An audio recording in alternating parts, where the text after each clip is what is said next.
Okay, everyone, welcome to our first meeting of the California Coastal Commission in 2026. We're very, very happy to be back. Before we do the roll call, I just want to welcome our two new participants today, who are alternates for regular members, Commissioner Kalnick and Commissioner Moreno. Welcome, we're very excited to have you. With that, we will begin with a roll call, please. All right, good morning. Commissioner O'Malley? Present. Commissioner Eckerly? Here. Commissioner Escalante? Presente. Commissioner Hart? Present. Commissioner Jackson? Here. Commissioner Kelly? Here. Commissioner Kunkel? Here. Commissioner Lopez? Presente. Commissioner Kalmick? Here. Commissioner Nothoff? Here. Commissioner Moreno? Present. Commissioner Williams? Present. Commissioner Wilson? Here. And Chair Harmon. Here. Great, thank you very much. And now we will move to the virtual meeting procedures, Chris. Good morning. This Coastal Commission meeting is occurring both in person and through Zoom. This meeting is also being webcast and can be viewed online at cal-span.org. If you have internet access and wish to watch or listen to the meeting only and not speak on an item, we recommend you use the CalSpan website. Those who wish to address the Commission today can do so in person, through the Zoom platform, or by phone. The speaker request form may be found on the Commission's webpage. Paper forms and a scannable QR code for paperless submittals are available on the Commission staff table just outside the meeting room. For those on Zoom, we have posted virtual hearing procedures on the Commission's agenda webpage, which is a guide on providing comments via Zoom or by phone. Members of the public speaking during general public comments may be given up to 2 minutes to speak at the discretion of the chair. Requests to speak during the general public comment period will not be accepted after 9 a.m. on each day of the meeting. In order to provide the opportunity for the broadest range of public participation, you may speak on a specific topic one time only each month. Those who speak on an agenda item that is not general public comments are typically allowed 2 to 3 minutes to speak at the discretion of the chair. We will accept a request to speak on a regular agenda item up until the chair opens the hearing on that particular item. If you have internet access, please go to the Commission's webpage and click on the link to fill out the speaker request. If you do not have internet access or prefer to testify by phone, please call the Commission staff at 562-477-9089. Again, that number is 562-477-9089. Staff will provide you with a telephone call-in number and instructions for how to participate and provide testimony by phone. We will manage speakers coming in and out the meeting through a meeting organizer.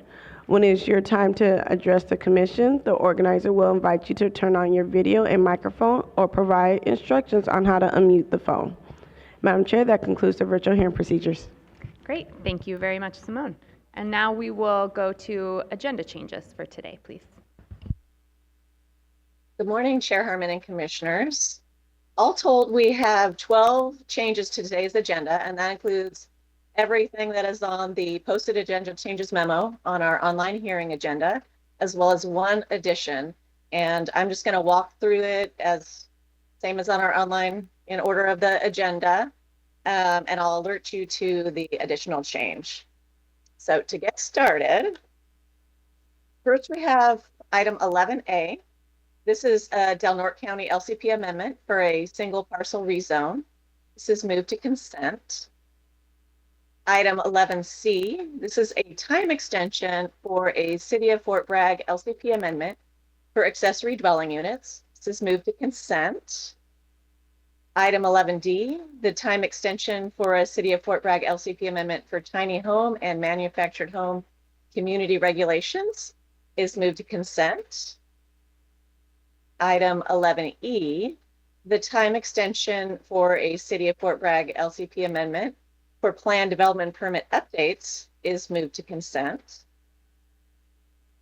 Item 11F, the City of Fort Bragg LCP amendment for housing updates is moved to consent.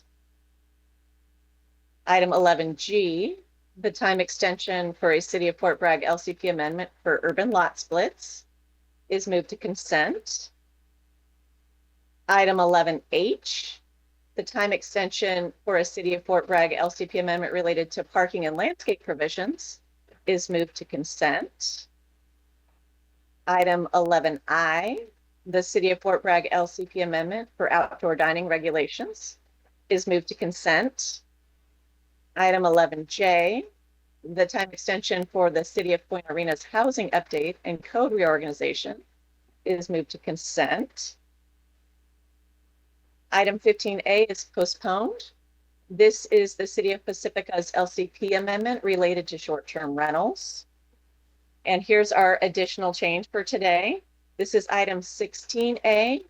It's postponed. This item includes 2 related notices of impending development for ecological and fire resilience work in the coastal Santa Cruz Mountains.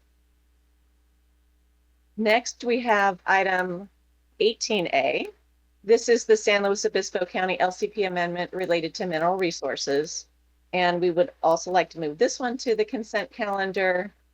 And finally, I would note that while there are some enforcement items on today's agenda, there will not be a separate general enforcement report. And that concludes today's agenda changes. Great. Thank you very much, Ms. Gray. Okay, now with that, we will move to general public comment, please. Perfect. For members of the public, I will be announcing the names of the upcoming speakers and invite you to speak when it's your turn. Each speaker will be allowed 2 minutes during general public comments at the discretion of the chair. In order to allow for live video testimony on Zoom, we will bring you in as panelists. As we bring you in, your Zoom will reload. This may take a moment to speed up the process. We will bring several people in at a time, but please remain muted and keep your video off until we ask you to speak. After your time is up, you will be moved back to attendee mode. For members of the public present in the room, we will call your names in the order that they appear on our sign-up list. When you hear your name, please line up behind the podium and introduce yourself when you're approached to speak. There is a raise hand function that will help us find you in the attendee list. If you are using a phone for audio, you can raise your hand by dialing *9. If you are participating by Zoom, you should see a button on your Zoom screen. If you have signed up to speak for this item and are able to do so, please raise your hand now. When it's your time to speak, we'll invite you to unmute and turn on your camera. You can unmute yourself on the phone by dialing *6.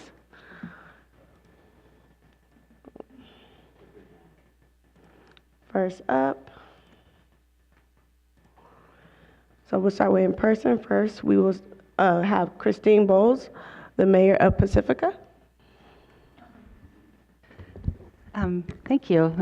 Good morning, commissioners and staff, and thank you so much for your service and protecting our coast for all Californians. I'm here this morning, again, my name is Christine Bowles, I'm the mayor of Pacifica. I'm also an architect and really look out for public safety.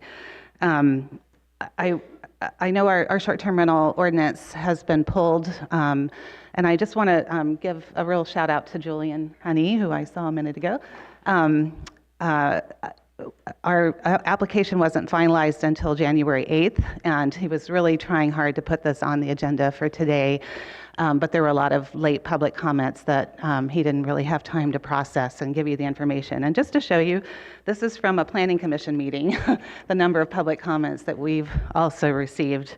It's a lot. This has been a really important conversation in our community. The impacts have been huge to our neighborhoods, actually protection for people who stay in short-term rentals, building code violations, and so forth. And we've spent over a year, from June of 24 to July of 25, 7 council meetings, 2 planning commission meetings, really hearing from the community, from operators and from the community, and trying to come up with the best ordinance we could that balance the needs I stay in short-term rentals myself. I'm not against them. I think they're an important type of housing, but again, they're creating problems in our neighborhoods. I first got involved actually in 2021 before I was on council.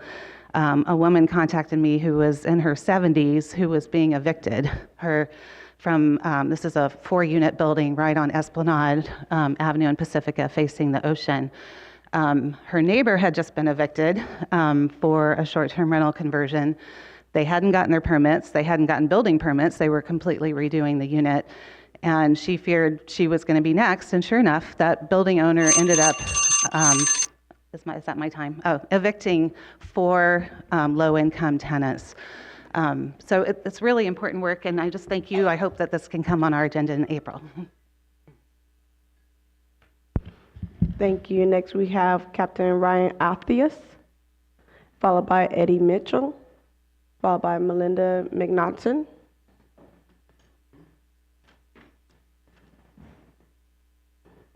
Okay. Okay, so followed by Sebastian Peterson, Cindy Abbott. I'm sorry, I thought you said somebody was before me, so I was waiting for them. So I'm Melinda McNaughton, and I live just across the street in El Granada. I've come to talk about 2 topics real briefly. The first one is the draft protected tree ordinance for San Mateo County. Number 1 is the concern that some types of trees in the unincorporated area are not requiring tree permits for removal and are also not required to be replanted when appropriate. Trees being cut during bird nesting, bat maternity, and monarch overwintering seasons are being taken, and the risk of threatened animals is happening. And sadly, with the decline of bird population all over the world and monarch population and bat population, and we are in the Pacific Flyway Zone. So there's a concern for that. And number 3, the tree ordinance should put restrictions on when to cut and trim trees to protect these animals. And even if there were restrictions, it would be difficult for people to know about those restrictions if the trees were unpermitted. There's not going to be there'll be a communication gap there, so maybe there's a way to troubleshoot that in the tree ordinance. All of these concerns are based on the biggest concerns of the loss of shade, cooling, and protection of tree canopy in our towns as the climate heats up. And the other second concern is the loss of our struggling wildlife and decline in the bird, bat, and monarch populations. The next topic is exciting news that we have just discovered that for decades, apparently, we have a verified monarch overwintering site. It's verified by the Xerces Society, and it's right here across the street in El Granada. But it is designated for development by the county, and it's going to come up the pike to you. It's a seasonal wetland, and for that reason alone, it should be protected. The life in this habitat is incredible. Okay, thank you for listening.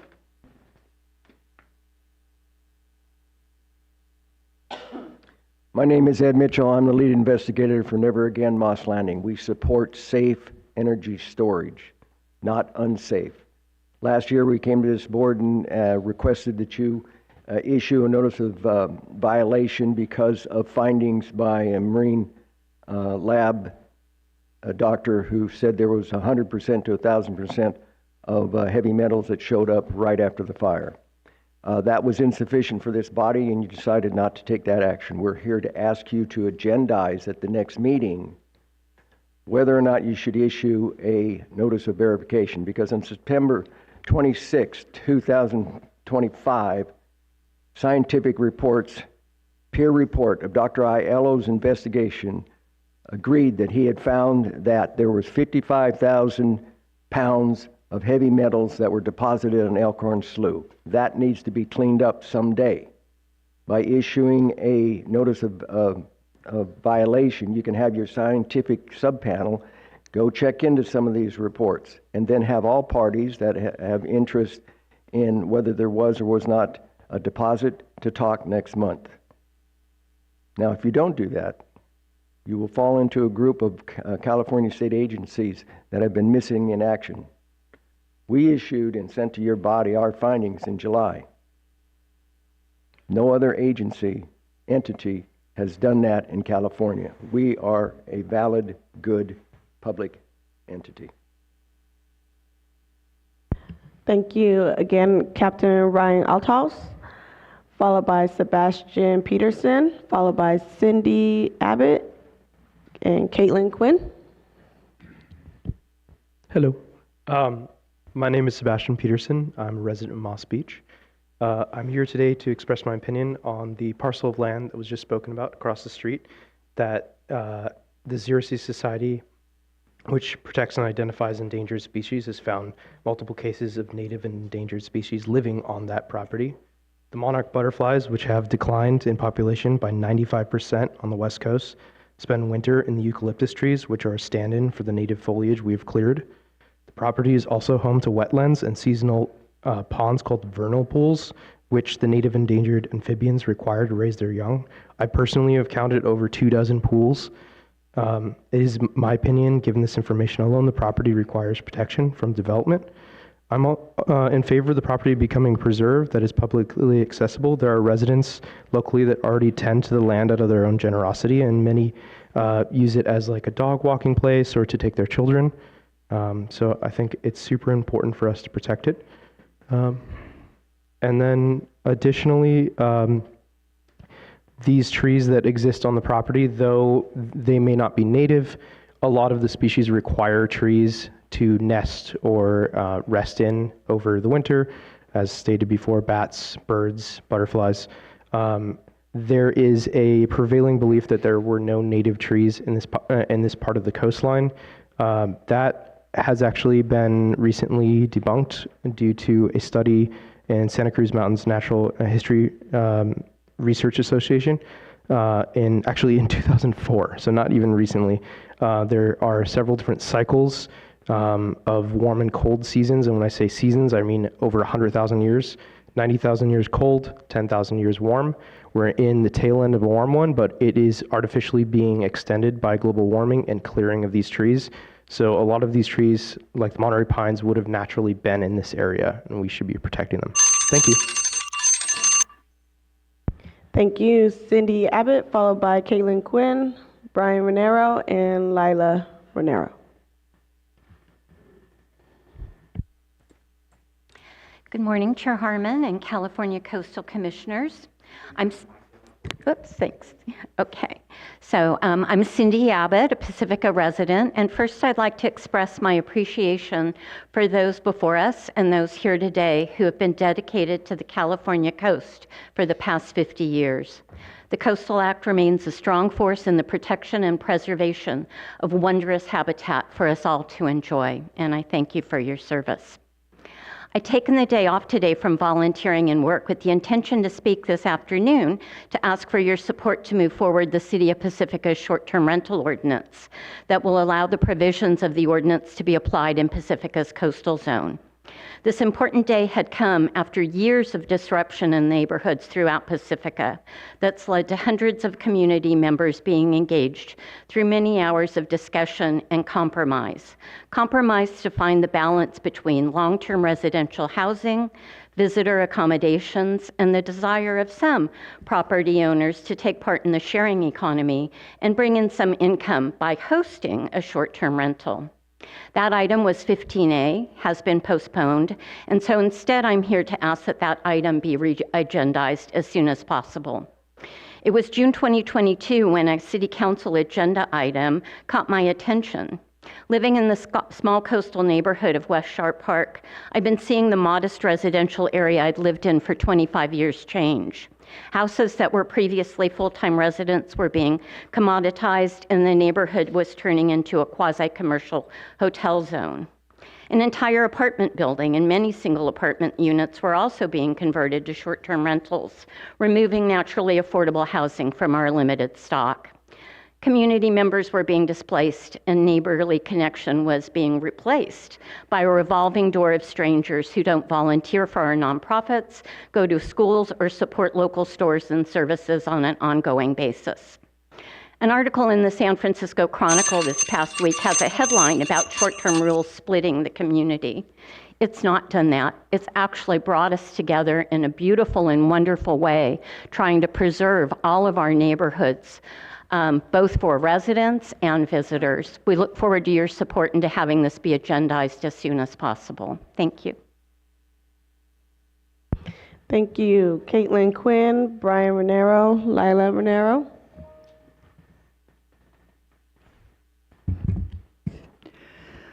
Good morning, esteemed commissioners and staff. Nearly 4 years ago, the CEOs of a vacation rental corporation purchased the home directly next to mine and converted it into a full-time unhosted STR. The neighborhood suffering began immediately. To date, there have been 25 calls made by the neighbors to the Pacifica Police to report noise and other nuisance activities, and 2 criminal charges have been opened by the police with 1 sent to the DA's office for prosecution. And Pacifica City Management just renewed this STR's permit as of yesterday. How about that? Please ensure Pacifica's new STR ordinance is heard at your April meeting, and please approve it. As Commission staff pointed out in their report, Pacifica's new STR ordinance is 8 years in the making and the result of robust public input. There has been nothing rushed about it. The ordinance is no more restrictive than the one the Commission approved for Half Moon Bay 3 years ago.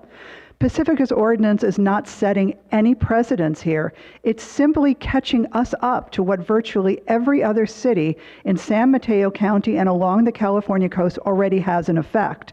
And the lack of a strong ordinance has laid bare our coastal neighborhoods for the pickings of corporations and out-of-town investors.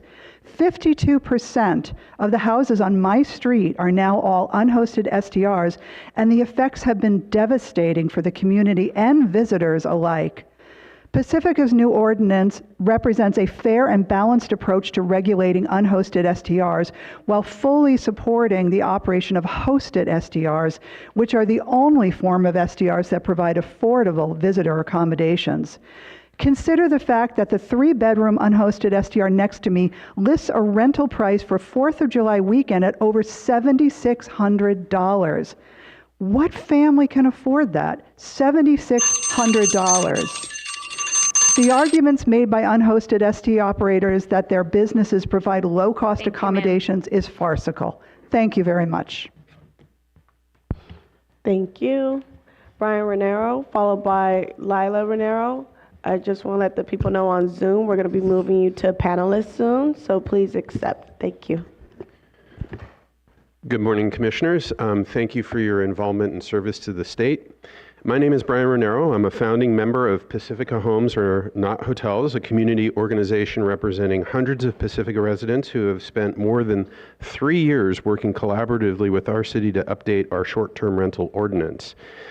Our community was deeply gratified when the Pacifica City Council unanimously voted to adopt the ordinance. It's a balanced and carefully considered response to very real harms caused by the unchecked growth of unhosted short-term rentals. Harms that include the loss of housing, risks to visitor safety, and the erosion of neighborhood stability. Pacifica is the last city in San Mateo County without a fully effective STR ordinance, and the consequences are stark. While the city reports only permitted STRs, as of September 2025, there are at least 237 short-term rentals operating in Pacifica. In fact, Pacifica had more STRs than Half Moon Bay, Belmont, Atherton, Woodside, Brisbane, Hillsborough, Colma, and Portola Valley combined. Over 90% of these homes are unhosted whole home rentals. Nearly 2/3 of these listings are 2-bedroom homes or larger, homes well suited for families. These STRs bring commercial activity and commercial problems into our residential neighborhoods, and most are still concentrated within the coastal zone. For years, Pacifica residents have endured these impacts while working patiently and through proper process to update the ordinance, and we did so carefully. The ordinance is not extreme or novel. Its core provisions are drawn from regulations long in place in other California cities, including coastal jurisdictions. It closely mirrors Half Moon Bay's ordinance with a primary residence requirement and 60-day limit on unhosted rentals. And Pacifica welcomes visitors. We need visitors. But visitor accommodations must be safe, lawful, and compatible with a healthy community. Thank you very much.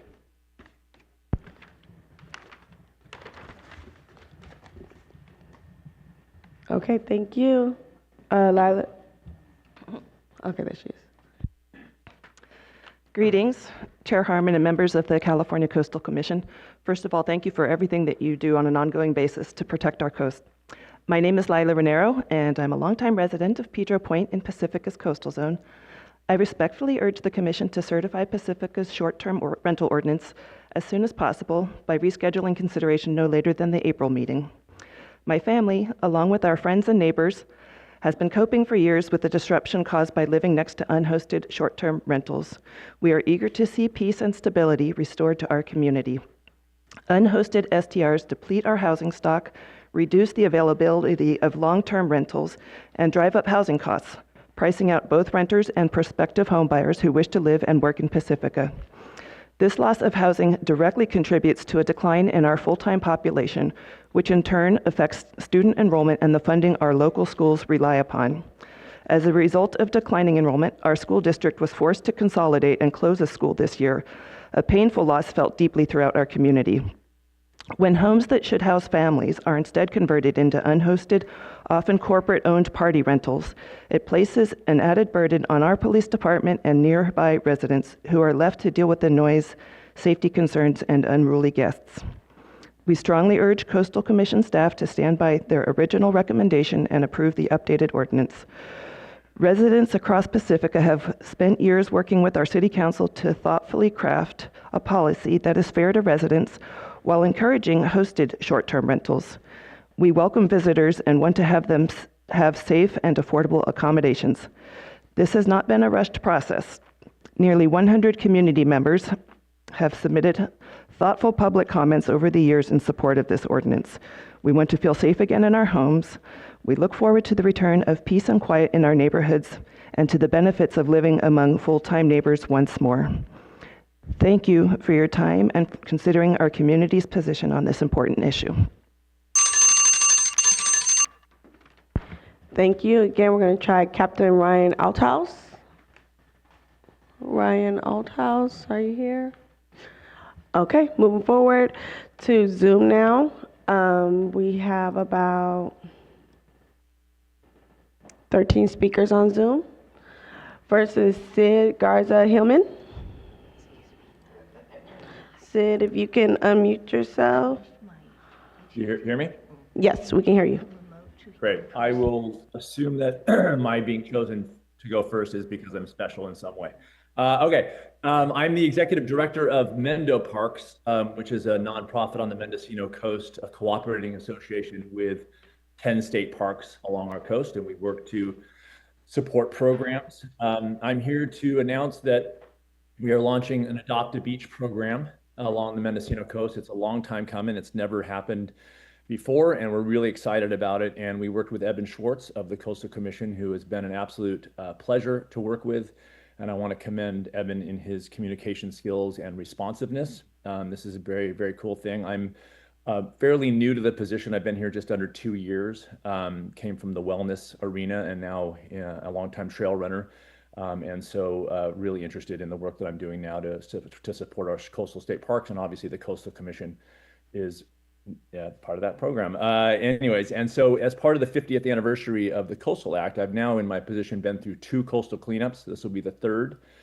And I'm really looking forward to working with the Coastal Commission and Eben specifically to promote the coastal cleanup this year in September, I believe, and to get the word out. We had a really good showing last year, better than the year before, and we are assuming and hoping to have an even better showing this coming year. So I just want to take a few more seconds to thank the Coastal Commission for the work. and Evan, and I'm really happy to be part of it, and I wish everybody the best in their continuing work. Thank you so much. Thank you. Next, we're going to have Eileen Boken. She originally signed up for Zoom, but she is here in person. Go ahead and come up to the podium, please. Push the base. Yeah. Okay. Eileen Boken, Coalition for San Francisco Neighborhoods, speaking on my own behalf. For the newer commissioners, a brief overview of Lake Merced in San Francisco. Lake Merced is under the original jurisdiction of the Coastal Commission. At one time, it flowed into the Pacific Ocean in a stream which is now Slope Boulevard. The original inhabitants were the Ohlone, followed by the Spanish and the Mexicans, and then by the Americans. Okay, in the 1870s, the Spring Valley Water Company acquired the lake and surrounding lands. In 1930, the Spring Valley Water Company sold those assets to the City and County of San Francisco. In 1932, the SF Public Utilities Commission was formed. The surrounding land remains under the jurisdiction of the SF Public Utilities Commission, with most of the land under lease to the SF Recreation and Parks Department. The main exception is the SF PUC Lake Merced Pump Station, which sits over the lake. The Lake Merced Pump Station moves drinking water from the Harry Tracy Purification Facility in San Bruno to some of the city's reservoirs.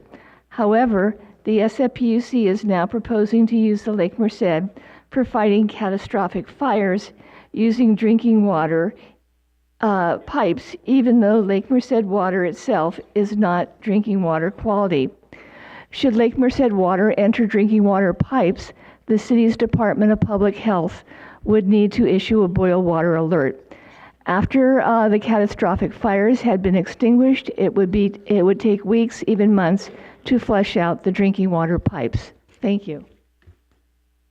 Thank you. Next is Penny Aaliyah, followed by Jack Idit, followed by Adam Leverins. Penny, if you can unmute yourself via Zoom.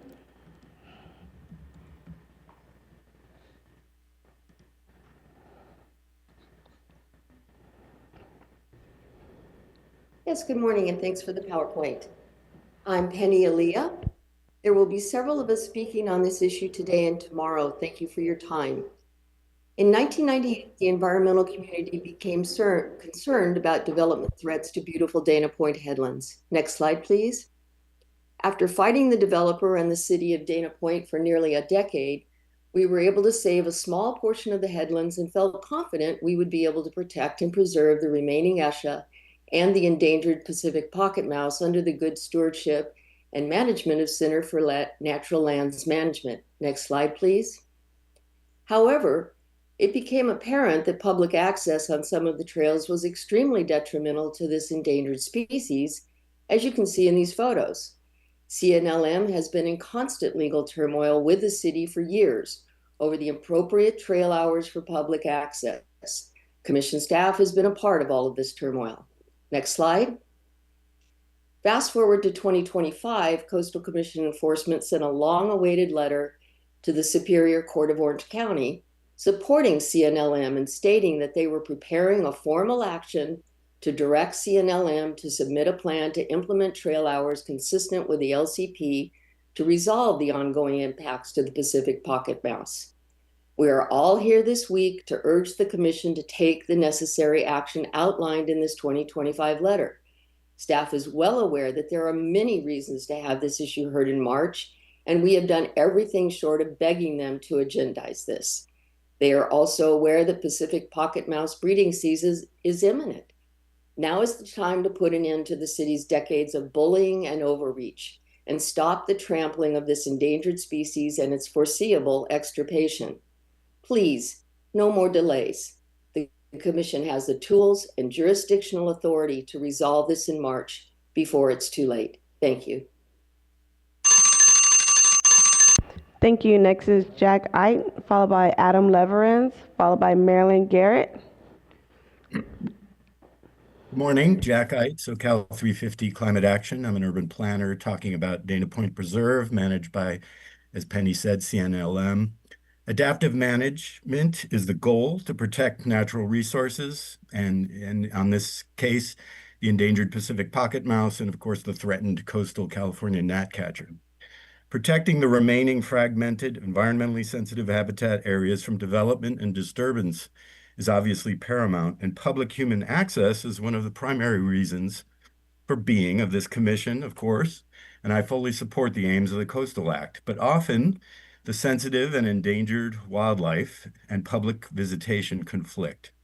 CNLM actually compiled public visitation since 2011, and as the wandering hiking boots increased, the Pacific pocket mouse numbers declined. Less mouse babies, downward spiraling population to possible extinction. When perfumed soil tramplers shaking the ground and talking loud about weekend parties were reduced, mouse numbers were bounded. We can manage and balance this threat to the Pacific pocket mouse above ground, gathering food, sand bath hygiene, and meeting mates, especially during breeding season. This includes primarily low light times of the day, early morning, cloudy conditions, early evening, and night.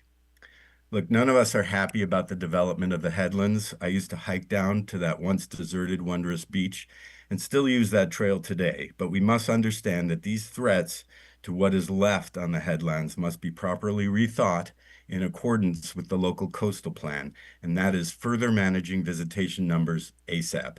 I support a March hearing to adopt a CNLM visitation hour plan. Thank you for hearing this issue. Thank you. Next is Adam Leverins. Good morning. Am I coming in? Yes, we hear you. Oh, great. Thank you. I have a slide that you could call up. Appreciate it. Yes, we have it. I've been reflecting this morning on a half century of the Coastal Act. That's a majority of my life.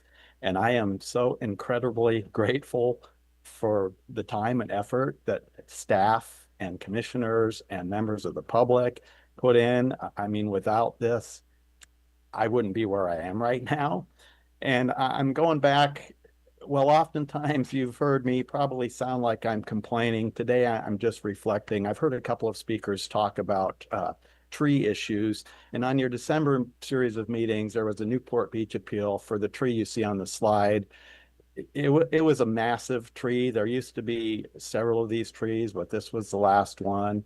And there was an appeal from a group of people that wanted to save the tree. It was a nesting site for herons, had been there for decades. I'd had 20 years of exposure to it, and it was awe-inspiring during nesting season. And if you're not familiar with great blue herons, they range as adults from a height of 3 3/4 feet to 4.5 feet. So they're taller than most children.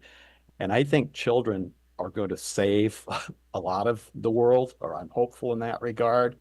And the appeal was denied. And I had asked library staff, do they think the tree will be cut down the next day after the appeal was denied by Coastal? Oh no. And I went there at 9 the next morning and it was gone. I could not believe how quickly the city got that thing out of there.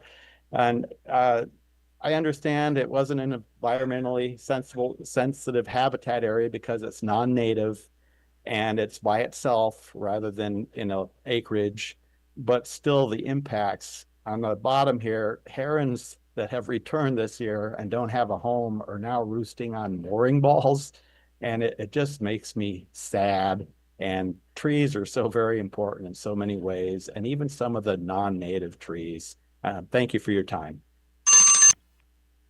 Thank you. Next is Marilyn. She's on the phone, so we're going to ask her to unmute, followed by Gail Eisner, followed by Lydia Ponce. Marilyn Garrett, if you can, I've unmuted you. Go ahead and speak if you can.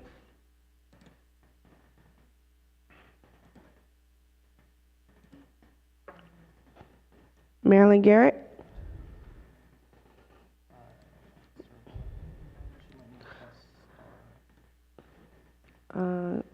She keeps muting herself back. Marilyn, if you can do *6, that'll unmute you. Okay, now you can hear me. Yes. As I turned on Democracy Now! This morning, I hear the headlines: we're being forced closer to nuclear war by Trump's threat to bomb Iran. And of course, that'll be the oceans and everything. Our coastal oceans are being destroyed by ongoing contamination by chemical and military corporations. In 1969, I was part of a nursing mother's lawsuit to ban the forever chemical pesticide DDT. All of us were contaminated and still are. At that time, any bucket full of ocean water would have traces of DDT. Now, there are so many more radiation, chemicals, sonar contaminations killing the life support system of not only the oceans, but the earth. I think of Ralph Nader's statement: the challenge is the structural domination of the corporate state, the poisoning, the destruction. As I listen to the speakers today, we're all up against this power of the corporate state destroying everything. I want to recommend a film I just saw, Abby Martin's film called Earth's Greatest Enemy, the U.S. military. And the footage in there of the bombing of oceans and dumping contaminants and the taking of hundreds of thousands of porpoises and whales, as they call it, as they kill it. Whatever you can do to stop, like the Vistra battery contamination. Thank you, ma'am. There should be no Okay, space thank you, Ms. launches. Marilyn. Thank you. Next is Gail Eisner, followed by Lydia Ponce, followed by Aaron Macias. Gail, I promoted you to panelist. Go ahead and speak.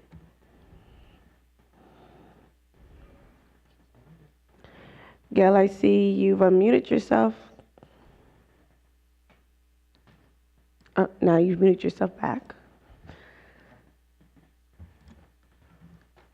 Okay, Gail, we see you.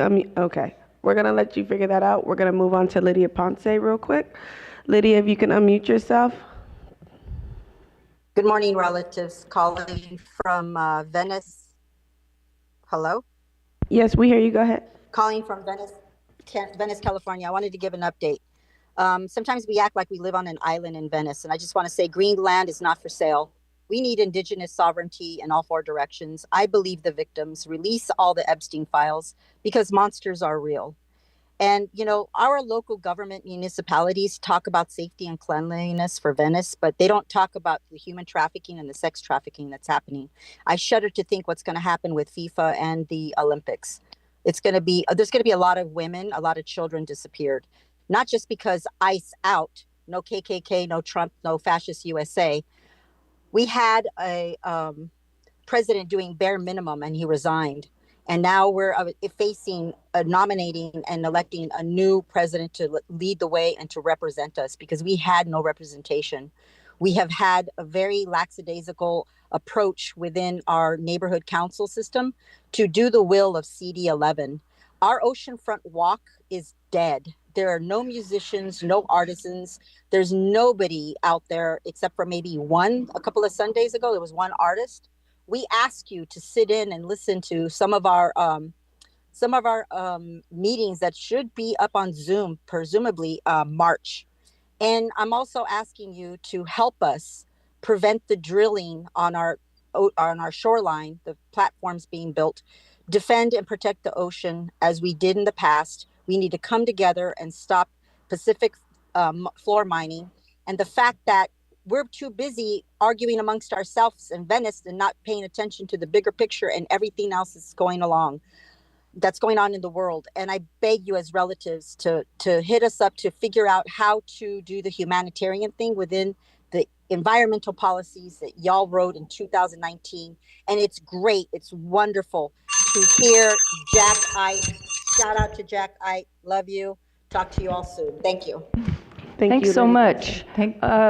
If I could just interrupt at this time, we're just going to take a very brief moment to swear in a new commissioner, our state controller, who will be taking the spot this year, taking over from the lieutenant governor as they alternate. And at this time, Deputy Attorney General Patrick Tuck will be swearing in Controller Cohen. Good morning, ladies and gentlemen. Thank you for this brief pause. All right, I'm ready. Yes. Repeat after me. Okay. So for the office of the California Coastal Commissioner, the office of California Coastal Commissioner. For the office of California Coastal Commissioner, I, Malia Cohen, do solemnly affirm. I, Malia Cohen, do solemnly affirm that I will support and defend the Constitution of the United States and the Constitution of the State of California. That I will support and defend the Constitution of the United States. That I will support and defend the Constitution of the United States and the Constitution of the State of California. Against all enemies, foreign and domestic. Against all enemies, foreign and domestic. That I will bear true faith and allegiance. That I will bear true faith and allegiance. To the Constitution of the United States and the Constitution of the State of California. To the Constitution of the United States and the Constitution of the State of California. That I will take this obligation freely. That I take this obligation freely. Without any mental reservation or purpose of evasion. Without any mental reservation or purpose of evasion. And that I will well and faithfully. And that I will well and faithfully. Discharge the duties upon which I'm about to enter. Discharge the duties upon which I'm about to enter. Thank you. Thank you very much. Thank you. All right.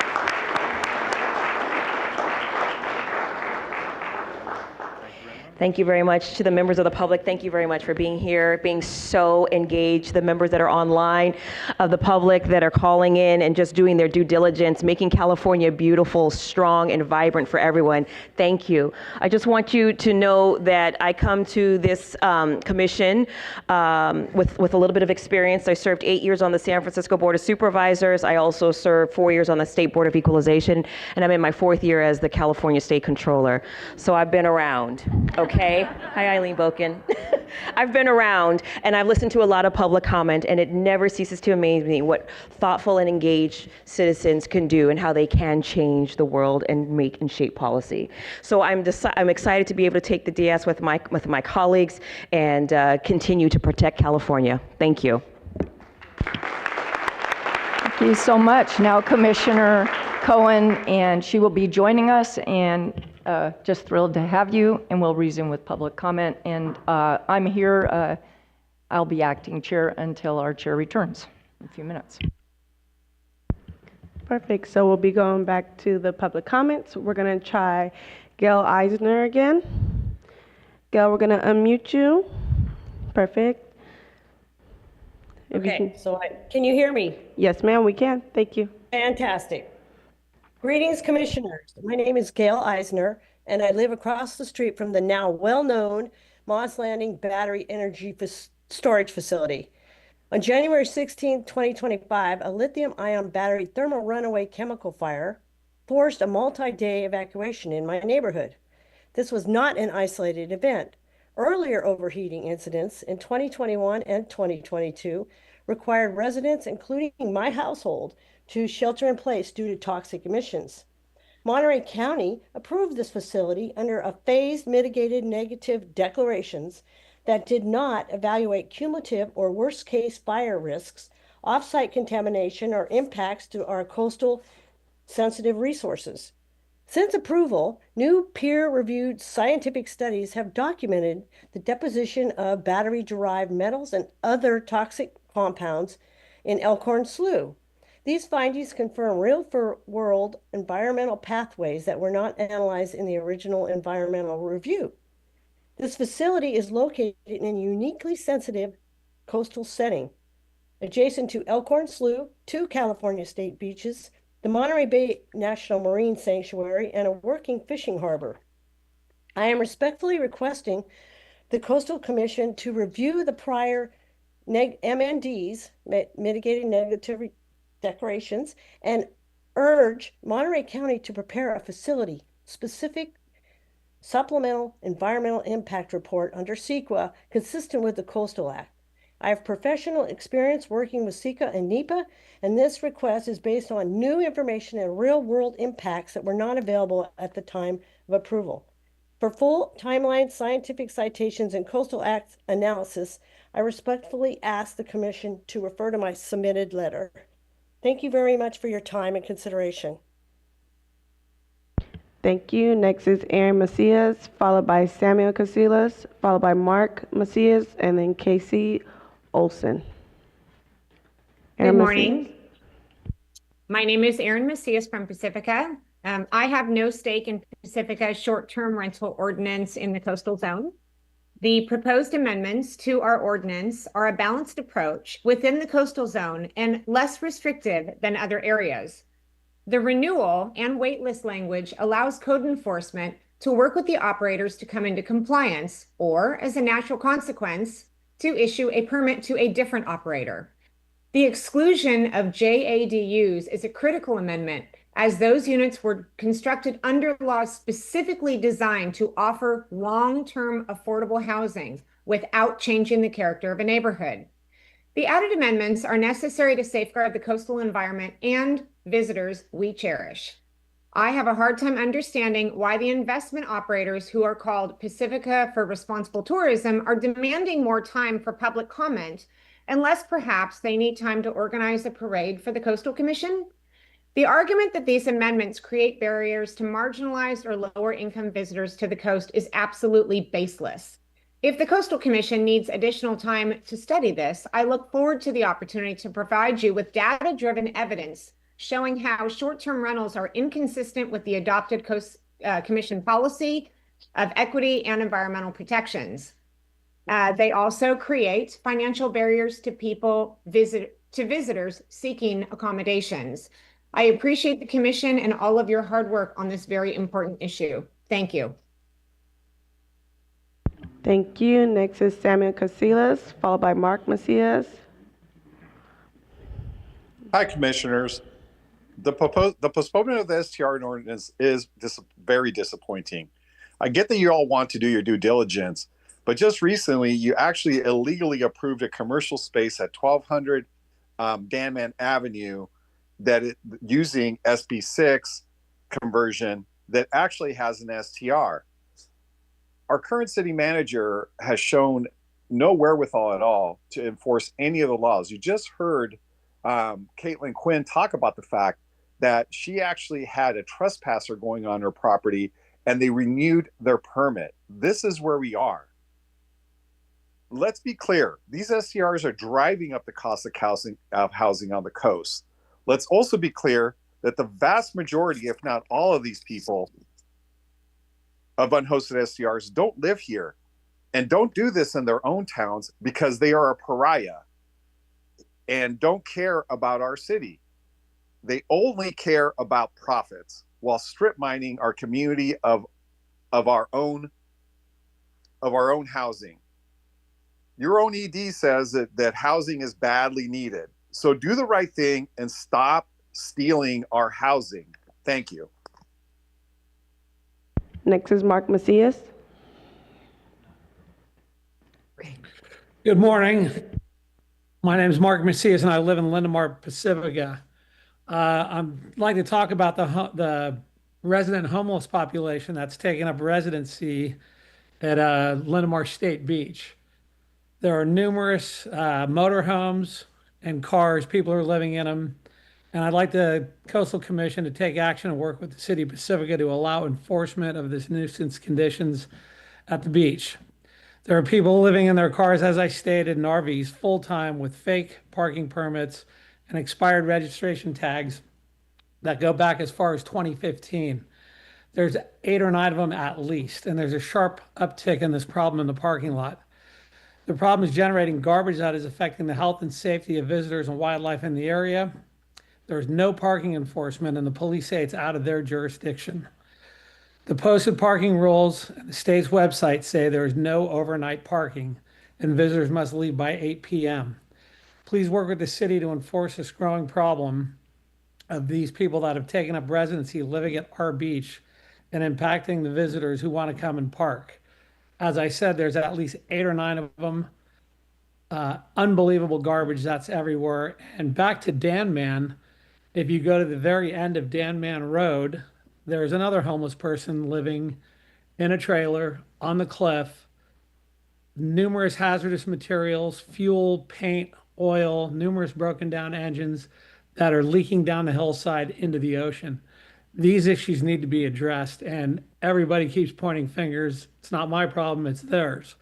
So please work with the code enforcement and PD and get these problems resolved. Thank you. Thank you. Next is Bob Hall, followed by Casey Olson, and that'll conclude our public comments. Right now, we don't see Casey Olson. Robert Hall, if you can unmute. Perfect. And there's Hello. a presentation as well. We have your presentation up. Thank you very much. My name is Bob Hall. I'm here to ask you to take a hard look at what's happening at San Francisco's Beach Chalet artificial turf fields and to make sure projects like this are never approved again. Water captured from these artificial turf fields is so polluted it has to be sent to the sewage treatment plant instead of going directly to the environment. That alone should be a red flag. SFPUC testing of runoff found metals like copper, lead, mercury, and zinc at levels that can harm aquatic life under EPA and California water quality standards. These standards are designed to protect fish and small aquatic organisms from subtle but serious effects. Things like reduced growth, poor reproduction, and lower survival rates. That kind of damage ripples through the entire food web.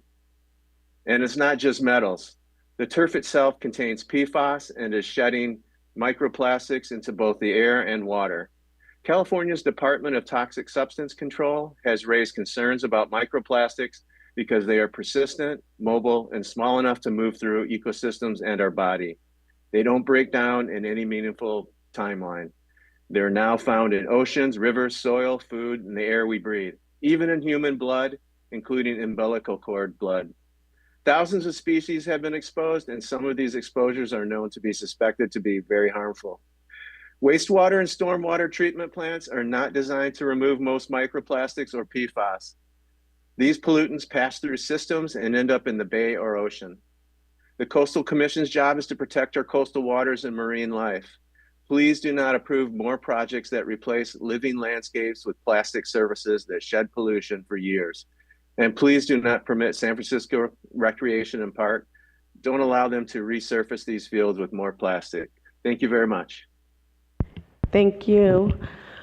Casey Olson, if you can, raise your hand. If you're by phone, do *6, please.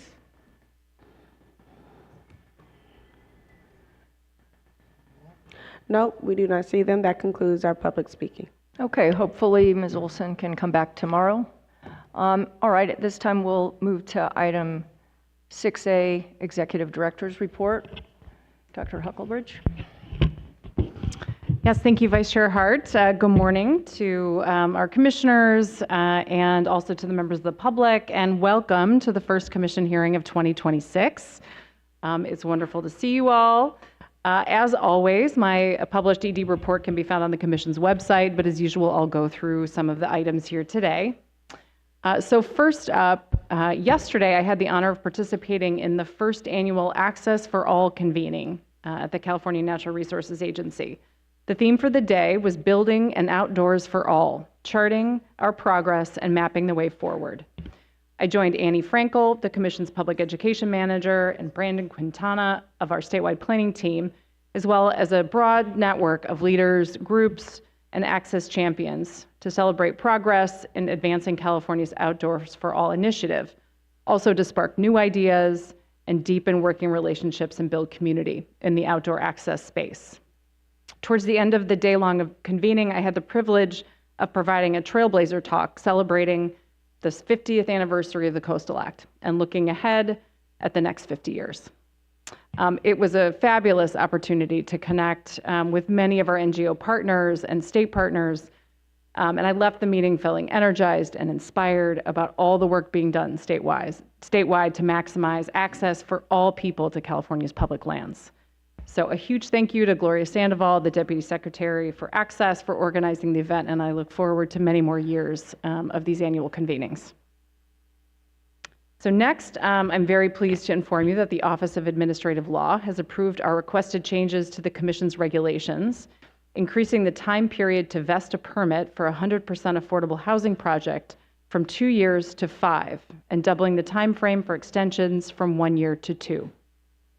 This will give affordable housing developers additional certainty when seeking funding to support these important projects. This was an important priority for affordable housing developers because of the complex funding arrangements that are required to get these kinds of projects off the ground. A 2-year CDP just does not provide the kind of runway needed to secure these complex financial arrangements. I want to thank our partners in the affordable housing development community, especially California Housing Partnership, Housing California, and People's Self-Help Housing, as well as our staff who worked to fast-track this effort. The new regulations went into effect on Thursday, January 29th. Next, I wanted to let you all know that the application for the 2025-2026 Whaletail Competitive Grant Cycle closed on December 15th.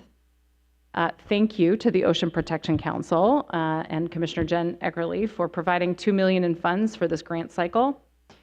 We received a record-breaking 437 applications, including 53 proposals through a tribal set-aside for projects led by, in partnership with, and/or directly engaging California Native American tribes and tribal communities. The requests totaled $18.6 million, demonstrating the great need for these funds and the programs they support. Staff will be very busy reviewing applications and will present the recommended projects at the April Commission hearing. So more on that in the future. Next, I have a few announcements from our Environmental Justice and Tribal Coordination Program. I am pleased to announce that Courtney Owen, who is with us today, you can wave, has just joined the Commission in December as the Commission's first Tribal Affairs Coordinator. Yay! In this new role, Courtney will help shape our tribal consultation program, supporting district tribal liaisons and advancing high-priority tribal issues, including offshore wind. She's based in the San Francisco office and brings over a decade of experience to her new role. We are very excited to have you, Courtney, and look forward to her contributions to our tribal consultation program. I'm also proud to share the release of a new internal report titled Shifting the Current, Advancing Environmental Justice at the California Coastal Commission. It is a retrospective on the ongoing implementation of the 2019 Environmental Justice Policy at the Commission.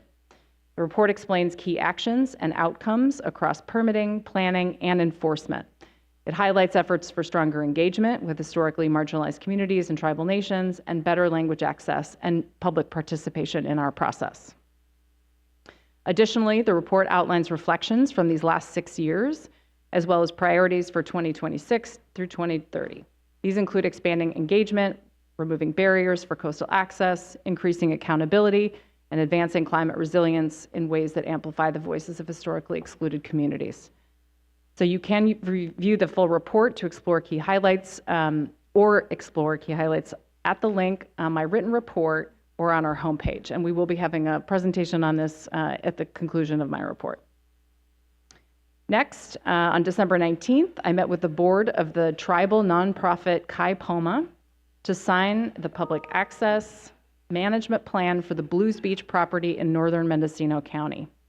As you may recall, last April, the Commission approved a CDP application by Caltrans to divide 3 state-owned parcels for the purpose of transferring 136 acres of coastal land to Kai Poma, a tribally chartered nonprofit corporation governed by members of 3 federally recognized California Native American tribes, the Coyote Valley Band of Pomo Indians, the Round Valley Indian tribes, and the Sherwood Valley Band of Pomo Indians.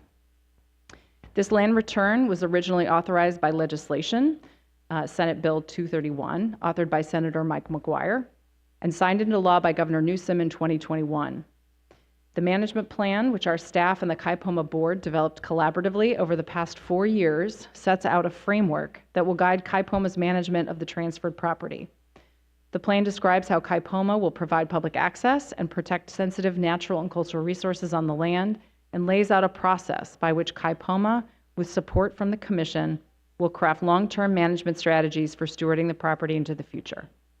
Caltrans anticipates finalizing the property transfer in the first half of the year, and we are very grateful to Kaipoma Chair Eddie Knight and the rest of the Kaipoma Board for their partnership in reaching this point. And we look forward to seeing this historic land return completed. Now, as you may recall, 2026 marks the 50th anniversary of the passage of the Coastal Act. So at each meeting throughout the year, I will reserve the last section of my executive director's report for announcements about any upcoming events or available materials related to the 50th anniversary. So for today, I would like to draw your attention to our new webpage celebrating 50 years of the Coastal Act. You can follow the written link on my report to get to the page, or simply go to our homepage and click the banner at the top to get to the 50th anniversary page. We will plan to add to this page. It's just the beginnings and when we have more information and events, so please check back frequently. I also want to let everybody know that we have stickers. I put some at the front desk out there, so just really just a fun way to commemorate the 50th anniversary. So anybody, please feel free to pick stickers up, and I have one on my laptop. You can, oh, you can see it on the screen. How funny, yeah. So next, as part of our celebration for the 50th anniversary of the Coastal Act, we are hoping that the public will share some of their personal experiences with the coast. And I have a QR code. I sent it very late to our staff. So I think what I'll do is I'll bring it up later once we finish the presentations so you can see the QR code. But I'll just talk about it now. So we're collecting coastal memories to use on social media and our website to illustrate the connections that we have to our coast. They can be brief or more involved with pictures or even short videos that can help paint a more vivid picture. Memories can be submitted anonymously, or you can keep your name in them. It's your choice. Please, so I'll show you the QR code later so you can go to the site. You can also find it through our website. So next, as part of our many initiatives to celebrate the Coastal Act's 50th anniversary, Commission staff will be spotlighting key programs and achievements at each monthly hearing. The goal is to educate the public, honor the Act's legacy, and highlight the Commission's ongoing work to protect California's coast. The initiative is called From Act to Action, the First 50 Years of Coastal Protection. This month, we will spotlight one of our newest programs, the Environmental Justice Program. And so now I will turn it over to Javier Padilla-Reyes, the Commission's Environmental Justice Manager, to present this month's spotlight. Javier. Thank you, Dr. Hulkebridge. And if we can have that PowerPoint presentation up, please.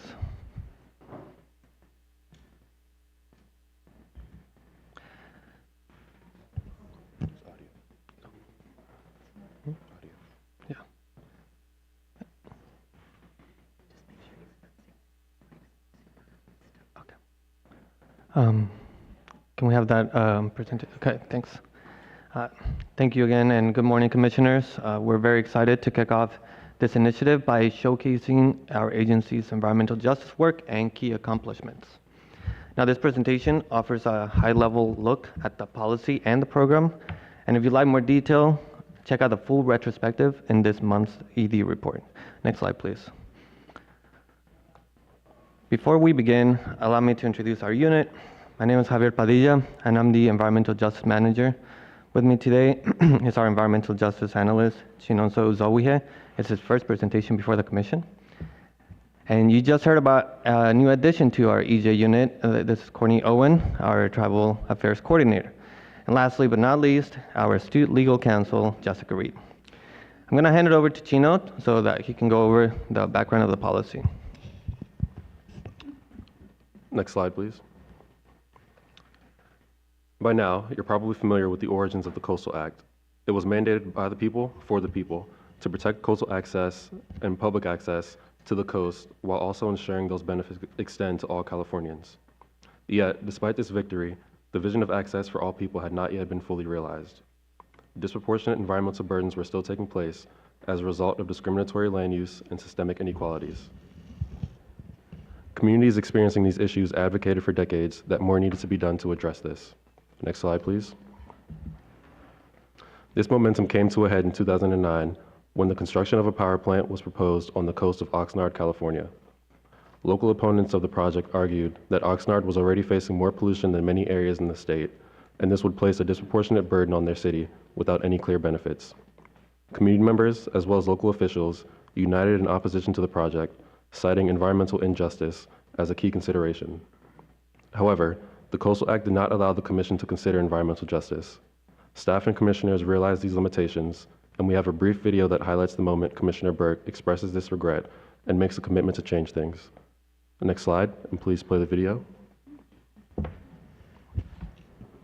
Peter, every time that you say that an issue is not to be used under the Coastal Act, it makes me cringe, especially an issue like environmental justice. Now, I know you're absolutely right, and I know it's not your fault, you know, and I know you have to say it because you're the purveyor of the law. But I'm stating on the record tonight that tomorrow I'm going to use every ounce of influence I have to make sure that the Coastal Act is amended to include environmental justice as an issue to be encountered, because it's just not logical that we're protecting rocks and not people. Just not logical. Okay. Next slide, please. Peter. 7 years later, in 2016, the legislature passed AB 2616 with the strong support of the Coastal Commission, EJ organizations such as Azul, Cause, and the City Project, and other EJ and environmental groups committed to the equitable distribution of coastal benefits for all people. The bill integrated existing EJ principles and civil rights law into the Coastal Act, and specifically allowed commissioners to consider environmental justice when acting on permits and appeals. It also required the governor to appoint an environmental justice commissioner, the first of which was Commissioner Turnbull Sanders, and is now Commissioner Lee. Next slide, please. And there's an animation on this slide, so one more click, please. Thank you. Once this legislation was passed, the agency moved to develop guidance on how we would implement this new consideration for EJ. It took staff over 2 years to draft this guidance, with staff from each district office participating and extensive outreach to stakeholders across the state being incorporated. This culminated in the Commission's adoption of the agency's first ever environmental justice policy in 2019.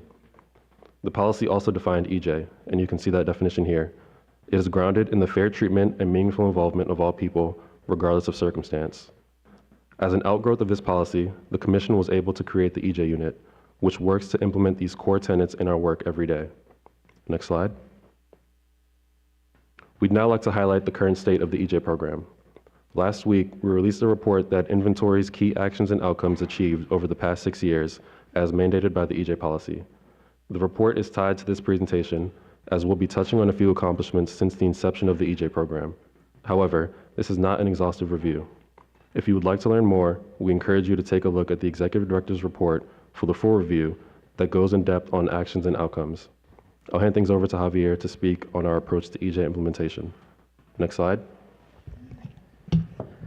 Thank you, Gino. As you mentioned, when the EJ policy was being drafted, advocates pushed for including 34 implementation actions and a timeline to complete them. These actions were categorized into the 5 pieces of the pie that you see here. We'll briefly dive into these categories and highlight some key actions and outcomes. Next slide. The first of these approaches focuses on engagement with affected communities. Next slide.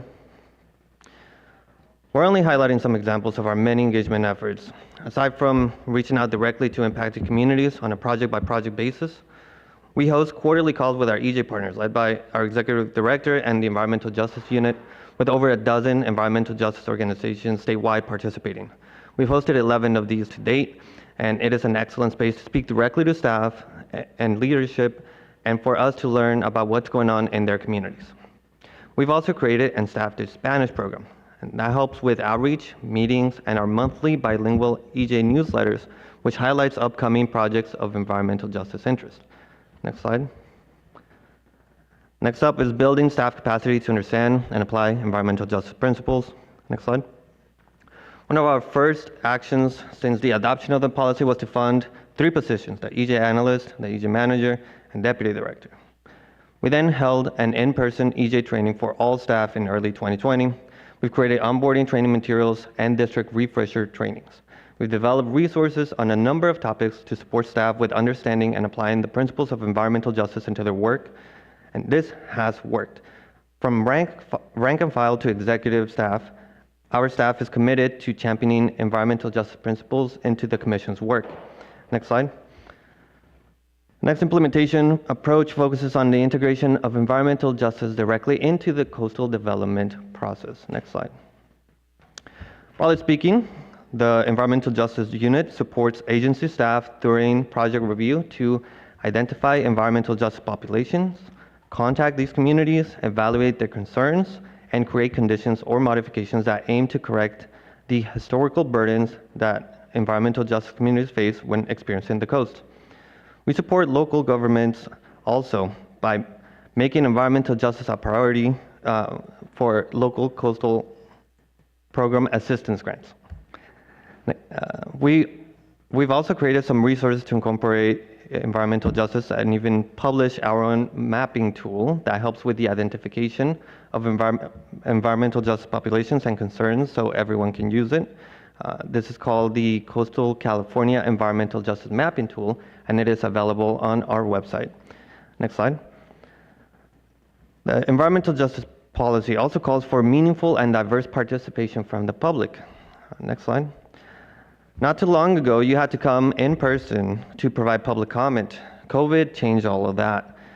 But before that ever happened, the Commission provided its first ever remote testimony to accommodate lower income workers in Marina who were not able to take the day off to travel and testify in person about a controversial project in their town. The current switch to hybrid meetings for hearings has helped increase across access for all who wish to participate in the Commission's decision-making process. And to support access, we've also worked to enhance the experience of public participation. We've improved wayfinding signage at meetings, including the use of graphics and multiple languages. We've simplified public commentary sign up and hosted a well-attended webinar on public participation with our partners. Since the establishment of the Spanish translation program, we have also seen an uptick in Spanish speakers that are participating in our hearings, to the point where we've held multiple hearings with live interpretation. Next slide. And finally, the last piece of the pie was the integration of environmental justice into our strategic plans and to incorporate public input through that process. Next slide. To that end, we've integrated environmental justice into both the previous and the newly adopted strategic plan with plenty of public participation. Lastly, we have published yearly year-end reviews for the environmental justice program since 2019 to increase transparency in our implementation. Next slide.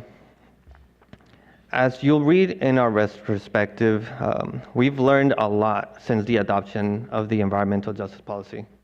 We've completed and continue to carry out the goals within the policy, and we have found areas where we can frankly improve.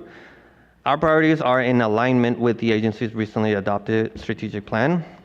So we want to continue to grow our outreach and bring in more people to the table and expand language access. We also want to continue to strengthen equitable access to prevent and remove barriers and uplift lower cost access opportunities. We seek to increase accountability and transparency through concentrated analysis of our ongoing implementation, and we hope to build internal capacity by fostering an inclusive and diverse workplace. And lastly, to advance stewardship by working to address the disproportionate burdens experienced by environmental justice communities. And I'd like to take this last second to thank all of those who have supported this work and continue to advocate externally and internally at the Coastal Commission. Together, we are shifting the currents towards a safe and equitable coast for all. Thank you very much. Thanks, Javier. Thanks, Chino. And then finally, in addition to spotlighting key programs and achievements at each hearing, we will also highlight one coastal access project that the Commission has required. This month's feature focuses on the Ritz-Carlton Resort in the city of Half Moon Bay, just up the street. And so I'll now turn it over to Linda Laughlin, the Commission's Public Access Manager, to talk about this particular accessway. Good morning. Thank you. So today, as Kate just said, we're beginning the official rollout of the Public Access Series that puts a spotlight on some of the Commission's many accomplishments to achieve public access through our permitting program. You remember we previewed this at the meeting, in December meeting in San Diego, where we highlighted the public access amenities provided at Centennial Park in the city of Coronado, which resulted from a coastal development permit by the Commission in 1981. For the next 11 months, I will feature one access site each month. Along the presentations to the Commission, we'll also be rolling out additional videos on Instagram throughout the year, so keep your eye on Instagram. Last, I want to acknowledge that at the Commission's request last month that we produce some of these videos in Spanish. We want to let you know that we're working on it. We're not able to do it as of today, but we should be posting a Spanish version online very soon. So now we're turning to Half Moon Bay, specifically, as Kate just mentioned, the Ritz-Carlton Hotel. It's located just a few miles south of here, where we're having the meeting today. It's located, this commission approved the 350-room resort hotel in 1992. The hotel sits atop a tall bluff and commands outstanding views of the Half Moon Bay shoreline. Significant public access amenities required by the commission include a blufftop trail, which is 1 mile in length, and it's a segment of the California Coastal Trail. 40 free public parking spaces reserved for public access visitors, public restrooms, and a beach access stairway. The hotel developer was required to build and manage all these facilities, and today they're well used by both the general public and the hotel guests. Okay, so that's it. Let's roll the video and take a look.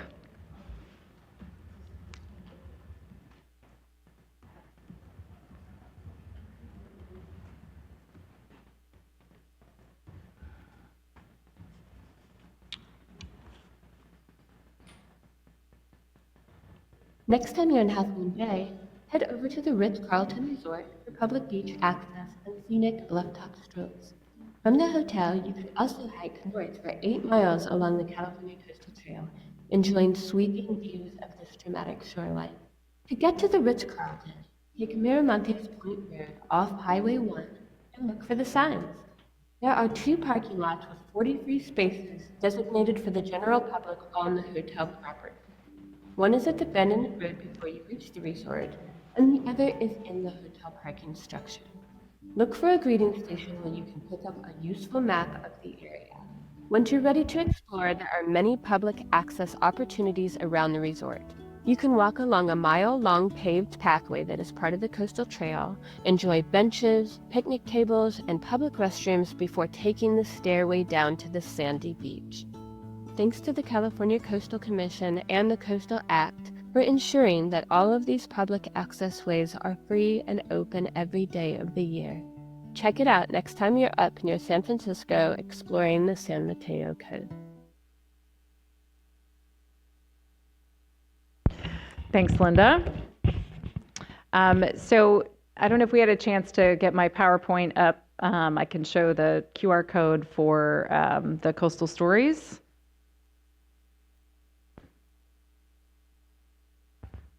That's not it. There it is. Okay, so here is the QR code. I encourage everybody to take a look and share a coastal story. And again, it can be simple, it can be longer, kind of whatever floats your boat, shall we say. I also want to note all of our social handles and things are at the bottom. And as Linda mentioned, we'll be posting the video you just saw up on Instagram. So please, follow us on the various social media things. And we're going to have a great year celebrating the 50th anniversary of the Coastal Act. So stay tuned for more in the future. And that concludes my executive director's report. Great. Thank you very much, Dr. Huckelbridge. This was great. Are there any public comments? Yes, we have 5. We'll start with Mitch Silverstein. He's attending in person. And then we'll follow by for Zoom, Charles Varney, Thomas Valadez, Armando Sepulveda, and Tiffany Curry. We'll be moving you guys to panelists, so please accept once we move you over. Thank you. All right. Good morning, commissioners. My name is Mitch Silverstein, California Policy Senior Coordinator for Surfrider Foundation. There's a lot to be pretty stoked about in that report, so thanks, Dr. Huckelbridge. I want to focus some comments on the environmental justice report, though. Surfrider applauds the Environmental Justice Unit for their work over the last 5-6 years. And I just want to highlight a very small sampling of some tangible outcomes that I've seen from their work over the last couple of years. One, in a lot of enforcement actions down in San Diego where I live, at both Campland and Paradise Point, included really strong EJ components, including free camping and also educational programs for under-resourced youth in San Diego. That was a huge win. The instructional meeting and video on public participation at the Coastal Commission has been really well received by our chapter, or the San Diego chapter volunteers and also elsewhere. And then a thing that I really saw firsthand was that commission staff, the EJ unit specifically, really stuck their necks out for San Diego-based surf equity groups when the city pushed back against AB 2939, which is a law that allows nonprofits and tribes access to parks and beaches for their programs without a permit. Dr. Huckelbridge and Mr. Padilla submitted an eloquent but very strongly worded letter to the San Diego City Council, and EJ unit and district staff attended several meetings with the mayor's staff, and those efforts really helped convince the city to do a total 180 on their position. Essentially, the city started working with outdoor equity groups to help them rather than push for a continuation of a highly inequitable permitting system. Also, I'm noticing a lot of EJ focus in LCP grant programs, including the San Francisco grant, which we'll have a hearing later this morning. And then also really impressed with a lot of the tribal land back conditions in enforcement and CDP decisions, including the consent enforcement that you'll hear about later today. So just keep up the good work. Surfrider really applauds the EJ unit, and thanks so much for the support. Thank you. Thank you. Next is Charles Varney, followed by Tomas Valadez and Armando Sepulveda. Charles Varney.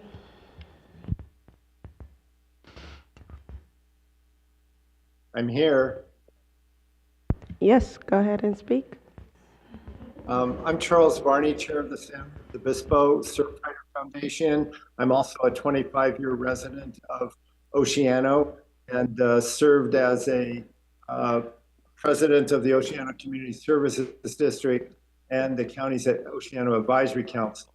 On behalf of Surfrider Chapter and thousands of Oceano citizens, I want to express deep appreciation of the Coastal Commission for your efforts to correct the injustices perpetrated on our community the past 44 years, when a temporary decision was made by the Coastal Commission and supervisors to make Oceano a sacrifice zone beach roadway to the state vehicle recreational area. Oceano remains a victim of environmental injustice. Our economy is repressed. We have the lowest median income family income in the county. Tourists, local residents, and families avoid our beach.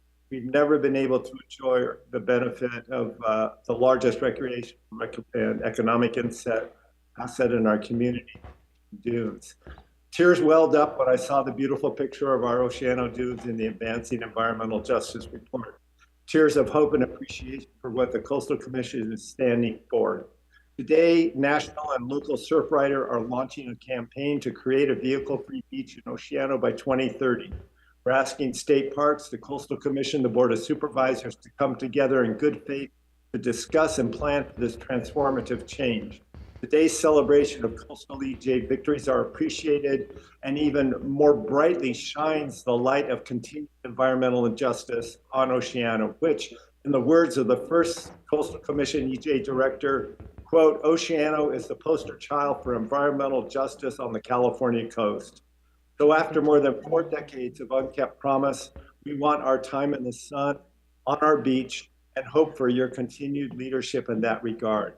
Thank you very much from all of us at Oceano to the Coastal Commission and your commitment to EJ in our community. Great, thank you. Tomas Valadez, followed by Armando Sepulveda, followed by Tiffany Curry. Tomas, if you can unmute, perfect. Yes, thank you. Good morning, Madam Chair, Commissioners, and staff. My name is Tamazyan. I'm the California Policy Manager at Azul, an ocean justice organization working with Latino communities to protect our ocean and coast. I'm pleased today to recognize and applaud the California Coastal Commission on the release of Shifting the Current, Advancing Environmental Justice, a thoughtful and forward-looking report that reflects on years of progress, partnership, and learning in how environmental justice is integrated in coastal protection in California. This report not only honors the history of environmental justice in the Coastal Act, but also charts clear steps forward to ensure the coast is accessible, healthy, and equitably managed for all Californians. Central to this progress is Assembly Bill 2616, which Azul proudly co-sponsored and championed alongside community partners when it was enacted in 2016.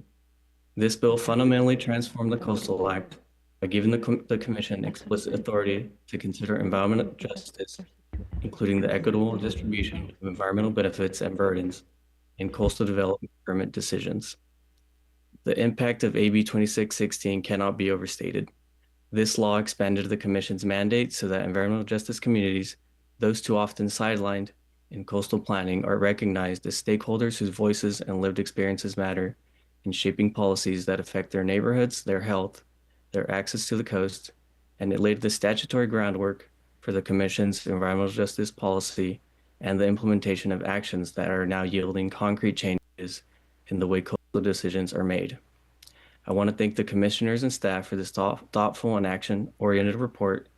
It is a testament to what is possible when agencies and community partners work in true partnership to advance environmental justice for all Californians. Thank you.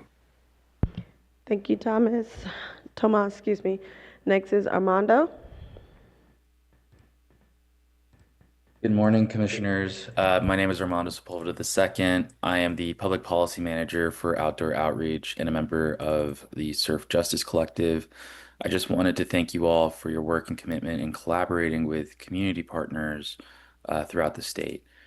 Special thanks to the Executive Director and for the environmental justice component that the Commission is prioritizing. We are also appreciative of your adaptability and willingness to try new modes of community engagement, such as the public comment workshop my colleague Tiffany Curry hosted in collaboration with you all last year. Again, thank you so much for all the work that you're doing, and we look forward to more positive outcomes in the near future. Thank you. Thank you. Next is Tiffany Curry.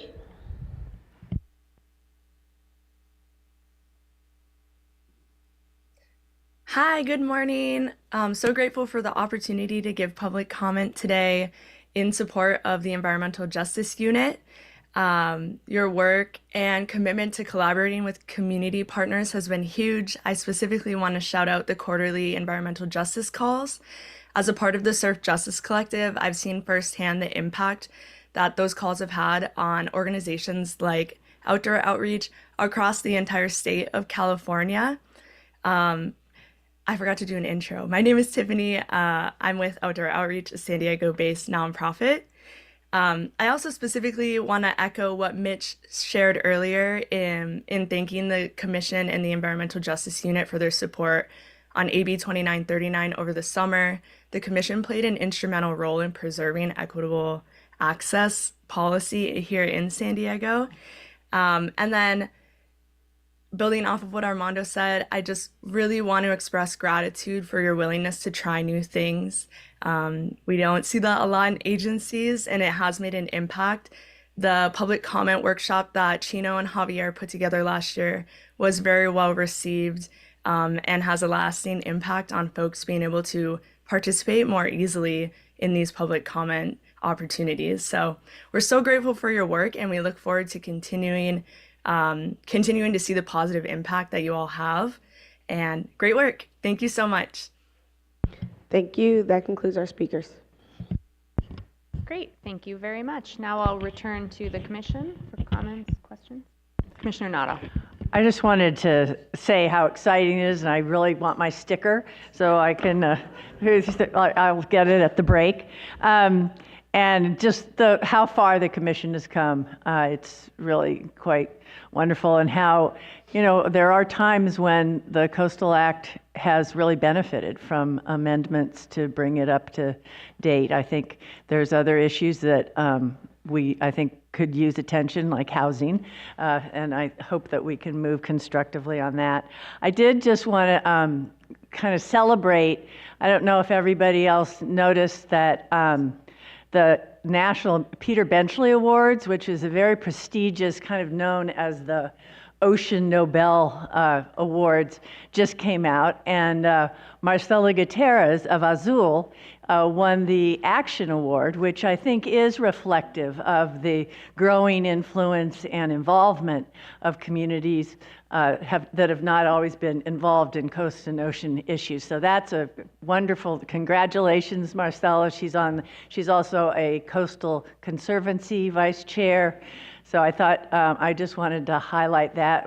There's some other wonderful California recipients of that award too. But it's an acknowledgement of how we're making progress. We're not there yet, but thank you so much for all you're doing. Thank you. Commissioner Escalante. Thank you, Madam Chair. I want to thank staff, Javier, Chino, and of course all the other staff that have worked behind the scenes to make this happen for years now. It's been, I know that it started well before I started on the commission. So I'm always very proud to be at these points, at this milestones of progress in our environmental justice policy work. Of course, enormous gratitude to all the community partners. Congratulations to Marcela, my good friend and leader of Azul. Always at the tip of the spear in a lot of the hardest fights, and always honoring the great memory of the leaders that were so influential on this and have passed. And City Project is one of those that comes to mind, Robert Garcia. And of course, the leaders on this dais, past and present, and hopefully future, and in the legislature that have spearheaded this and have set up such a remarkable template, really, to achieve equitable outcomes in government. And, especially in today's climate, I think that it's ever more important to have these things on paper, solidified, implemented, to be shown that it is possible, that it does work, and it's actually imperative and necessary to have a functional society.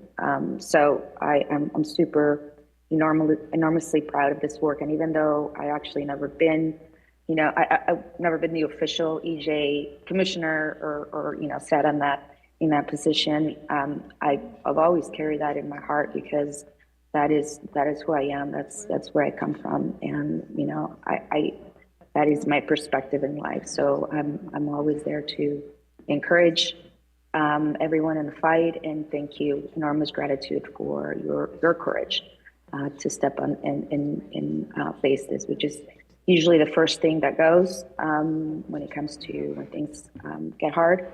So I appreciate you all. Thanks. Thank you very much. Okay, Commissioner Lopez. I'll be brief and want to associate myself with the comments of Commissioner Escalante and just share that in the times we're living in today, I know equity is not a popular word, and yet every time I say the Pledge of Allegiance and focus on those final two words, for all, it really means for all. And I think the work that we're doing here, especially with the foundation set by Effie as that first EJ commissioner, is really important. We're standing on solid bedrock, and it's how we build from here. So I really want to appreciate every single member of this particular team for what you've done and what you continue to do, because as we show community that we see them and hear them, and the commitment to make the Instagram videos in Spanish and communicate directly with people, it matters. So thank you for this work and for the continued work, because I know, again, we're standing on solid ground and look forward to all we're going to continue to build together, because I think everybody up here in their own way sees themselves as part of that EJ commitment and embodiment here on this particular commission. So thank you. Thank you, Commissioner. Commissioner Jackson. Thank you, Madam Chair. I did want to make a comment, but I don't now after Commissioner Lopez. He sort of dropped the mic. But, you know, happy Coastal Commission anniversary. And, you know, this is 50 years of the Coastal Act. Super exciting. I am beyond stoked to play a small part in this. I'm super stoked for the new drip that we've gotten from our colleague. You know, and I think of this all the time in terms of branding and marketing and selling, because I mean it's amazing how 99.9% of our residents have no idea why we have these beautiful coastal views and the access that we have.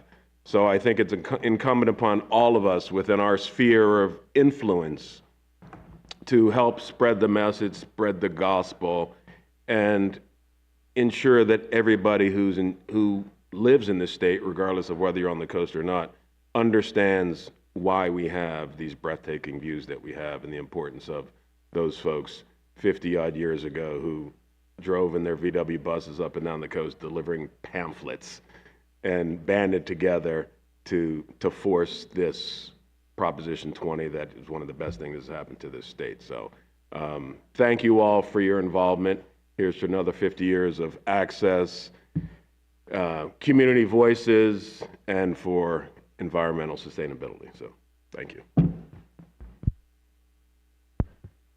Thank you very much. And I will align myself with the comments of all my colleagues, and I think that's a great note. Here's to another 50 years. With that, I'm going to suggest we take a brief bio break. If everyone could be back just a few minutes after 11, please.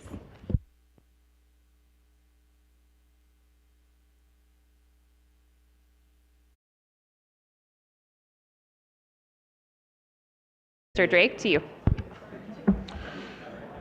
Thank you, Chair Harmon. Good morning, Commissioners. This is the legislative report for February. The legislature kicked off the 2026 state legislative session on January 5th, and it's been an active first few weeks. New bills for the year are currently being introduced, and I'll get into a couple noteworthy bills in just a minute.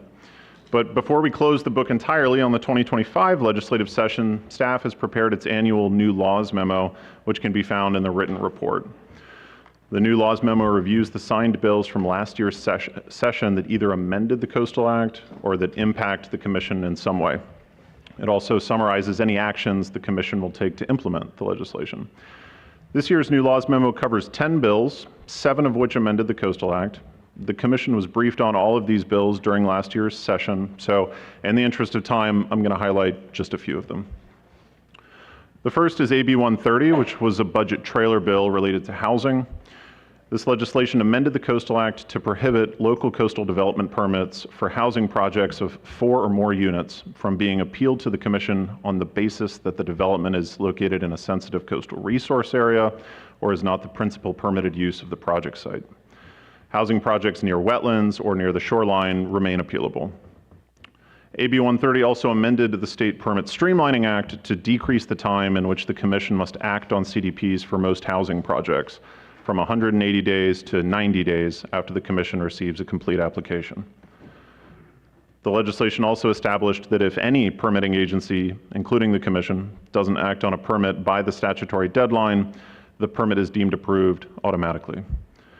AB 130 took effect immediately upon being signed by the Governor on June 30th. So since that date, the Commission has been implementing the new permitting requirements and has provided an informational memo to local governments regarding the changes to the Coastal Act.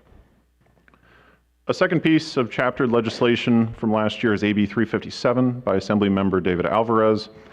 This legislation amended Section 30605 of the Coastal Act to direct the Commission to prioritize active transportation and public transportation facilities on university campuses over private vehicle parking. It also directs the Commission to defer to universities in setting parking requirements for housing projects on their campuses. Additionally, the legislation added a new section to the Coastal Act, 30605.1, which creates an expedited process for the Commission to quickly approve amendments to a university's long-range development plan that would have no impact on coastal resources or coastal access. The Commission will implement these new policy directives as well as the expedited process for approving de minimis LRDP amendments as university projects and plan amendments come forward. Another piece of chaptered Coastal Act legislation from last year is SB 484 by Senator Laird, which the Commission supported. You might recall that this legislation directs the Commission by July 2027 to identify infill areas within at least 3 local jurisdictions that currently don't have a certified local coastal program. And then in these areas, the Commission will pilot making 100% affordable housing projects categorically excluded from needing to obtain a CDP. The legislation requires the Commission to consider certain factors and to coordinate with the Department of Housing and Community Development, or HCD, in drawing these exclusion areas. And then once established, the CADXs will remain in effect for 10 years. Before they expire, the Commission will submit a report to the legislature identifying the number of affordable housing projects that were constructed or are currently being constructed using the exclusions. Of the 76 local governments in the coastal zone, there are currently 12 cities that don't have a fully certified LCP. Over the coming year and a half, the Commission will evaluate the coastal zones of these cities to identify potential infill areas where development of affordable housing wouldn't impact coastal resources or be vulnerable to sea level rise, consistent with the legislation. The Commission will also draw on the expertise of HCD, local governments, affordable housing developers, and other stakeholders to gather input on what areas within these uncertified jurisdictions are well suited for affordable housing. As an initial step in soliciting this feedback, we're currently creating an interactive map of the coastal zones of the 12 uncertified cities, which we're aiming to put online for public viewing in mid-March or so. We look forward to providing more updates and announcements on the CADX development process at future Commission meetings. One piece of chaptered legislation that didn't amend the Coastal Act, but which is still directly relevant to the Commission, is AB 462 by Assemblymember Lowenthal. This is the legislation that requires the Commission and local governments to approve or deny CDPs for accessory dwelling units within 60 days of receiving a complete application. If the Commission doesn't act by this deadline, the CDP is deemed approved automatically. The legislation also prohibits locally approved CDPs for ADUs from being appealed to the Commission. AB 462 took effect immediately upon being signed by the Governor on October 10th. So since then, the Commission has been implementing the expedited permitting requirements for qualifying ADU projects. The final piece of legislation we want to touch on this morning is AB 592 by Assemblymember Gabriel. Relevant to the Coastal Act, this legislation allows restaurants that created expanded outdoor dining areas in their parking lots during the COVID-19 pandemic to continue operating those outdoor dining areas irrespective of local parking requirements. So the legislation essentially requires local governments statewide to grandfather in those COVID-era outdoor dining spaces until the restaurant decides to remove it. Any local governments and restaurants that want to create new outdoor dining spaces going forward remain subject to state law requirements, including the Coastal Act and LCPs in the coastal zone. For more information, the full new laws memo can be found in staff's written report. It contains additional detail about these pieces of legislation that I mentioned, as well as several other pieces of chaptered legislation from the 2025 session. Moving ahead into 2026, at the beginning of the legislative report, you can find a list of deadlines for this year's session. Last Friday was the deadline for each house to pass bills that had been introduced in that house in 2025. Any 2-year bills that didn't meet that deadline for getting over to the second house are now dead, and staff has removed them from the legislative report. Finally, as I mentioned at the top, right now we're in the period when new bills are being introduced for the year. At the moment, there are just a couple bills relevant to the Commission or to the coast, and I just want to flag them quickly. The first is AB 35 by Assemblymember David Alvarez. This is a bill from last year that originally dealt with hydrogen projects, but last month the author rewrote the bill to instead exempt from the State Administrative Procedures Act any state programs that will be expending Proposition 4 bond funds. This proposed exemption is in line with similar APA exemption language that has been used consistently in prior natural resource bond measures over the years, and staff has no concerns. The bill has an urgency clause. Last week, it passed out of the Senate and is now in the Assembly awaiting referral to committees. The one new bill in the legislative report this month is AB 1593 by Assemblymember Diane Dixon from Orange County. This bill would require state agencies that impose any sort of monetary charge, and so that would include permit fees or administrative penalties, to report the revenue generated from those charges on the agency website. That bill was just introduced and referred to the Assembly Governmental Organization Committee yesterday. The last day for new bills to be introduced is February 20th, and we expect to see a couple thousand new bills come into print between now and then. Bills must then be in print for 30 days before they can begin to be heard in policy committees. Next month's legislative report will contain a full rundown of the newly introduced bills that are relevant to the Commission or to the coast more broadly. And with that, Chair Harmon, unless there are any questions, that concludes the legislative report. Great. Thank you very much, Mr. Drake. Are there any public comments on the legislative report? None. Okay, I'll return to the Commission. Comments, questions? Okay, seeing none. Thank you very much. And that brings us to the grant program, please. That's right, item 60, and we'll ask Sydney Schmitter is going to be doing the staff presentation for this item.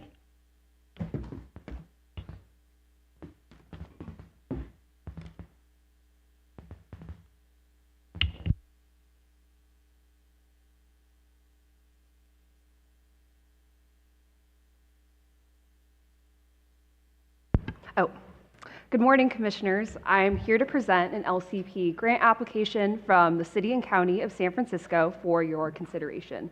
Staff is recommending approval. Next slide, please.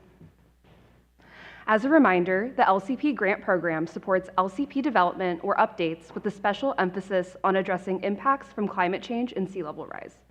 The program has been running for just over 10 years and has awarded approximately $30 million to 48 jurisdictions for 99 separate projects.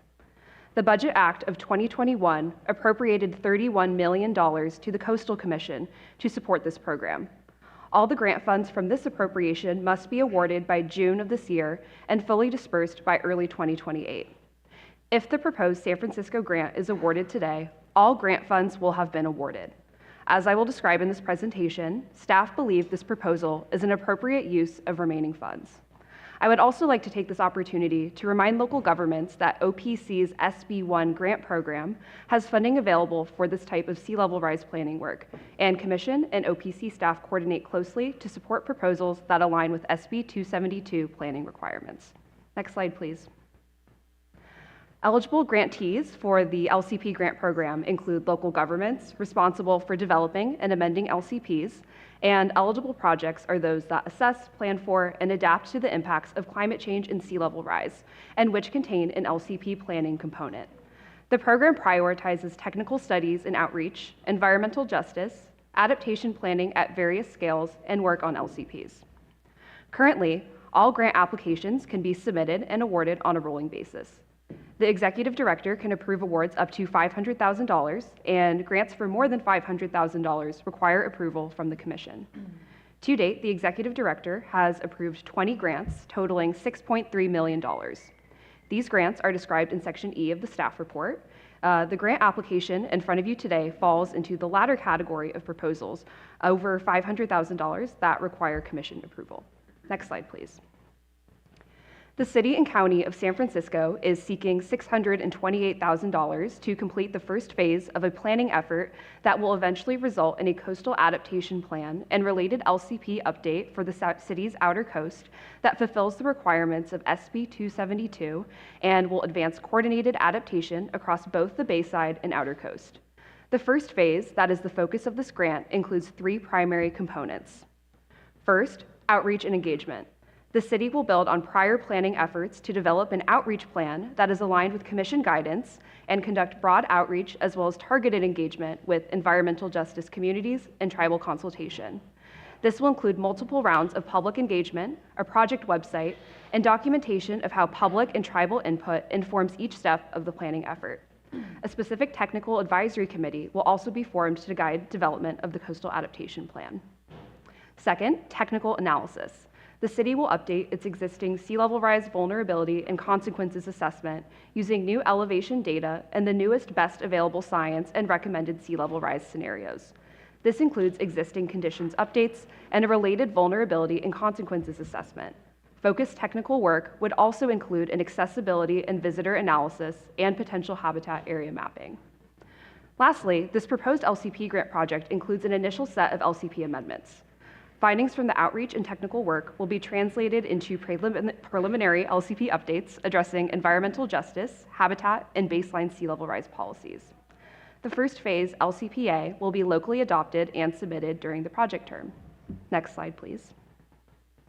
San Francisco has also developed a work plan for a second phase that builds on the proposed LCP grant-funded project. This parallel effort would support development of adaptation strategies, phased pathways, cost estimates, and implementation planning coordinated with existing programs and funding strategies. Together, this work would inform preparation of the San Francisco Coastal Adaptation Plan, including interagency and technical advisory committee review, and support translation of more detailed adaptation planning into a second phase, resilience-focused LCP update for local approval and commission certification. This longer-term planning is consistent with and would fulfill SB 272 requirements, but it cannot be fully funded under this LCP grant due to program limits and timing. San Francisco has applied for OPC funding for the second phase, though no final decision on that proposal has been made. Staff notes that regardless of that outcome, the proposed first phase that is the subject of this commission grant is an important first step. Next slide, please. Staff believes that the proposed project is consistent with the LCP grant program priorities and evaluation criteria adopted by the Commission. San Francisco's LCP was originally certified in 1986. The most recent amendment, certified in 2018 and supported by a 2014 LCP local assistance grant, implemented the Western Shoreline Area Plan, which translated the vision of the 2012 Ocean Beach Master Plan into LCP-level policies, but this was limited in scope and designed as an initial step towards an eventual more comprehensive update. This project represents the next step in that progression by updating vulnerability information, incorporating new science and statewide guidance, developing next phase adaptation strategies, and expanding adaptation planning to the rest of the outer coast and along the bayside shoreline. The project will help align and unify San Francisco's Bay and outer coast adaptation efforts, including coordination with a previously awarded Ocean Protection Council grant to develop the San Francisco Bay Shoreline Adaptation Plan. The project builds on substantial prior planning efforts, but addresses a clear gap, completing the next phase of adaptation planning and translating that work into updated LCP policies that reflect current science, Commission guidance, and SB 272 requirements. This proposed phased approach, beginning with foundational policies followed by future LCP amendments informed by further planning efforts like the final Coastal Adaptation Plan, aligns with Coastal Commission and local government working group recommendations for incremental LCP updates. By first incorporating foundational sea level rise policies and then pursuing more comprehensive amendments, the city can make steady progress and avoid stalled or failed updates. This strategy also reflects funding realities and timelines associated with the LCP grant program. Finally, the project addresses environmental justice by analyzing impacts and adaptation measures for vulnerable communities and engaging underserved populations, as well as conducting tribal consultation consistent with state and commission guidance. These efforts will inform early environmental justice-focused LCP amendments as part of the grant-funded project. Next slide, please. In conclusion, the proposed project would lead to the update of San Francisco's LCP to reflect advanced comprehensive sea level rise adaptation planning. Commission staff recommends awarding an LCP local assistance grant to the City and County of San Francisco in the amount of $628,000. The motion and resolution are on page 3 of the staff report, and staff are recommending a yes vote. Commission staff and San Francisco staff are available for questions. Thank you. Thanks, Cindy. Before we turn it back over to you, Chair Harmon, I just wanted to underscore one point that Cindy made earlier, that if the commission does approve this grant, this will be all the funds that we were given, about the $30 million for this LCP grant program will be gone. This is incredibly important work that that the commission has been working with local governments on, required by 272, and we are grateful that there are additional grants available through the OPC. That said, there is an enormous need for funding to do this work. It's a considerable amount of work to get all local governments updated to address sea level rise by 2034, and so I anticipate the need for additional assistance for local governments in the future. So just wanted to point that out. It'll be something that we're working on through all the channels that we can, but wanted to bring that to your attention as well.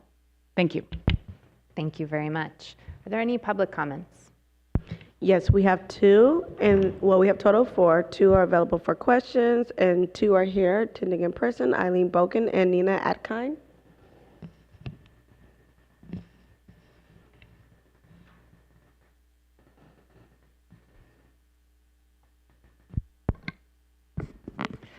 Eileen Boken, Coalition for San Francisco Neighborhoods, speaking on my own behalf, urging the Commission to approve the grant application along with more robust requirements and conditions above and beyond those stated in the staff report. Those robust requirements and conditions would include a semi-annual review by the city's Inspector General, semi-annual review by the city's Board of Supervisors, Government Audit and Oversight Committee, as well as an annual review by the city's Capital Planning Committee. SF does not have a city council as indicated in page 8 of the staff report. On page 11, items 5 and 7 both state, and I quote, the executive director or his designee, unquote. Recent bookends for the Oceanside neighborhoods are the 2010 Ocean Beach Master Plan, which was led by SPUR, which is a pro-development think tank, and the 2025 Mayor's Family Zoning Plan, which proposes to construct 800,000 new housing units over 50 years, which would be heavily concentrated in the Oceanside neighborhoods. There are well-founded concerns about turning Ocean Beach into Miami Beach. More robust requirements and concerns could possibly address these concerns, most requirements and conditions. Thank you. Thank you. Next is Nina Atkine.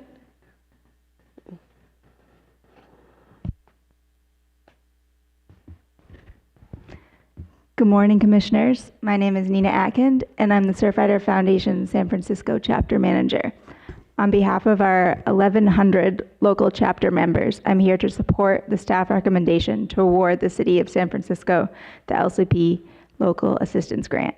It makes a lot of sense to streamline and update the existing sea level rise vulnerability studies in San Francisco, the closure of the Great Highway and planned seawall at Sloat, and the closure of the Great Highway from Lincoln to Sloat, and the new 2-mile Sunset Dunes Park are dramatic adaptation actions that certainly affect previous planning accomplishments. As you all know, Ocean Beach is a highly energetic wave environment, and we've consistently seen erosion underestimated by agencies in the past. We hope that moving forward, the city can incorporate realistic storm surge and erosion estimates into the sea level rise vulnerability assessment. Surfrider has been invited on the advisory committee for this grant work, and we see this as an opportunity to support the habitat and public access goals of the plan. We've been stewarding Ocean Beach for almost 40 years in San Francisco, and we are thrilled to be a leader in the current community-powered dune revegetation pilot project. Over the past few months, with more than 150 volunteers, we transplanted 950 native dune grasses to stabilize the dunes at Ocean Beach. We look forward to continuing to lead this work with collaboration of San Francisco Recreation and Parks Department and the National Park Service. We appreciate the effort to bring in environmental justice and tribal partners to this work. There are many groups like Queer Surf and Salted Roots under the Surf Justice Collective whose voices are critical for equitable, accessible, and resilient Ocean Beach for generations to come. Please vote yes to support this grant. Thank you for your time, and happy 50th anniversary. Thank you. That concludes our speakers. Thank you. Okay, I'll just make brief comments. I just want to underscore the comments made by Director Huckelbridge. As a representative of local government on this commission, the funding has been so critical to our ability to move forward with our updates, and the need for additional funding is just cannot be understated. So really want to highlight the points that she made and express my gratitude for how successful this has been. And with that, I'll turn it to Commissioner Wilson. Thanks. I'm happy to make the motion. I move that the Commission award LCP Local Assistance Grant funding of $628,000 to the City and County of San Francisco and authorize the Executive Director or their designee to enter into a grant agreement with the grantee for allocation of these funds and to make any amendments thereto subject to the requirements and conditions set forth in the staff recommendation, and I recommend a yes vote. Second, her designee. Okay, that's a motion by Commissioner Wilson, a second by Commissioner Nodoff. May we have a roll call vote, please? Okay. Commissioner O'Malley. Yes. O'Malley, yes. Commissioner Escalante. Yes. Escalante, yes. Commissioner Hart. Yes. Hart, yes. Commissioner Jackson. Aye. Jackson, yes. Commissioner Kelly. Yes. Kelly, yes. Commissioner Lopez. Yes. Lopez, yes. Commissioner Kalmick. Yes. Kalmick, yes. Commissioner Nothoff. Aye. Nothoff, yes. Commissioner Moreno. Moreno, yes. Moreno, yes. Commissioner Wilson. Yes. Wilson, yes. Chair Harmon. Yes. Yes, the vote is unanimous. Wonderful. Thank you. Congratulations. Okay, and now that will bring us to the regular consent calendar, please. Ms. Gray. Will item 8 provides for applications to be moved from the regular calendar to consent calendar. And we have 10 items that we are recommending be moved to consent. And those are item 11A, the Del Norte County LCP amendment to rezone a single parcel to adequately recognize wetlands and wetland buffers. Item 11C, a time extension for the City of Fort Bragg's LCP amendment regarding accessory dwelling units. Item 11D, a time extension for the City of Fort Bragg LCP amendment regarding tiny home and manufactured home provisions. Item 11E, a time extension for the City of Fort Bragg LCP amendment for plan development permit updates. Item 11F, not a time extension, the City of Fort Bragg LCP amendment for housing updates. Item 11G, a time extension for a City of Fort Bragg LCP amendment for urban lot split. Item 11H, another time extension for the City of Fort Bragg LCP amendment regarding parking and landscaping provisions. Item 11I, the City of Fort Bragg LCP amendment for outdoor dining regulations. Item 11J, a time extension for the City of Point Arena's housing update and code reorganization.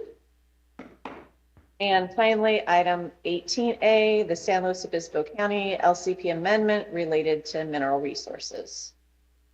We are not aware of any opposition to any of these items. The applicants are in agreement with the staff recommendations, and staff is recommending that the commission vote and approve this item.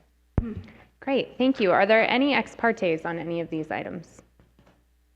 No? Seeing none. Any public comments? None. Okay, great. Thank you. Then I'll return to the commission to entertain a motion. I'll move that we approve the consent calendar. I'll second, but I also just want to flag that at least 5 of these items on consent are to deal with housing and to commend staff for moving things forward as expeditiously as possible. Thank you. We have a motion by Commissioner Wilson, a second by Commissioner Nodoff. May we have a roll call vote, please? Commissioner Escalante. Yes. Escalante, yes. Commissioner Hart. Yes. Hart, yes. Commissioner Jackson. Aye. Jackson, yes. Commissioner Kelly. Yes. Kelly, yes. Commissioner Lopez. Yes. Lopez, yes. Commissioner Kalmick. Yes. Kalmick, yes. Commissioner Nothoff. Aye. Nothoff, yes. Commissioner Moreno. Moreno, yes. Moreno, yes. Commissioner Wilson. Yes. Wilson, yes. Commissioner O'Malley. Yes. O'Malley, yes. Chair Harmon. Yes. Harmon, yes. The vote is unanimous. Thank you. The consent calendar is approved. Okay.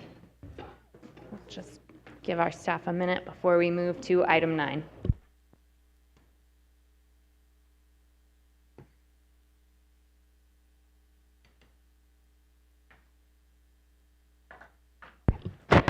Okay, wonderful, thank you. So we're now on item 9. We're going to consider the following agenda items. Wednesday 9A through 9C, which share a single combined staff report, including proposed consent cease and desist order number CCC-26-CD-01, consent restoration order CCC-26-RO-01, and consent administrative penalty number CCC-26-AP3-01. The orders are all proposed to be issued to Travis Schneider and Stephanie Bode for violations occurring at 1506 and 1512 Walker Point Road, Bayside, Humboldt County. Would the alleged violator and/or its representatives please identify themselves for the record? I think they're on Zoom. No. No, they should be in person. Okay. Bradley Johnson and Travis Schneider. Yes, Brad Johnson, attorney for the respondents here. Thank you. Thank you, Mr. Johnson. And to our staff, can you please identify what items are part of the record, or already part of the record, excuse me? Yes, thank you, Chair. The record consists of the contents of the staff report and supporting documents, the 2 addenda, both of which were posted on our website, which contain public comment letters of support from the Bear River Band of the Roanoke Rancheria, the Surfrider Foundation, Pennyalea, and Stenton, and the Wiyot Tribe of Natural Resources Department, and Janet Idness, and staff's brief responses thereto, along with public documents in the violation file and today's hearing itself. Thank you, Ms. Hagee. And how long will you need for your presentation today? 25 minutes, please. Great, thank you. There shouldn't be any ex parte communications, but do any commissioners have any such ex partes to report? Okay, seeing none, I'm now going to review the rules for this proceeding. Our staff has asked for up to 25 minutes for its presentation, so I'll give the alleged violator the same amount of time, and they may also request to reserve some of that time for their own rebuttal.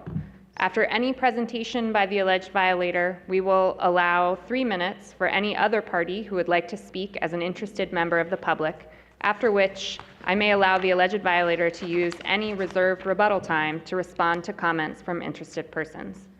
Our staff will then typically respond to that testimony and to any new evidence introduced. Anyone who speaks at this hearing may propose questions, either orally or in writing, that they would like commissioners to ask of any other party, but it is not appropriate to suggest to be asked questions to yourself. Commissioners, may, but are not required to ask the proposed questions. So with that, we're now going to begin the public hearing, and I will turn it over to the staff for their presentation. Ms. Hagee. Thank you so much, Chair. Good morning, and good morning to you and the members of the commission. Well, we're still morning. We'd like to present these orders to you today. We're pleased to announce that Travis Schneider and Stephanie Bode, whom we will refer today collectively as respondents, have worked with staff to reach an amicable resolution of this case by entering into the proposed consent cease and desist order, proposed consent restoration order, and consent administrative penalty, which we will refer to today collectively as the consent agreement. This matter involves the partial construction of a house that was over twice as large as was permitted, as you will hear. This also involved major vegetation removal, as well as issues regarding cultural resources, wetlands, and environmentally sensitive habitat areas, or ESHA, despite specific coastal development permits designed to protect the habitat and cultural resources known to be on site. The properties involved have important and natural and cultural resources for the Wiyot area tribes, including the Wiyot tribe, the Bear River Band of the Roanoke Rancheria, and the Blue Lake Rancheria. We want to specifically thank these tribes for providing our staff with so many comments and insights. They were extremely civil and cooperative. You'll hear from them later. They're very charming. As you will hear, staff worked closely and collaboratively with respondents for many months to find a meaningful resolution to this matter that they could successfully implement. This has been a long road. but they have been very willingly worked with us from the beginning of our involvement in the case, and we greatly appreciate the significant steps that they have taken to come to this proposed resolution. As you will hear, it provides for a creative and valuable resolution that we could not have achieved absent a settlement here. Specifically, the proposed agreement will, if approved and implemented, protect the habitat and cultural resources on these properties in perpetuity through transfer of fee title to one or all Wiyot area tribes with protections for the resources on site in addition. As you know, the situation was complicated, but we are pleased that we were able to resolve the matter amicably, and we appreciate their cooperation. We would also really like to thank Humboldt County Planning Department for their cooperation and assistance in addressing this matter, and in particular, John Ford, the Director of Planning and Building, and his staff for many long hours, patience, and commitment to resolving this in a protective and professional manner. Today's presentation will be given by Shelby Waymont, an attorney in our headquarters enforcement unit, and Enforcement Counsel Robin Mayer is also present if you have additional questions. Next slide, please, and Shelby, take it away. Good morning, Chair and members of the Commission. On this slide, you can see a map of the region, and the general location of these properties is marked by a yellow star. This case involves two adjacent properties, both owned by respondents. Both properties are located north of the city of Eureka, between the Eureka-Arcata Highway 101 corridor and Myrtle Avenue. Next slide, please. This slide shows a view of Humboldt Bay, looking across the bay towards the properties. The properties are inland from Humboldt Bay and also border the Fay Slough Wildlife Area, a 484-acre wildlife area managed by the California Department of Fish and Wildlife, which is a critically important wetland complex and a tidal tributary to Humboldt Bay, as I'll describe later. Before getting into the details to the unpermitted development that occurred in this matter, I first want to discuss the natural and cultural resources that are located on and adjacent to the properties. Next slide, please. This slide shows the wetland habitat at the Fay Slough Wildlife Area, which is adjacent to the properties. Wetlands are extremely rare and are one of the most important ecosystems in California. Given that California has lost upward of 90% of its historical wetlands, the remaining wetlands, including those located on the properties and adjacent Fay Slough, have been designated as critical threatened habitat. The adjacent Fay Slough wetlands support numerous resident and migrant wildlife species, including newts, songbirds, egrets, herons, various raptors, barn swallows, and various species of sparrows, the northern red-legged frog, Pacific chorus frogs, and northwest salamanders. In addition to supporting a vast community of animals that depend on wetland habitat to forage, migrate, and breed, wetlands also play a significant role in addressing impacts related to climate change by providing flood control, sequestering carbon dioxide, and filtering pollutants. Next slide, please. These properties are also culturally and historically significant to the Wiyot area tribes. This slide shows a drawing of a pre-contact Wiyot village in Humboldt Bay. The properties are located on the remnants of a pre-European contact Wiyot village and contain uniquely well-preserved cultural resources. Next slide, please. The properties and surrounding area are located on a broader pre-colonial Wiyot habitat site, significant to the larger Wiyot tribal landscape of Ouija, or Humboldt Bay. Humboldt Bay also contains an island called Tulawat, which is visible from the properties and is shown on the slide here, which is the sacred center of the Wiyot universe and located near these properties. Humboldt Bay in general, and these specific properties, have been culturally and historically significant to the Wiyot peoples since time immemorial. Next slide, please. This slide shows an aerial photograph of the parcel, where the house was to be constructed prior to the house construction, as marked by the yellow star, with a red arrow indicating where the wetland habitat approximately begins. As you can see, the properties are surrounded and immediately adjacent to the Fay Slough wetlands to the south and the west. I'll now briefly review the permit history for the site. In 1988, there was an LCP amendment to rezone these properties and the surrounding area as a rural residential instead of agricultural exclusive. In September of 2017, the County of Humboldt issued a CDP for the construction of an 8,000 square foot residence with an attached 1,000 square foot cellar, 4 garage parking spaces, 2 driveway parking spaces, and approximately 1,500 cubic yards of cut and fill. All of the development was to occur on the main lot, and no development was ever proposed or authorized by the CDP on the adjacent lot. Where the house was proposed in the county CDP was just outside of the Coastal Commission's appeal jurisdiction. Next slide, please. The CDP contained numerous conditions that were designed to protect the sensitive wetlands habitat, wetland buffer areas, ESHA, and cultural resources on the property, given the sensitive nature of these resources. Condition number 2 was required to protect the native California blackberry, as shown on the slide, and required respondents to retain the native blackberry. Native blackberry provides cover, foraging, and nesting habitat for a variety of bird species, including jays, sparrows, thrashers, and towhees, and is culturally significant to the Wiyot area tribes as it was a traditional food and medicinal plant. Next slide, please. Condition number 9 also required a 100-foot wetland setback area, as designated by the county's certified LCP. The county's LCP designates the adjacent Fay Slough wildlife area and associated riparian habitat as environmentally sensitive habitat area. The county's LCP also requires that the adjacent area to any wetlands be protected by a wetland buffer area.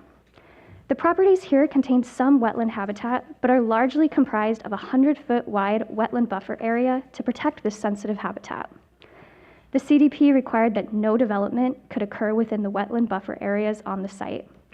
The condition was imposed to protect the sensitive habitat located on the properties. Next slide, please. This slide shows a mural for the Wiyot Tribes Cultural Center. In addition, the county CDP contained a provision requiring respondents to cease all work in the immediate area and within a 50-foot buffer if any cultural resources were discovered until a qualified archaeologist and the appropriate tribal historic preservation officers could be contacted to evaluate the discovery and develop a treatment plan. Next slide, please. This slide shows the partially constructed house taken from the nearby road. Now I'll move into the violation history.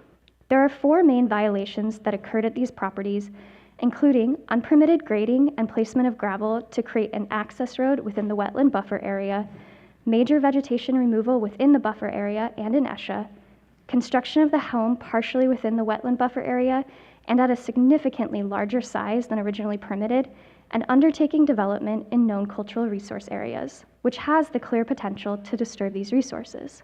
Next slide, please. Construction of the house first began in approximately May of 2018, but proceeded at a slow pace.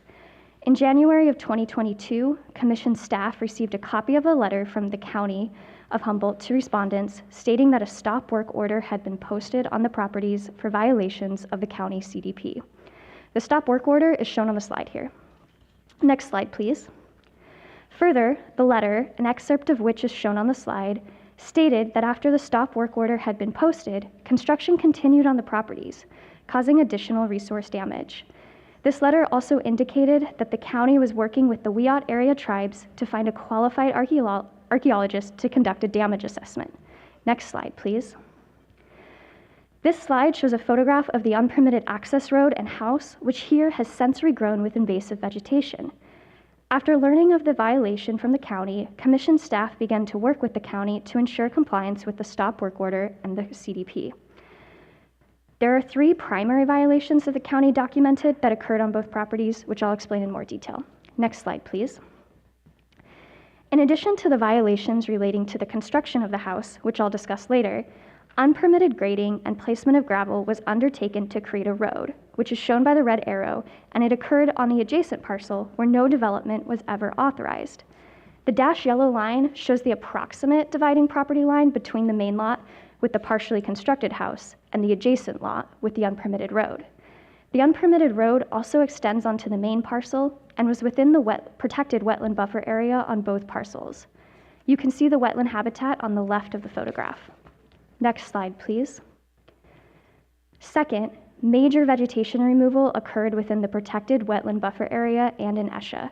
Some locations of vegetation removal are shown by the yellow arrows, although you can see from this photograph that there were many locations where vegetation was mowed and removed.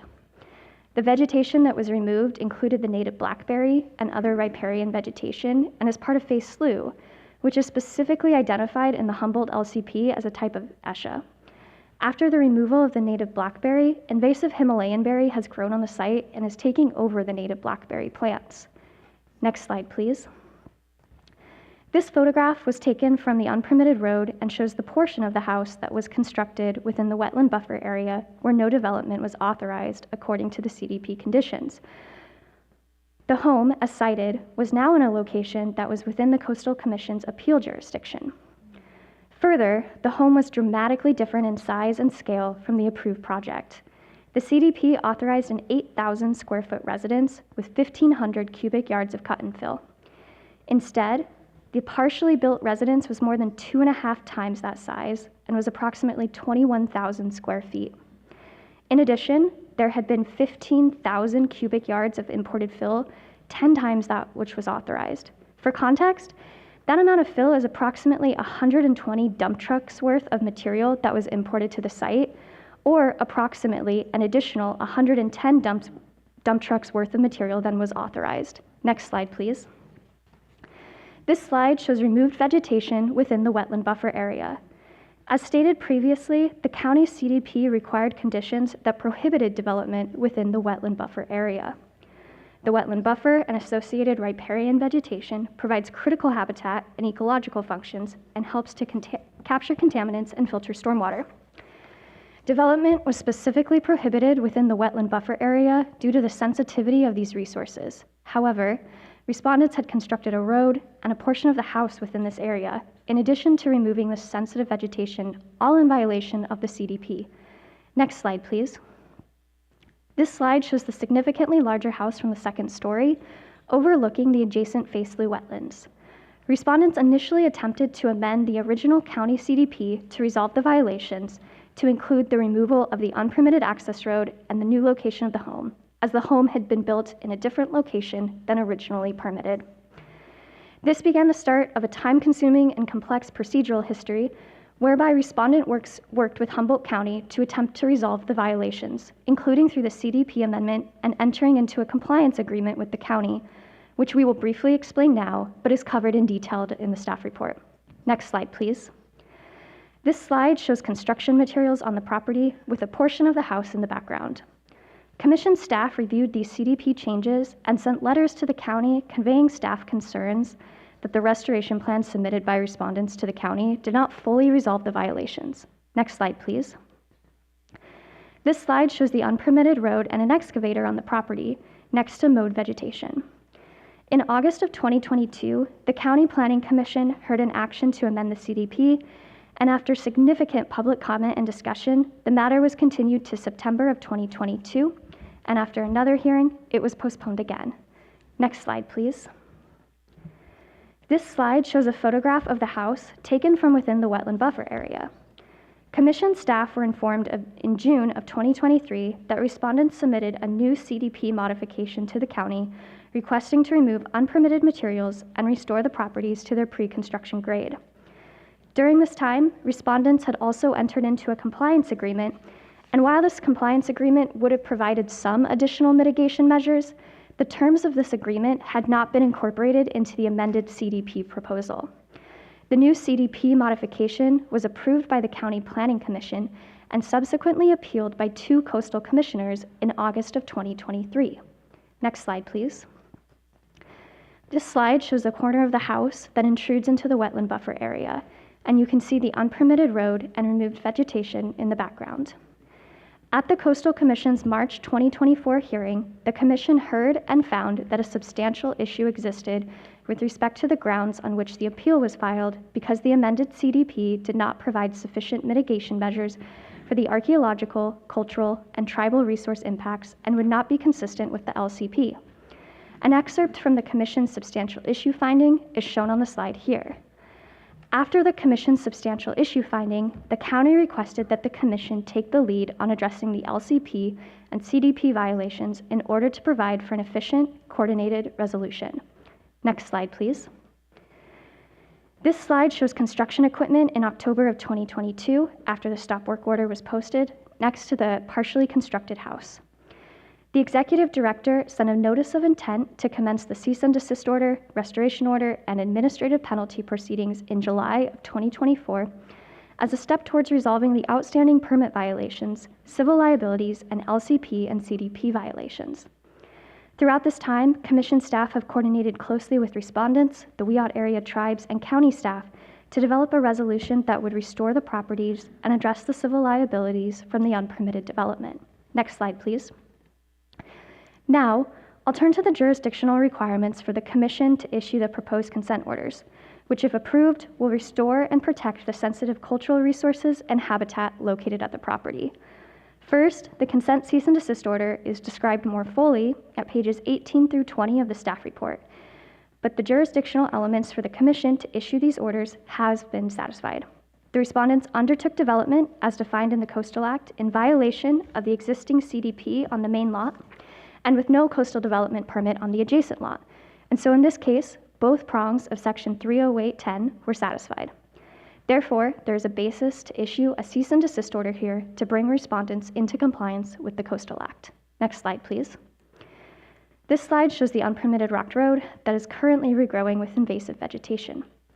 Now, I'll turn to the requirements for the Commission to issue the proposed restoration order. As described more fully in the staff report on pages 20 to 25, the elements for the Commission to issue these orders have been satisfied. The unpermitted development is clearly inconsistent with the conditions of a previously issued CDP and the Coastal Act, including the wetlands and ESHA protection policies, and if left unaddressed, it will cause continuing resource damage. And therefore, there is a basis to issue a restoration order here. Next slide, please. This slide shows machinery located on the property, with mowed vegetation next to the unauthorized road in the background. Next, I'll address the administrative penalty action. Section 308.21.3 gives the Commission the authority to impose administrative penalties when someone is in violation of any provision of the Coastal Act other than public access. And just a note that Section 308.21 of the Coastal Act addresses administrative penalties for public access violations. As described in more detail in the staff report, the unpermitted development included construction of a house significantly larger than originally permitted, removal of major vegetation, including native California blackberry, and construction of an access road and portions of a house in the wetland buffer area, which was required to be protected by conditions of the CDP and where no development could occur. Therefore, the Commission may impose administrative civil penalties for the natural resource violations. Next slide, please. Section 308.21.3c incorporates the 5 factors from Section 308.20, as shown on the slide here, as the bases for determining the amount of civil liability to impose, which we have covered extensively in the staff report at pages 26 through 32.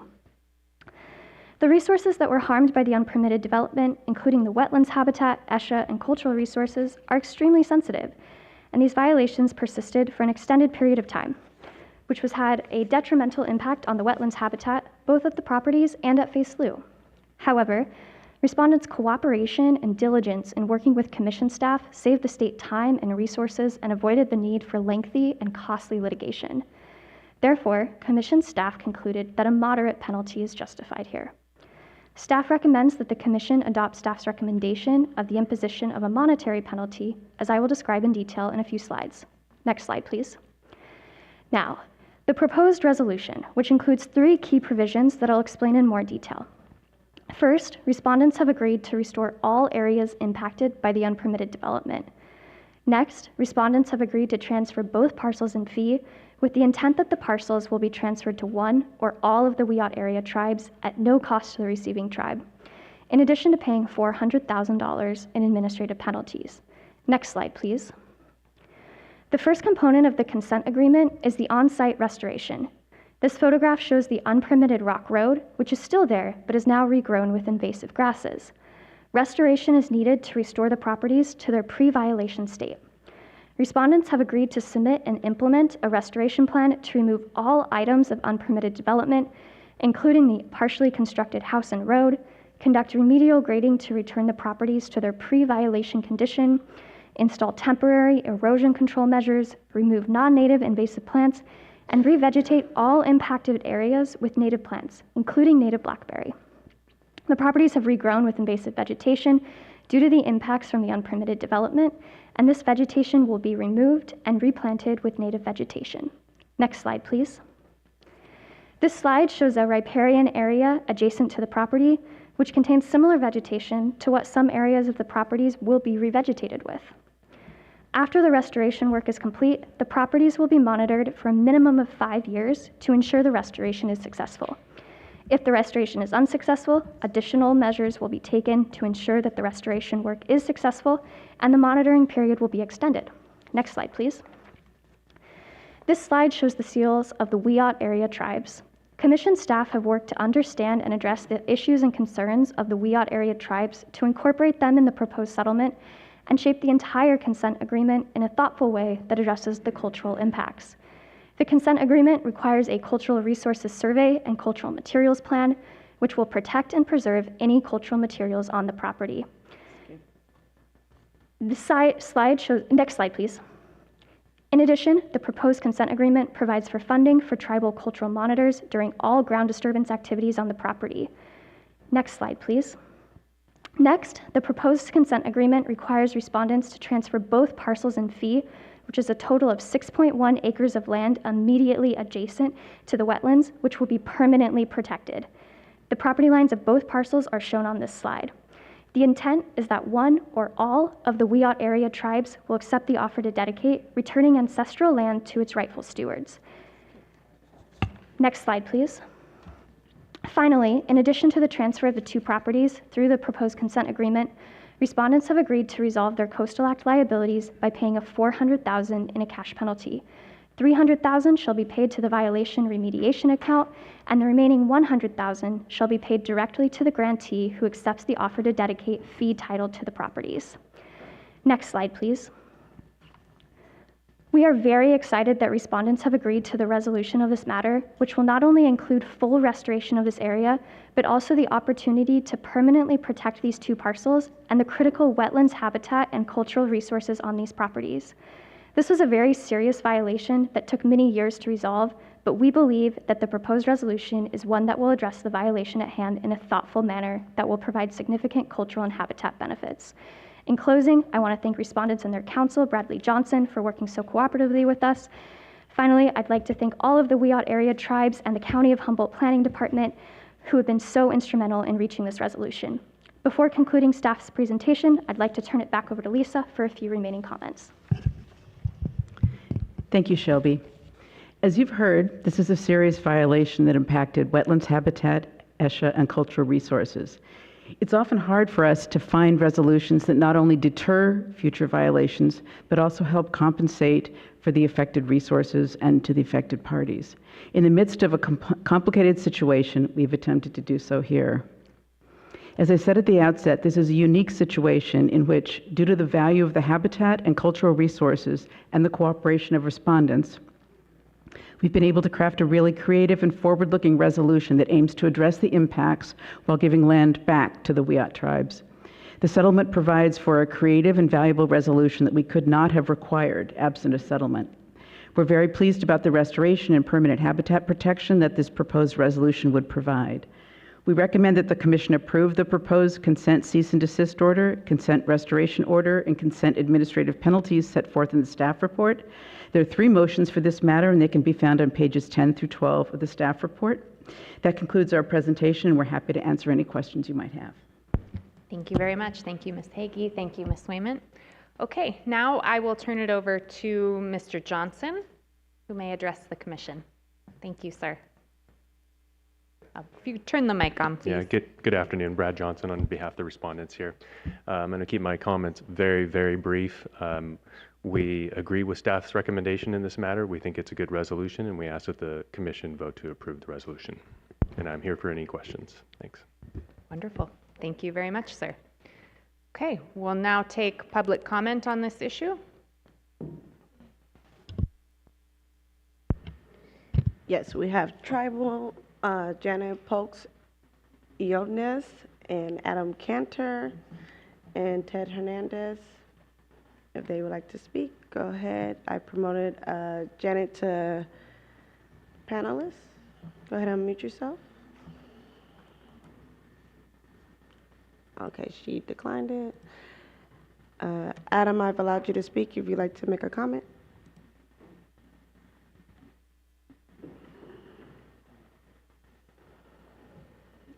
Adam, you can unmute yourself by using *6. I see you unmuted. Good evening, or good morning, Council. Can you hear me, Commissioners? I'm sorry, can you say that again? All right. Good afternoon, Commissioners. Can you hear me? Yes, we can hear you better, yes. Thank you. Yes, I'm just voicing support for the resolution. The tribal citizens and the community have had to, and the ecosystem have had to deal with the repercussions of this illegal development for years now. You know, with the dilapidated house, just on the, you know, in the view shed of much of the county on a daily basis. It's just really disrespectful, the amount of hubris that and destruction that went into this site. So I just want to support the resolution so we can move quick to begin dealing with the restoration that's needed now, was needed yesterday. So thank you so much. Next is Ted Hernandez Wyatt. Hello, Commissioners. My name is Ted Hernandez. My family comes from Tulawa and the mouth of the Eel River.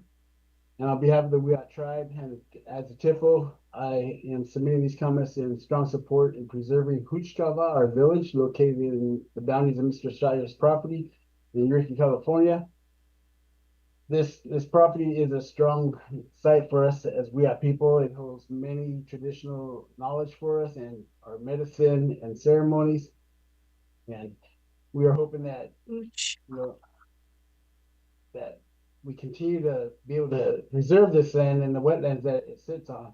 Because as Wiyot people, we want to make sure everything that is Creator has given us is to preserve it and use it for what He's provided it for us for. So as a TIPO and as a Wiyot tribal member and a spiritual person, I highly support, you know, I really support this and the staff's work on this and Mr. Steyer's work on this to return this back to the Wiyot tribe, and so that we can continue the healing of the land and our people and the people, not just Wiyot people, but all people that are in Humboldt County. So thank you again for allowing me to speak, and, you know, we just highly recommend that you guys support this. Thank you. Thank you. Next is Janet Enos. Hey, unmute. Hello. My name is Janet Polk-Eidsness, and for more than 40 years, I've worked in as an archaeologist in cultural resources management, conversant with federal and state laws and policies and protections, including the Coastal Act. I'm very familiar with this place because I was the one that originally recorded the site in 1987 for the subdivision. And the site had been mentioned in 1918, or documented in 1918 by the ethnographer Llewellyn Loud. First, a general recommendation, and I know money is hard to come by, but I really urge the Coastal Commission to consider hiring a person like me, a cultural resource manager who is conversant in the laws and is able to bird dog these plans and projects and best practices so that such issues are avoided in the first place. And I applaud you for hiring your gal that is serving as a tribal outreach person, coordinator. And that's one part of the job that I think I've done, and I have recently retired. Nevertheless, specific comments for the staff report is I want to commend Shelby Wayment and Melissa Kramer and Josh Levine for their being available to respond to questions and concerns throughout this history, which seems to have spanned my whole career. But I think it's clear that concise plans to remove and restore the property to the best possible condition without causing additional irreparable damage to the Wiyot tribal cultural resource is critical. That means you have to have people that are good at writing these documents. They understand the terms of art in cultural resource management and so forth. So, and again, a specific process for monitoring and cultural resources and compliance and inadvertent archaeological discoveries, and a treatment plan needs to be laid out. This is called the Cultural Resources Survey and Cultural Materials Plan in the staff report, which is not a standard term of art or best practice language. And that's again why I'm urging you to consider hiring someone, even as a consultant. It's arguable whether this tribal cultural resource, which is a type of property defined under Senate Bill 18, can be restored to its pre-violation condition as directed by the staff report. Okay, hi, I have more, but that's good. Thank you. Okay, thank you, Janet. Next is Jennifer Savage, followed by Mitch Silverstein, and then followed by Penny Aaliyah and Adam Leverins.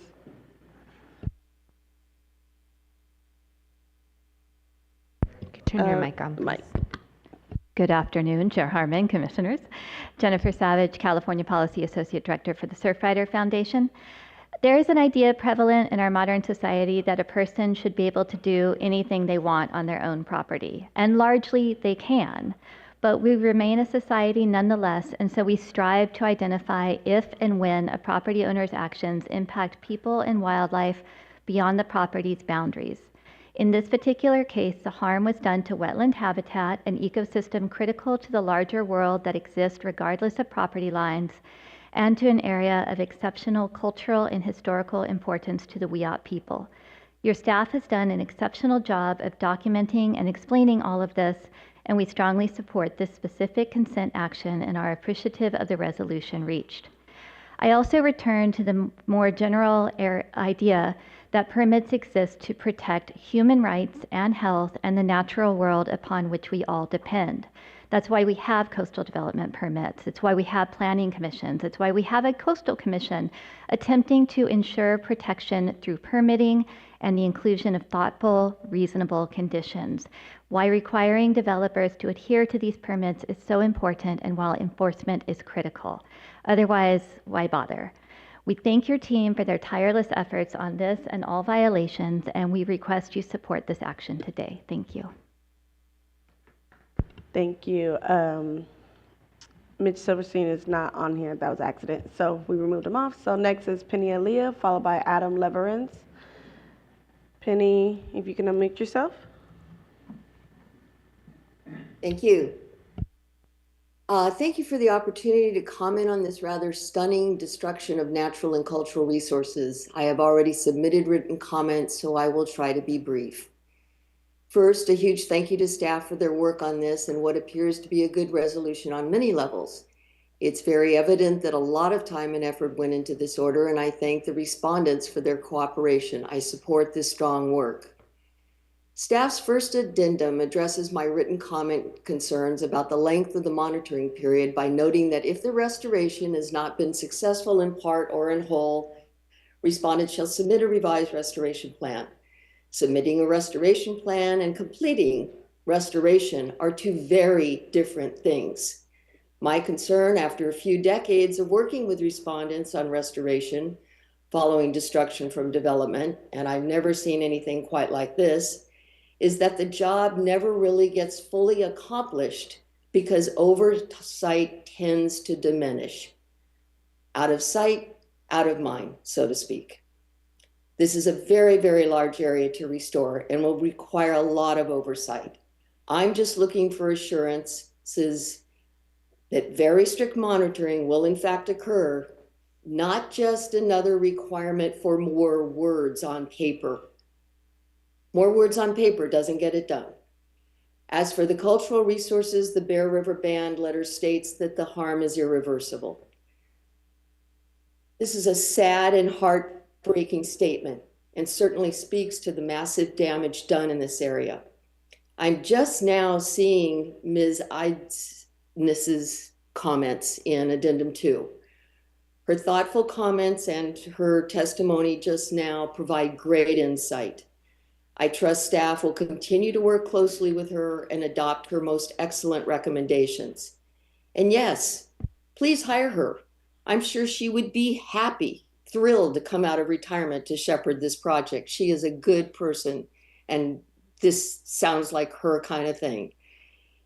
In closing, I will repeat that when there is this much damage to environmental and cultural resources, there cannot be too much monitoring or too much oversight. And as I stated in my comment letter, compliance with AB 52 is mandatory. It is not optional. Thank you, and I'm sorry for being emotional, but this is just rather upsetting. Thank you. Thank you. Next is Adam Leverins, and we also have Michelle Vassell from Tribal. Good afternoon. Can you hear me okay? Yes, we hear you perfectly. Thank you. Adam Leverins. The wind has really picked up here. I apologize if there's any feedback from that. Nope, we don't hear it, just you. Okay, great. Thank you to commission staff, the tribes, again, the public commenters, and the respondents or violators, whatever we're calling them. I appreciate that this sort of a resolution have developed. And in spite of that level of appreciation, I imagine I will sound somewhat indignant, and I apologize for that. But as I read through these materials, the number of violations and the extent of violation just astounded me. And I found myself wondering how these things could even happen. And then in the materials, I read that one of the property owners is a builder with an engineering background and got an alternative owner builder permit for the project, which allowed some level of self-monitoring and self-approval of code inspections. That is a problem, I think, if the LCP in a particular area allows such a thing. And I have seen too many experiences where individuals or corporations with a lot of money seem to feel that the rules aren't for them. And I hope the severity of the penalties here will be used in promotional materials or case studies. And some people, even the amounts here would be insignificant. And I'm not against wealth and affluence. I'm against when it leads to a level of entitlement that you can so severely violate so many things. And I apologize. First Nations issues have been a passion of mine for decades. And any way to create a deterrent in the future to this and these substantial dollar amounts, I still don't think are enough to do that, but perhaps publicity, getting this out, and the continued monitoring. I found that people that feel they can skirt the rules will experience a consequence and then feel they can skirt the rules again in the not too distant future. Thank you so much. Thank you. Next is Michelle Vassell. Michelle, you can unmute? I did. Oh, perfect. Thank you. Hello. Greetings, commissioners. My name is Michelle Vassell. I'm the tribal administrator for the Wiyot tribe.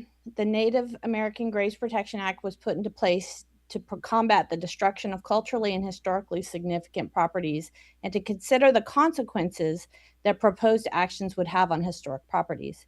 AB 52 was passed to promote the involvement of California Native American tribes in the decision-making process when it comes to identifying and developing mitigation for impacts to resources of importance to their culture. Sites like the one on the agenda today, Hutchkavawa Village.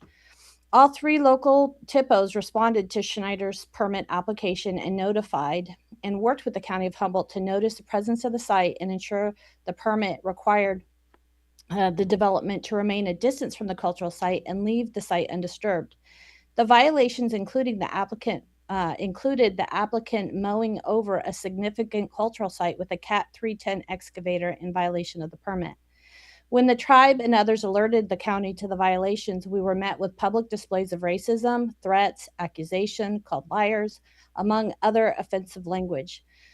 The tribes persisted toward the protection of the sites or the site anyway. The Coastal Commission staff worked over the course of many years with the tribe. We are thankful for the respect, the adherence to the law, and the interest in protecting California's coastal lands, which include tribal cultural sites. Our only concern regarding the settlement agreement have been around the compliance with the agreement. During the violation period, local government, the Humboldt County Planning and Building Department, issued numerous stop work orders, which were blatantly disregarded, and the illegal work continued. Coastal Commission staff have assured the tribe that penalties and monitoring associated with this action will ensure compliance with the settlement.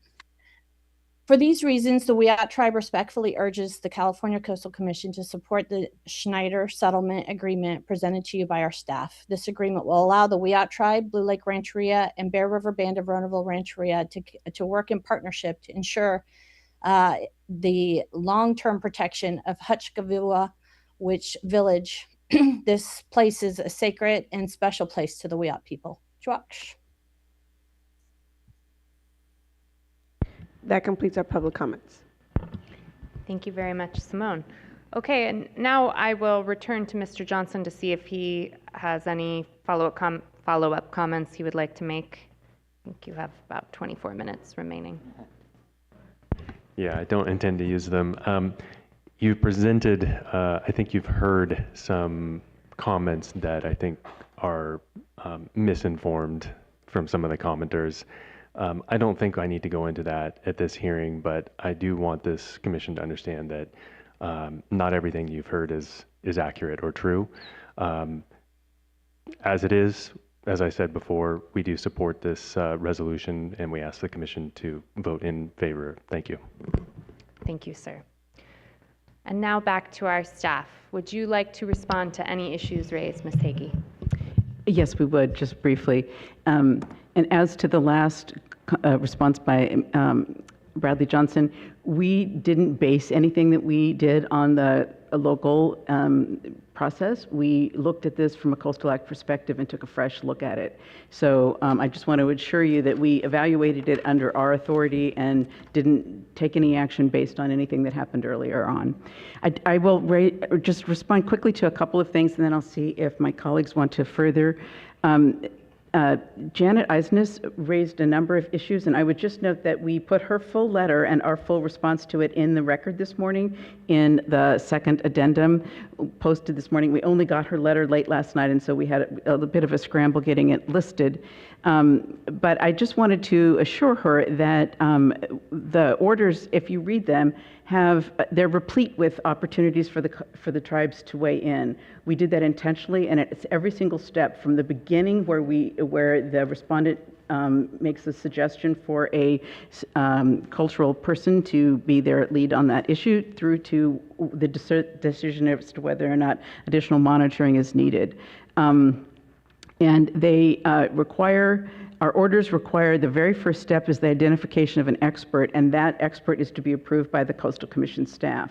So we're confident that we'll be able to weigh in and try to find somebody and ensure that somebody with expertise, as Ms. Eidnes suggested, would be on staff. And her first comment about hiring additional staff, we of course would love to have additional tribal staff and enforcement staff, but we're very gratified that we do have our new tribal liaison. And she barely got her foot in the door when we grabbed her and had her advise on this. And so in addition to getting a lot of input from the tribes over the last year, we got specific input from our own new tribal liaison, and we're very pleased that we were able to do that.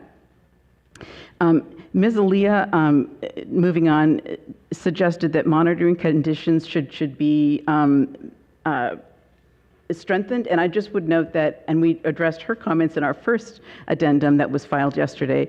The order requires monitoring to be for 5 years as a requirement if it's successful, and if it's not successful, the monitoring continues until such time as the standards set forth in the order have been met. So there's no end date for that. And we have that as an incentive to have people get everything done within the 5 years. We'd strongly prefer to have everything done as quickly as possible.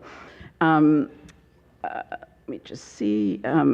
There was also comment about the local builder owner-builder exception, and that is a local rule. We don't have any control over that.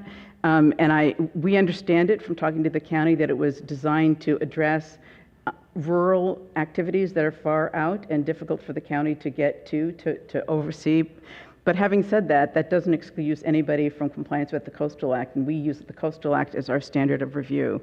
And then lastly, Michelle Vessel made the observation that enforcement and compliance is very important, and we couldn't agree more.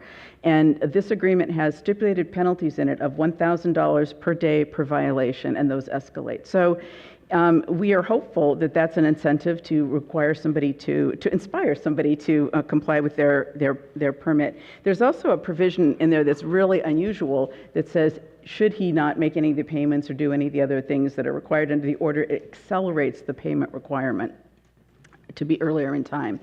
So I think those are the only points I had. Robin, do you have anything you'd want to add? No. Okay, great. I think that's it, but we'd be happy to answer any questions that commission might have. Thank you. Great, thank you very much. With that, I'll now close the public hearing and return to the commission for deliberations. Questions, comments? Vice Chair Hart. Thanks. I have a couple questions, and I'll just start with those.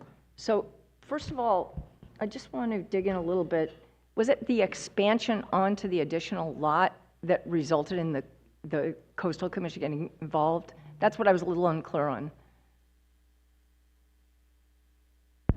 There are several issues. One, the enforcement provisions of the Coastal Act, as you probably know, are for the entire coastal zone. So whether or not we have permit jurisdiction, we still have enforcement jurisdiction. So we could take action and have taken action in many cases where there's local jurisdiction over the permit.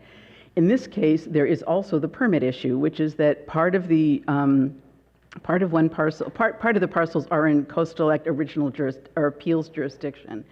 And although the CDP issued by the local government did not have it originally expanding development into our jurisdiction, the as-built development did go into our jurisdiction. Is that okay? That answer? Yeah, I mean, I just want to say, as I read through this staff report, I was just, as pretty much everyone has stated, I just became more and more stunned at the violation here and how long I was concerned that they got as far as they did and did the damage they caused. The cultural damage is so incredibly disturbing. The natural resource damage is incredibly disturbing. And I just wish that, I know that the county tried to stop them, but I would have loved it to see this not go as far as it did with the damage that it did. My second question is, so the underlying fee will be transferred to the Wiyot tribes? And when is that going to happen? Those are my questions. Under the orders, the respondents have 60 days to submit the legal documentation, the offer to dedicate the land. And and once that's done, I can't remember the next deadline after that, but we will quickly transfer it. It's in our interest. I will say one thing, which there are 3 Wiyot tribes involved here, and they've been working with us very collaboratively, with us and with each other. And so we're not sure whether or not they just need to form a nonprofit so that we can transfer it to the nonprofit organization. So that will hopefully be done simultaneously with the 60 days for the preparation of the legal paperwork. Okay, through the chair, I just want to follow up just for a minute. All right, so we have the penalty amount, which goes to the nonprofit, right? I just want to track this. Shall be. There's 400,000, and 300,000 of it is going to the violation remediation account. 100,000 of it is going to whoever ends up holding the property, whatever entity. But that's in addition to them being paid for the cultural monitors during the work, and the work being paid for to restore the cultural and economic and environmental issues by the respondent. So the 100,000 was intended as a stewardship. Sometimes when we give land to people, it's difficult because they need to have the resources to be able to manage it and to deal with it. And so we wanted to fund upfront the ability for the nonprofit and the tribes to be able to manage the property. Yeah, I mean, that seems really important, but I think one thing when I look at, so the work will start potentially prior to the time it's transferred to the nonprofit or the tribal group. And so the monitors will be there. Once it's transferred, they will be the owners of the land. They will be monitoring, but this is going to be their land that they are caring for. So as these things come down the house and all the restoration occurs, they will be there as the owners, right? So that's a different level of oversight. And is it or not? Shelby, looks like you're nodding. I think we are hopeful that the vast majority of the work will be done before title transfers. Oh, I see. We don't want the tribes to have to let Schneider onto the property that they own, and it seems cleaner to have him do the work while he owns the property and then transfer it. And it will take some time to get all that effectuated, but we just wanted to have the first deadline for the transfer to be quick so that we'd be able to tell that it's really going to happen. Well, I would be concerned if they're the ones doing the work. Let's just start with that, given I am concerned about the complete lack of responsiveness to what the county was trying to do with the stop work orders. So who will be providing the oversight to make sure that the restoration work, in addition to the tribal monitors, that the restoration work is going to be proceeding in a way that's compliant with the Coastal Act? To the extent we can, we will be doing that.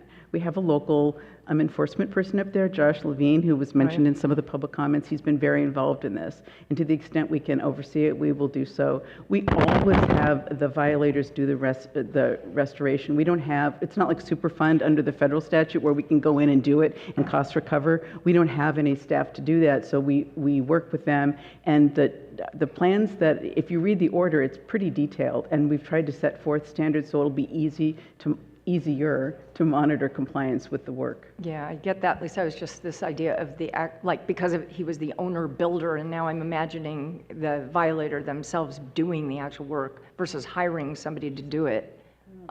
Is the plan for the actual owner to do the work? That's to their representative? Or would they be hiring a restoration firm to do it, or what is the plan? Well, there are approved specialists that are going to be involved in the restoration work, plus the tribal monitors. The exact ownership at the time, hopefully it'll happen soon, and the ownership will have its own track, but, so I'm not sure they're going to completely line up. But the idea is that you restore, you have a full fee transfer, so that the tribes or the other grantee are the owners. Mm-hmm. Hopefully that's clearer. I think it is now, definitely. I mean, it was, but I'm just trying to wrap my head around to feel confident about the restoration. So that's. Mr. Johnson.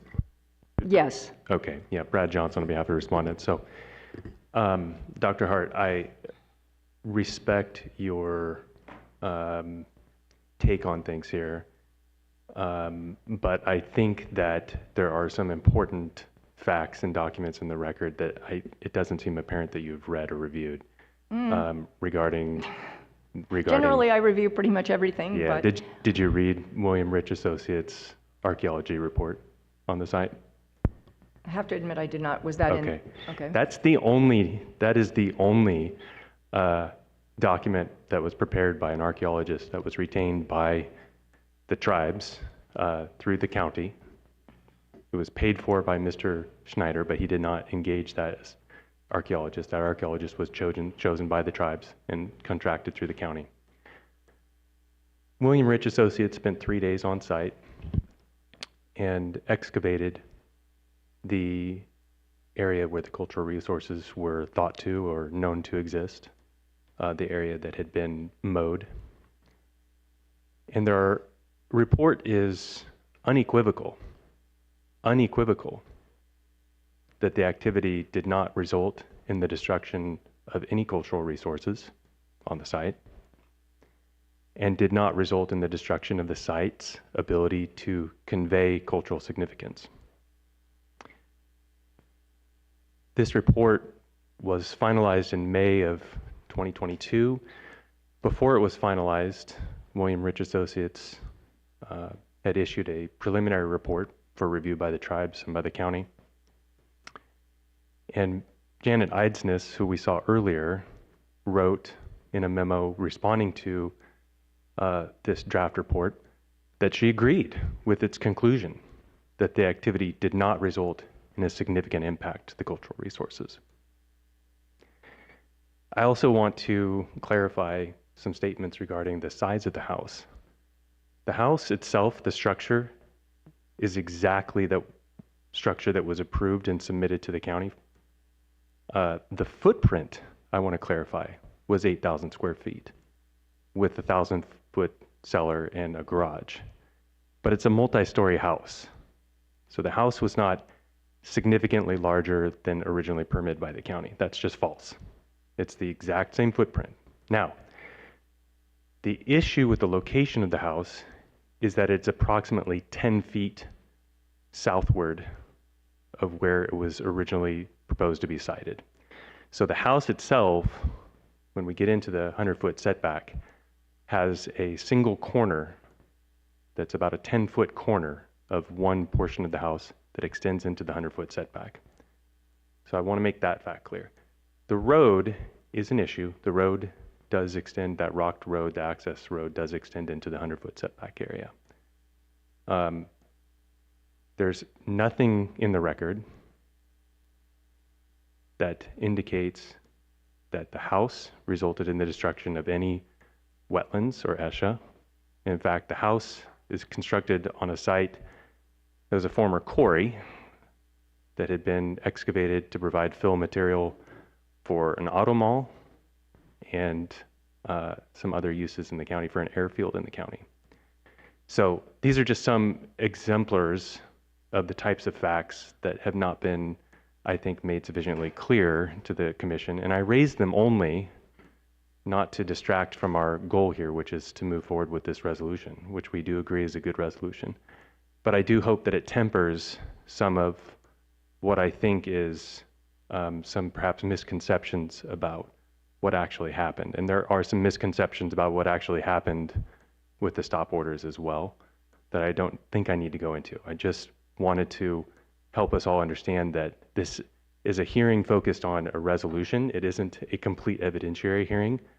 And I think that's important to just keep in mind. So as far as the work that was done, Mr. Schneider did not do the work, did not construct the house. And of course, he doesn't run a business that does that work. And so folks that are properly qualified would be hired to do the restoration work. Thank you, sir. All right, thank you. Okay, I don't want to belabor this anymore, but I will say you're representing your client admirably. But really what I want to turn to is just my final remarks, unless you want to respond to that, Lisa. But before you do, because I want to conclude my remarks, is that I just want to thank everyone involved in this. Every day I'm proud to be a commissioner on this commission, no more than today. I can't thank you enough. It's an enormous violation, and to have a land back provision that,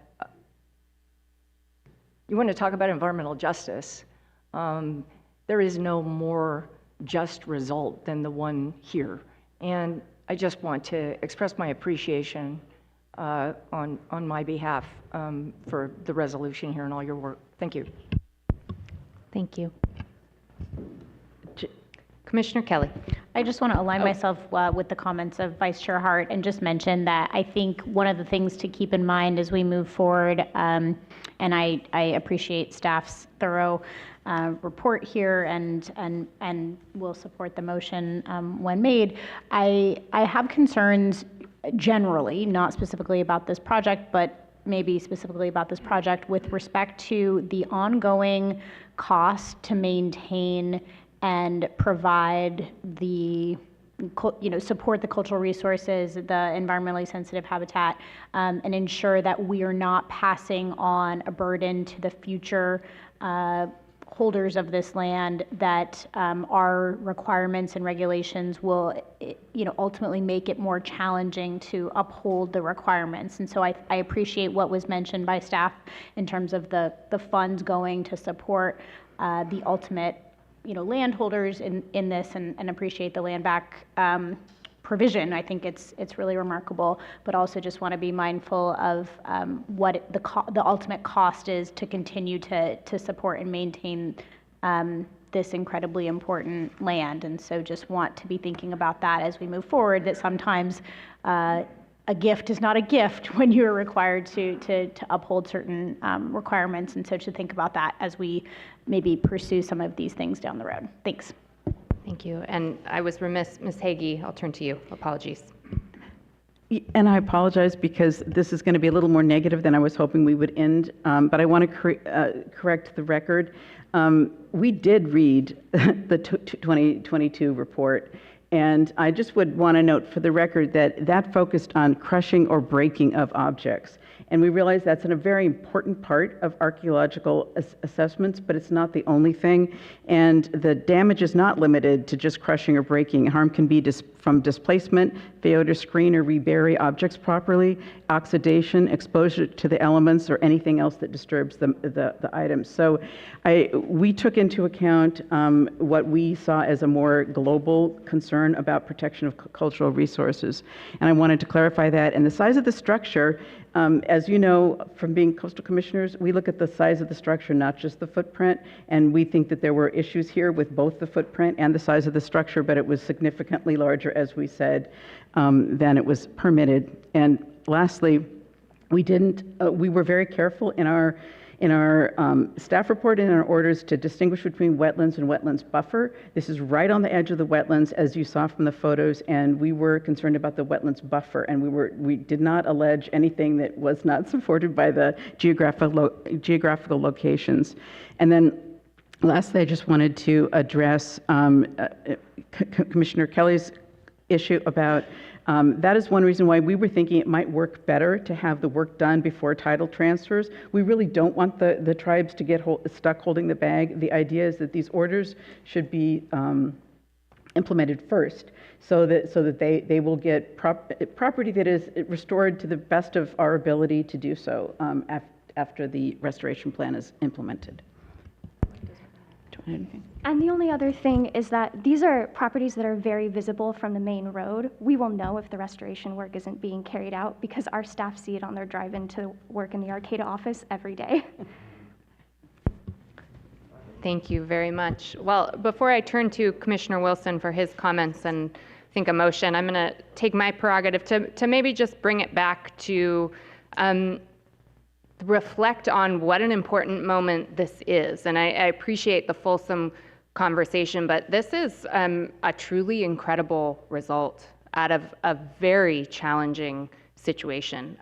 My gratitude, sincere gratitude to our staff and to the violator for coming to the table and getting to this resolution. The land back provision, as my colleagues have stated in particular, is remarkable. And it's something to be celebrated today. I know it's in line with the priorities from our governor, hugely important. And this is so serious, but I do feel a sense of, frankly, joy about the outcome. So I just wanted to take this opportunity to remind us all of the incredible work that has brought us to this moment, and how I sincerely hope this is the beginning of many such resolutions, and the complexity that underscores this is a testament to our staff's just incredible work. So with that said, from my perspective, and great gratitude to all involved and all that will continue to be involved, I'll turn it over to Commissioner Wilson. Thank you, Chair. A couple of things. First, because some things were said that are outside what I was planning to talk about, I want to just veer into that just for a moment and couch that, or basically start with everything in terms of my decision here today is from the Coastal Act perspective.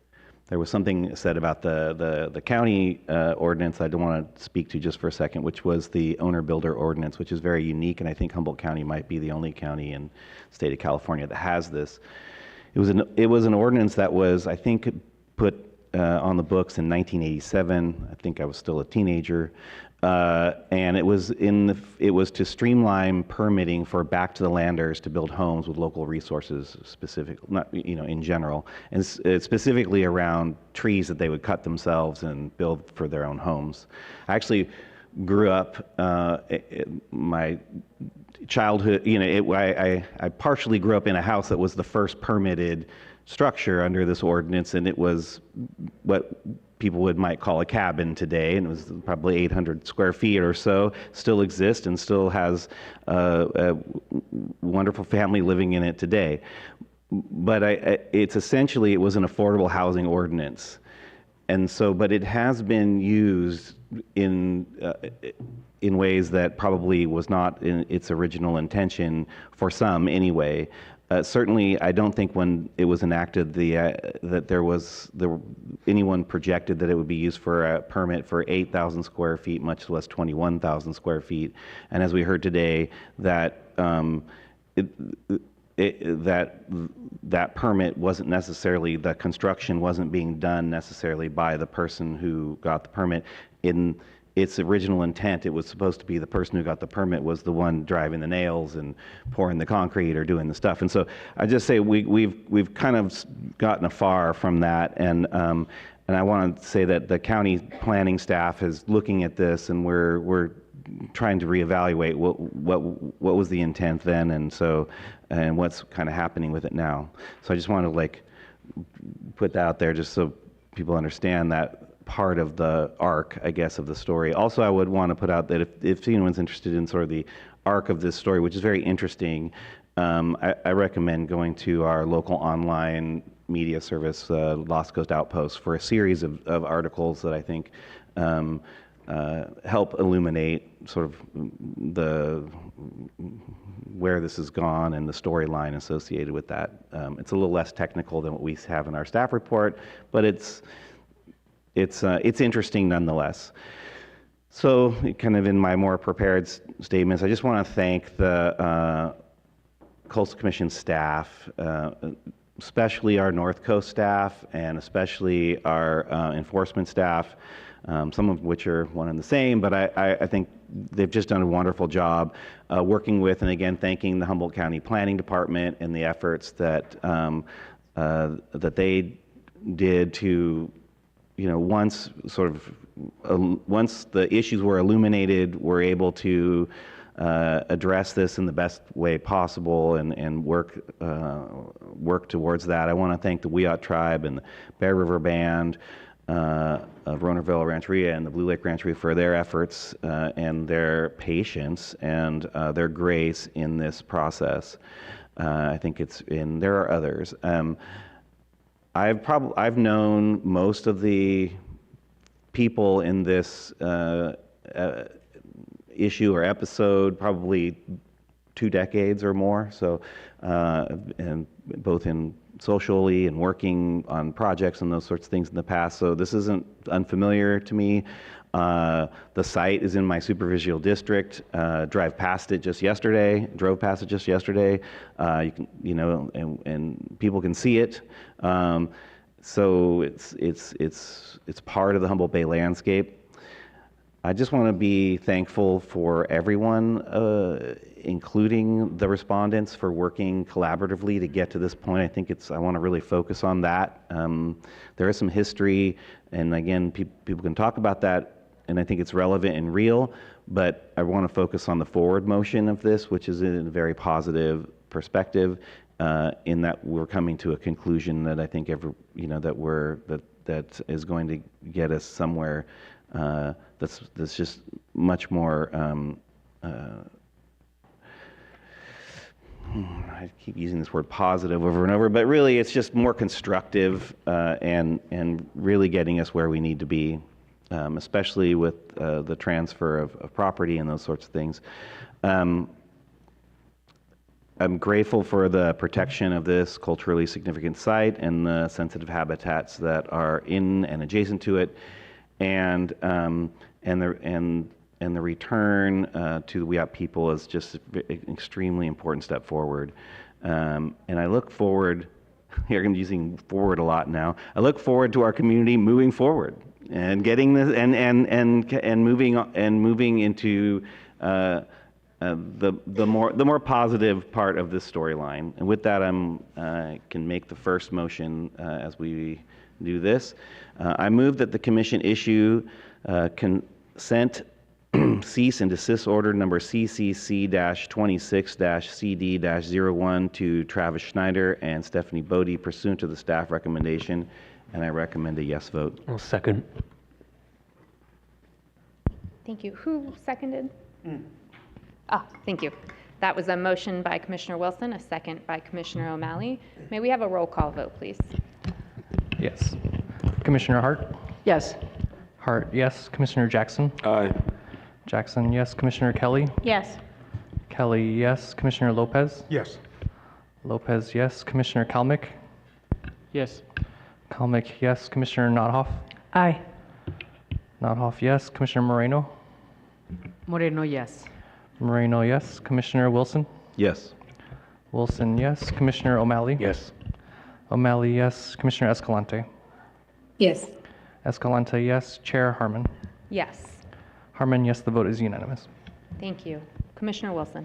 Great. This is motion 2 of 3.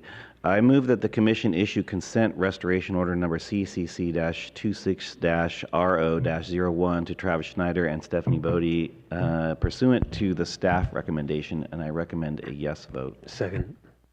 Same motion by Commissioner Wilson, a second by Commissioner O'Malley. They're asking for a yes vote. Roll call vote, please, Chris. Commissioner Jackson? Aye. Jackson, yes. Commissioner Kelly? Yes. Kelly, yes. Commissioner Lopez? Yes. Lopez, yes. Commissioner Kalmick? Yes.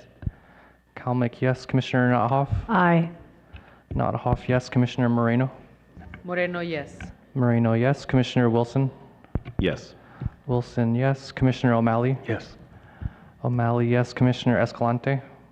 Yes. Escalante, yes. Commissioner Hart? Yes. Hart, yes. Chair Harmon? Yes. Harmon, yes. The vote is unanimous. Thank you. Commissioner Wilson. Great. Motion number 3. I move that the commission issue consent administrative penalty number CCC-26-AP3-01 pursuant to section 30821-.3 of the Coastal Act to Travis Schneider and Stephanie Bode pursuant to staff recommendations. I recommend a yes vote. Second. Motion by Commissioner Wilson, a second by Commissioner O'Malley. May we have a roll call vote, please? Commissioner Kelly? Yes. Kelly, yes. Commissioner Lopez? Yes. Lopez, yes. Commissioner Kalmick? Yes. Kalmick, yes. Commissioner Nothoff? Aye. Nothoff, yes. Commissioner Moreno? Moreno, yes. Moreno, yes. Commissioner Wilson? Yes. Wilson, yes. Commissioner O'Malley? Yes. O'Malley, yes. Commissioner Escalante? Yes. Escalante, yes. Commissioner Hart? Yes. Hart, yes. Commissioner Jackson? Aye. Jackson, yes. Chair Harmon? Yes. Yes, the vote is unanimous. Thank you. Okay, with that, that item is finished and we will go to lunch. If you could all please be back at 2:05 to begin, that would be great. Thank you.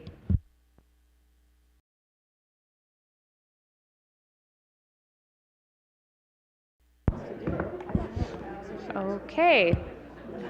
Thank you, everyone. Hope you all had a good lunch. Why do you think that? Everybody? Okay. We are back in session, and we are now at item 10, I believe. Thank you, Madam Chair. Item 10 is the Deputy Director's Report for the North Coast District, which includes one amendment for development in Crescent City Harbor area. In addition, I would note that there are 2 emergency permits reported in the North Coast report. The first is an emergency permit issued to Caltrans in December. It authorized additional rock slope protection near the previously approved Westport Slide Emergency Repair Project at Blues Beach in northern Mendocino County. Unavoidable impacts associated with the heavy equipment utilized for the Westport repair had been disturbing adjacent resource areas. And that necessitated immediate action to mitigate the disturbance and minimize damage to sensitive resources in the vibration impact zone of those activities. The second emergency permit was authorized in January to allow California Department of Fish and Wildlife and Del Norte County to mechanically breach the sandbar located between Lake Earl and Lake Tolowa Lagoon Complex and the Pacific Ocean in Del Norte County. In this case, winter storms had resulted in rising lagoon levels, posing a flooding threat to adjacent infrastructure. Therefore, the sandbar breaching was necessary to minimize that flood risk. With regard to the one permit amendment being reported to you today, staff is not aware of any opposition to this item, and we are asking whether 3 or more commissioners object, and we are available for questions. Thank you very much. Before I get to questions, are there any ex partes? No? Any public comments? None. Thank you. Vice Chair Hart has a question, Ms. Gray. On the cabin that's being constructed, the ADA cabin, do you know? Yes. Which is fantastic. Is it two of them? It's 2. So do you know what their policy is going to be about making those available to the non-ADA public? Like, is there a time of day? Because I just would hope that they would be used all the time. I know that's minor, it seems minor, but it's actually kind of a big deal in terms of the use. The use timing, is that what you said? So there's a certain time of day normally that park departments say, okay, if the ADA cabin is not reserved by 5 p.m. or 4 p.m. or whatever, Yes. and then it can be released to the general public, just so that it gets maximum use.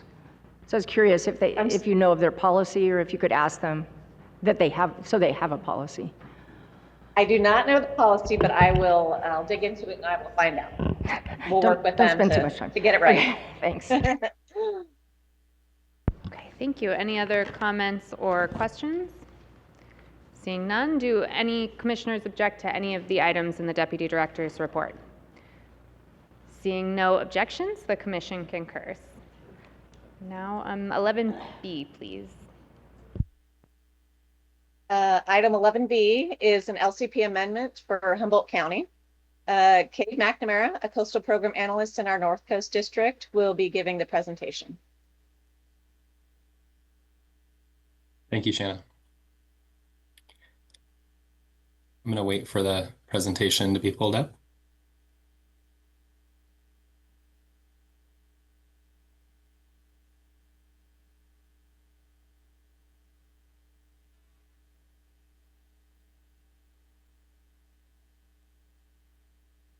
That's not the right presentation.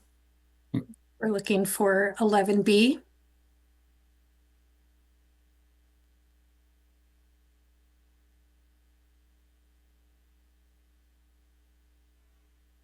Perfect, thank you. Good afternoon. Item W11B is an LCP amendment from the County of Humboldt for the introduction of outdoor lighting regulations. Please note that an addendum was prepared and posted to our website yesterday, which recommends changes to the motion and resolution, and which provides suggested modifications and updated findings, which I'll go over in the coming slides. Next slide, please. The proposed regulations as submitted establish comprehensive outdoor lighting standards for residential, agricultural, commercial, and industrial uses. The IP amendment was developed using Dark Sky International principles and includes general requirements that outdoor lighting for all types of uses must be used only when necessary for active use or safety, be confined to the property, fully shielded, and directed downward and away from neighboring properties, public rights-of-way, environmentally sensitive habitat areas, and the night sky. Brightness limits are set at 1100 lumens for residential uses and 3200 lumens for agricultural, commercial, and industrial uses. These limits were also derived from Dark Sky International principles and slightly increased based on the local availability of bulbs and fixtures. The regulations also identify prohibited lighting types, including aerial lasers, searchlights, mercury vapor lights, flashing lights, low-pressure sodium fixtures, and any lighting that creates distractions to the traveling public.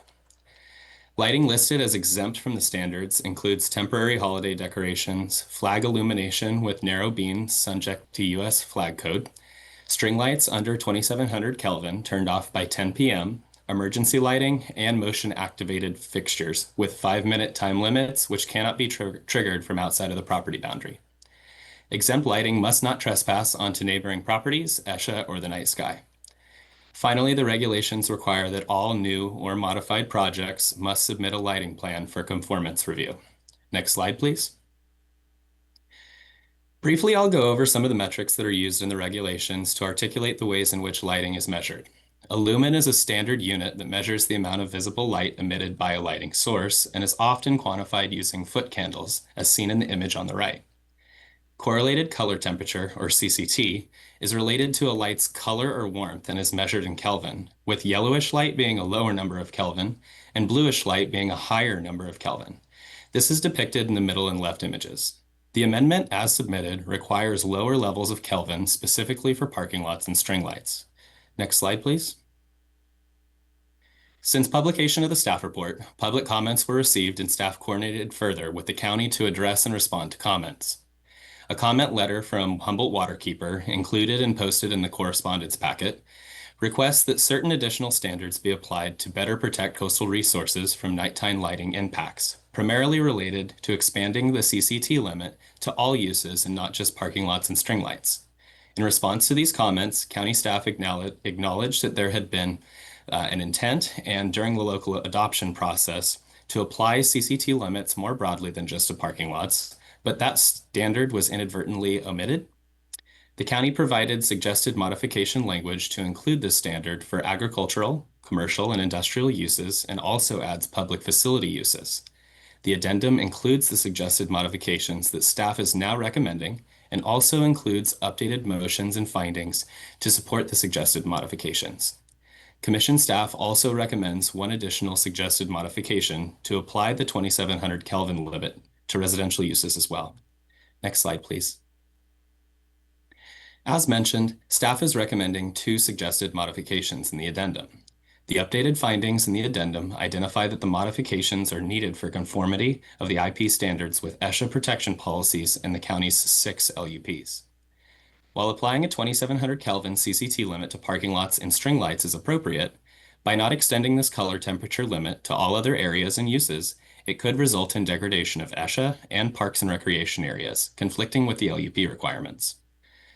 Humboldt County's rural setting includes extensive parks, recreation areas, and sensitive habitat adjacent to residential, commercial, and industrial land throughout all 6 LUP planning areas. High color temperature bulbs, typically more than 3000 kelvins, produce blue light, which scatters and creates sky glow, reducing star visibility and disrupting ecological health and migratory bird navigation, of which Humboldt County's coast is within the Pacific Flyway. The standards included in the regulations to prevent light trespass, such as shielding and directing light downward and away from ESHA, cannot entirely diffuse light accumulation in the atmosphere. Therefore, staff believed it is appropriate and required for LUP conformity to apply these CCT limits as recommended in the addendum. Next slide, please. In conclusion, the proposed amendment with suggested modifications will preserve dark skies, reduce light pollution and trespass, and protect coastal resources consistent with the county's 6 certified land use plans. The 2 motions necessary to certify this LCP amendment with suggested modifications are found on pages 2 and 3 of the addendum. This concludes staff's presentation, and we are available for questions. Thank you. Great. Thank you very much. Are there any ex partes to report on this item? Okay. Seeing none, then I will open the public hearing, and we'll begin with a local government representative. Okay, so Jennifer Colt. There should be a Sylvia Van Roen, but we don't see her. So Jennifer Colt, I've moved you to panelist. Hi, everyone. Can you hear me okay? Yes. Thank you very much. Jennifer Colt with Humboldt Waterkeeper. Sylvia had to head out to another meeting. So we submitted comments. We submitted a speaker card on this item in opposition to the staff recommendation before we had a chance to read the addendum. So we are actually strongly in favor of the staff recommendations within the addendum.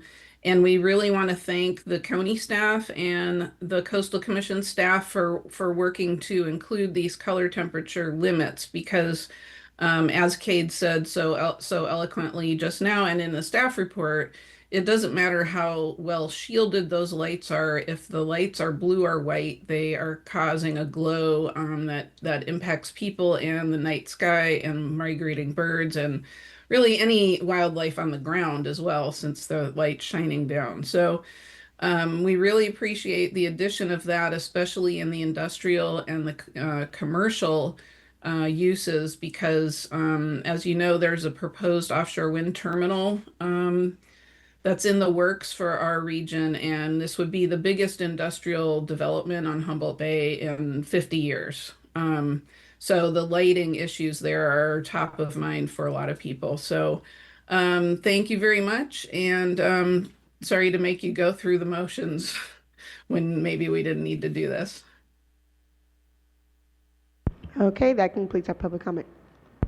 Okay, thank you. And I'll ask if our staff would like to make any closing comments. I just want to make one comment, which is, I think this is a great example of a successful resolution, just the way the process always intended. We got these great comments from the public. The county immediately, it triggered an immediate response from the county to try to work with us and come up with a language. And here we are with a successful resolution. So I just wanted to thank both the public and the waterkeeper and the county for their good input and their participation. Great, thank you very much. Okay, with that, I will return to the commission and we'll begin with Commissioner O'Malley. Thank you, Chair. I'll be very brief. I want to thank staff for all the work on this and also for Jen Kalt, who is an old friend of mine. Thanks for showing up for Humboldt Waterkeeper. Really, I want to thank again, staff, but my fellow commissioner and supervisor, Mike Wilson, who's kind of been instrumental in having this happen. And I'll just say, I don't get up there that often to visit, but I'm looking forward to doing so once it's implemented. I'm lucky enough to spend a lot of time in Kona in Hawaii, and that island is a dark sky community. Most of the lights are pretty yellow in the downstate, and I could say you can pretty much stand right outside of Kailua town and see the Milky Way almost every night of the year, and that is something that's special. And I hope that if we could make this a statewide thing or as close to it, I would super welcome that. But anyway, thanks, and I'll be supporting this. Appreciate it. Thank you. Commissioner Wilson. Yeah, thanks to our staff at the county for moving this through. Thanks to the staff at the commission. I, of course, support this and I support the modifications. Looking forward to those changes. I just want to note, and dark skies, night sky is an important component of our cultural heritage, for being from a rural community, and I think that's very important. And many rural communities value night skies, but actually, in even more urban places, it turns out that if you enact these sorts of provisions, it's actually even better. It's better for humans too, because it turns out that right now with LEDs, it's a technology. Light pollution is expanding exponentially at 10% a year currently, because the light that's being produced from these LED lights is brighter and cheaper to produce, right? And so people just assume if you can get more for less money, you should just have more of it. I think that's just a human nature of this. And so we have like bigger and more is better. But in this case, I think we're finding out there are actually impacts to that. There's actually psychological impacts on humans, both in literally their happiness and in their security and in their sleep. And so it's important that that's part of that. But more importantly, in the coastal zone, and referencing back to the Coastal Act specifically, as you know, the Pacific Flyway is part of this. There's just so many species that are in this ribbon of ecology that we call the coast, which is a very small and special portion of the planet. And it's just, I think we should need to do whatever we can to support those systems, both human and animals and plants as well. So I encourage everyone to go to Dark Sky International to look for these standards. I encourage people to bring these up in their ordinances in their own towns and their own counties. And And I just think that this particular ordinance really brings balance to the need for safety in terms of lighting and the need to get around, but also in the balance of the environment and the humans that have to move through it. So I'm happy to make a motion if is that where we're going with this? Awesome.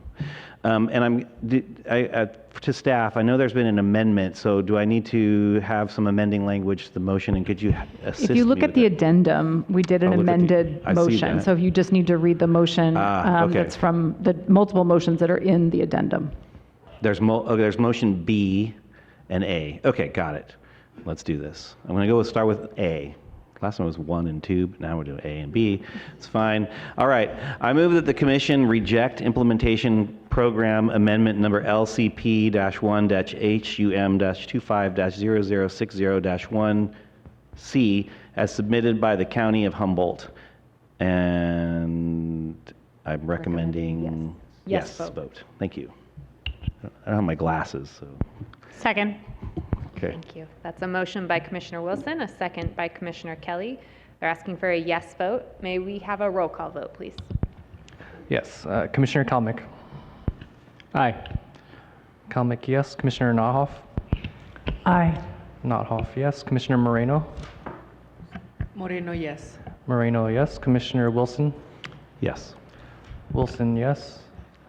Commissioner O'Malley. Yes. O'Malley, yes. Commissioner Escalante. Yes. Escalante, yes. Commissioner Hart. Yes. Hart, yes. Commissioner Jackson. Aye. Jackson, yes. Commissioner Kelly. Yes. Kelly, yes. Chair Harmon. Yes. Harmon, yes. The vote is unanimous. Thank you. The motion passes. Commissioner Wilson. All right, motion B. I move that the Commission certify Implementation Program Amendment number LCP-1-HUM-25-0060-1 for the County of Humboldt, if modified in accordance with the suggested changes set forth in the staff report. I recommend a yes vote. Second. Thank you. That's a motion by Commissioner Wilson, a second by Commissioner Kelly. They're asking for a yes vote. May we have a roll call, please? Commissioner Nothoff. Aye. Nothoff, yes. Commissioner Moreno. Moreno, yes. Moreno, yes. Commissioner Wilson. Yes. Wilson, yes. Commissioner O'Malley. Yes. O'Malley, yes. Commissioner Escalante. Yes. Escalante, yes. Commissioner Hart. Yes. Hart, yes. Commissioner Jackson. Aye. Jackson, yes. Commissioner Kelly. Aye. Kelly, yes. Commissioner Kalmick. Yes. Kalmick, yes. Chair Harmon. Yes. Harmon, yes. The vote is unanimous. Thank you. Thank you very much. Okay, and I believe that brings us to item 12A. Item 12A is a new appeal in Mendocino County. Peter Allen, the statewide transportation program manager, will be giving the presentation. Thank you. Good afternoon, Chair Harmon and Commissioners. Item 12A combines two appeals of a CDP approval by the County of Mendocino for the Caltrans Gualala Downtown Streetscape Enhancement Project. The appeals are filed by the Save Gualala organization and the Bauer Limited Partnership. And please also note that we published an addendum for this item on Monday. This project is essentially a complete streets project to bring sidewalks, bike lanes, crosswalks, and other improvements to a beautiful coastal town that currently has no such amenities. The project was developed by Caltrans in coordination with the Mendocino County of Governments. Let me say at the onset that this project has a very long history, dating back to 2014, with the county finally approving the project back in November of 2025, and with Caltrans now finally hoping to start construction this year. Because of that long history, the record here is a bit confusing, and it has led, I think, to some misunderstandings about the project. Let me also say that we greatly appreciate the enthusiasm for this town evident in the appeal comments of Save Gualala. We recognize that landscaping is an important issue here. But in the end, the Town Advisory Council approved this project as it is before you today. Okay, I thought I was too loud because I'm too quiet. In the end, the Town Council approved the project as is before you today, and the county approved the CDP for this project consistent with the LCP. Staff does not believe this conclusion was in error and are recommending you find no substantial issue with this appeal.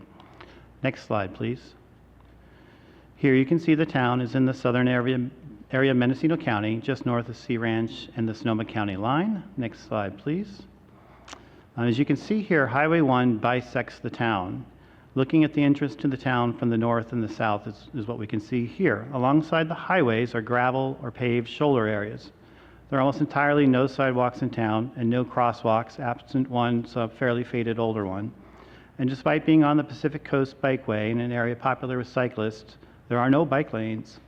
The shoulders are often used for informal highway parking. Next slide, please.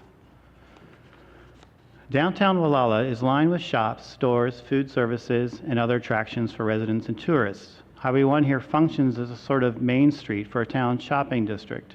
As such, it sees and has the potential to see more significant pedestrian activity. Currently, pedestrians walk along the shoulder of the highway, are often on the highway itself, whether to move across it or to move along it, often skirting into the roadway to move past cars parked in the shoulders. Next slide, please.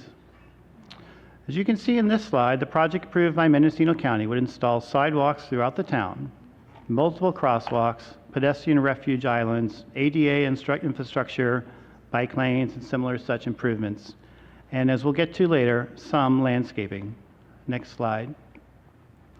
Here you can see visuals of the proposal looking at the same northern entrance to the town you saw a moment ago. You can see sidewalks, bike lanes, a crosswalk, a bit of revegetation on the left, and one of the two areas to be landscaped on the right as you enter the town. Next slide, please. And here's a similar view of the southern entrance to town showing many of the same features. Note the area to be landscaped on the right, but also the unlandscaped median in the center. Please also note the section at the bottom, which I'll come back to in a moment.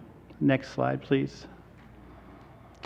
The main contention raised by the Save Gualala appeal is that the project does not comply with the LCP because it does not include landscaping throughout the project, that is, throughout the entire town. There's a lot of confusion in the record related to this project's long history, and during its CEQA phase, Caltrans did advance an alternative that included significantly more landscaping. The record also reads like Caltrans dropped this landscaping because of potential maintenance cost. Next slide, please. Staff has been working with Caltrans in the county to get as much landscaping included in this project as we can. In analyzing this appeal and discussing it with the county and the Caltrans, staff believes the central issue here is, go back one slide, I think. The central issue in this appeal is right away. Caltrans originally proposed more landscaping because of the anticipated ability to get an 80-foot right of way through the town. However, the state's existing right of way is only about 60 feet through town, and adjacent property owners have not been willing to let the state acquire the additional area needed. You can see in the top image, Caltrans does include landscaping at the two ends of town where it has a wider right of way. Shown here, we're seeing here the southern end with landscaping on the bottom or on the right as you enter town. But within the town area, it's too narrow. Further landscaping there would require removal of sidewalks or bike lanes. On the bottom section, you can also see how Caltrans reduced other elements of the project to fit into this narrower right-of-way. Travel lanes are narrowed to 11 feet, bike lanes are narrowed to 5, and sidewalks to 5 or 6, all narrower than typically standards. At the end, however, at the north and south ends of towns, the project would add about 5,000 square foot of landscaping. The county found that with the addition of the proposed landscaping areas, and with the limited space available for landscaping, the project complied with the various LCP policies that relate to landscaping in town. Next slide. Another significant issue raised here is the medians. As you can see here, the final project shown on the right does not include landscaping on the medians as originally considered in the CEQA phase, which is shown on the left. The county found that the project as proposed satisfied various LCP policies related to landscaping on highways and in medians. Those are discussed in more detail in the staff report, and we're happy to walk through those later if needed. However, staff believes the county made the right determination here. And let me also note that if you exclude the pedestrian islands in the plans, which should remain free for pedestrian use, and one very narrow strip, which is too narrow for planting, we're essentially talking about one median, and that's this one as you enter into town. Next slide, please. Lastly, the Bauer appeal contends that the removal of shoulder parking for bike lanes through town violates the LCP and Coastal Act public access policies.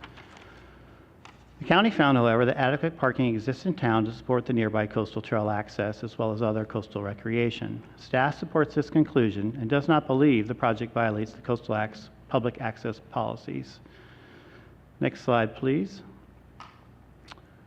So in conclusion, overall, staff believes this project makes important and needed improvements for Gualala, and the county's findings approving this project were legally and factually sound. We don't believe this important project should be delayed further. This staff is recommending that the Commission determine that the appeal conditions do not raise a substantial issue of LCP conformance. The motions can be found on page 8 of the staff report. And this concludes our presentation. Thank you. Thank you very much. So I'll begin by asking for ex partes. Commissioner Kelly. Thank you, Chair.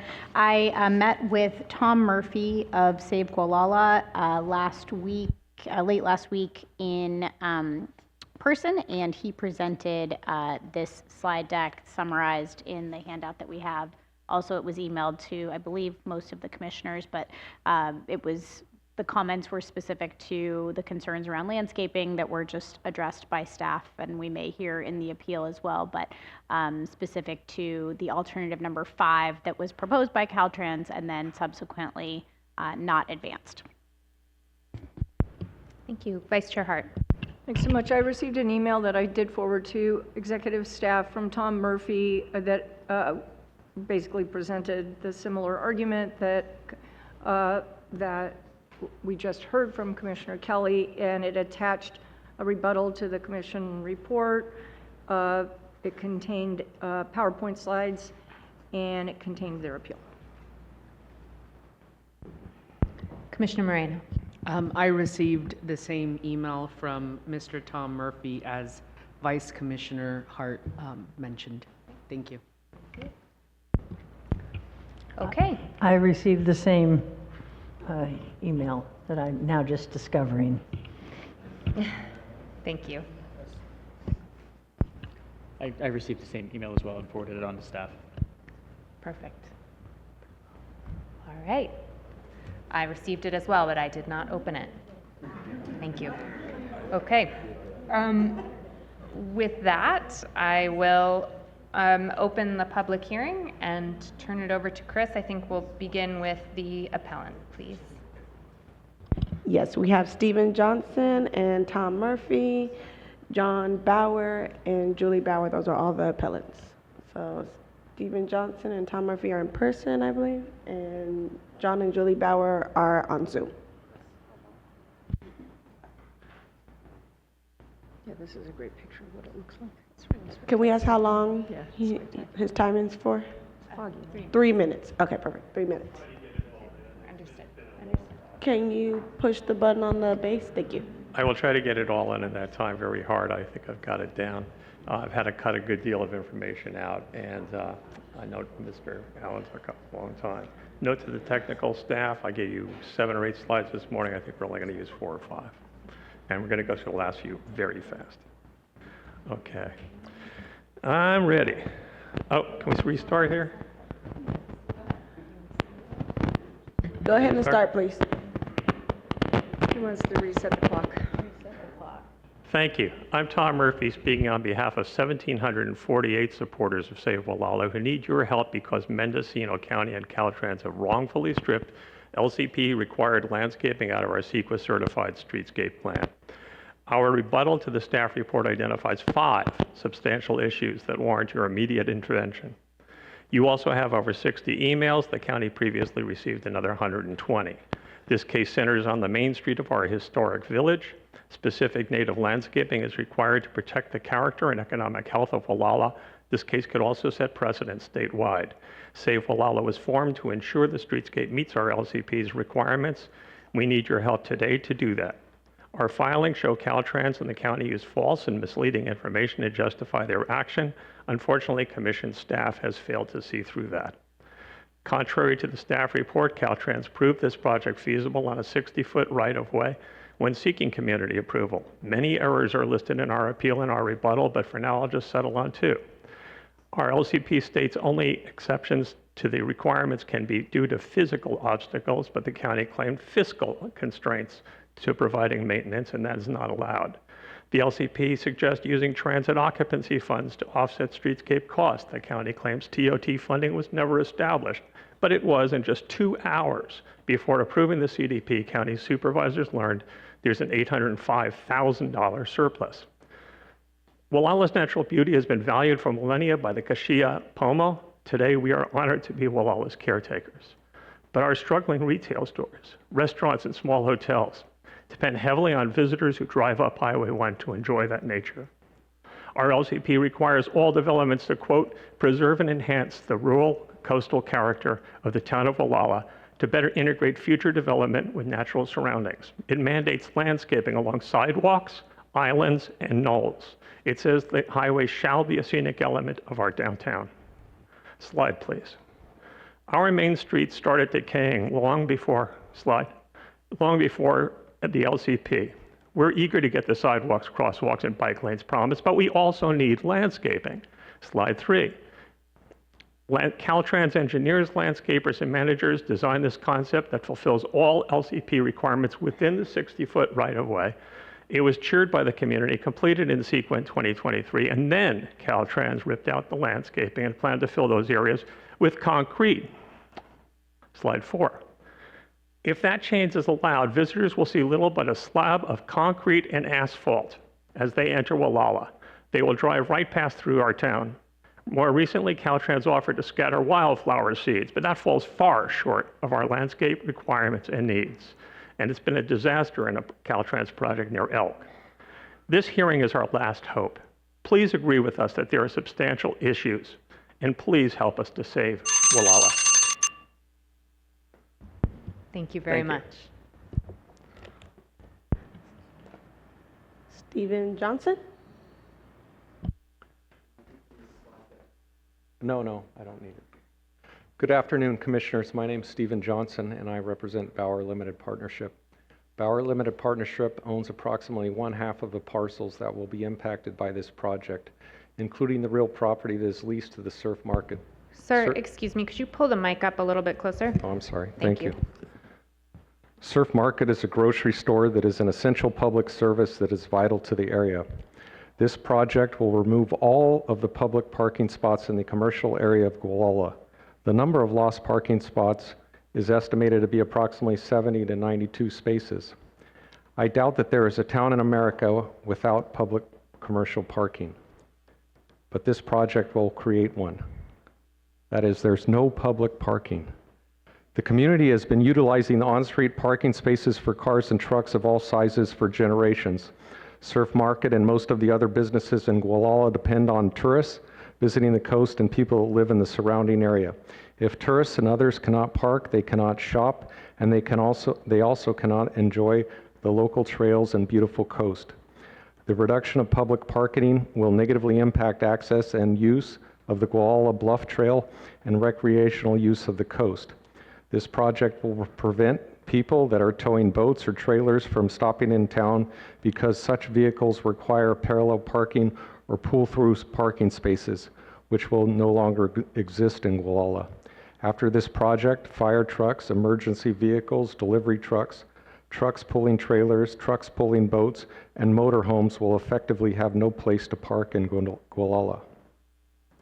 Additionally, I doubt that the Coastal Commission believes that it is reasonable to force Highway 1 to close for emergency calls downtown, as there will be no place to pull off and there are no side streets for people to use to bypass the streetscape area in such situations.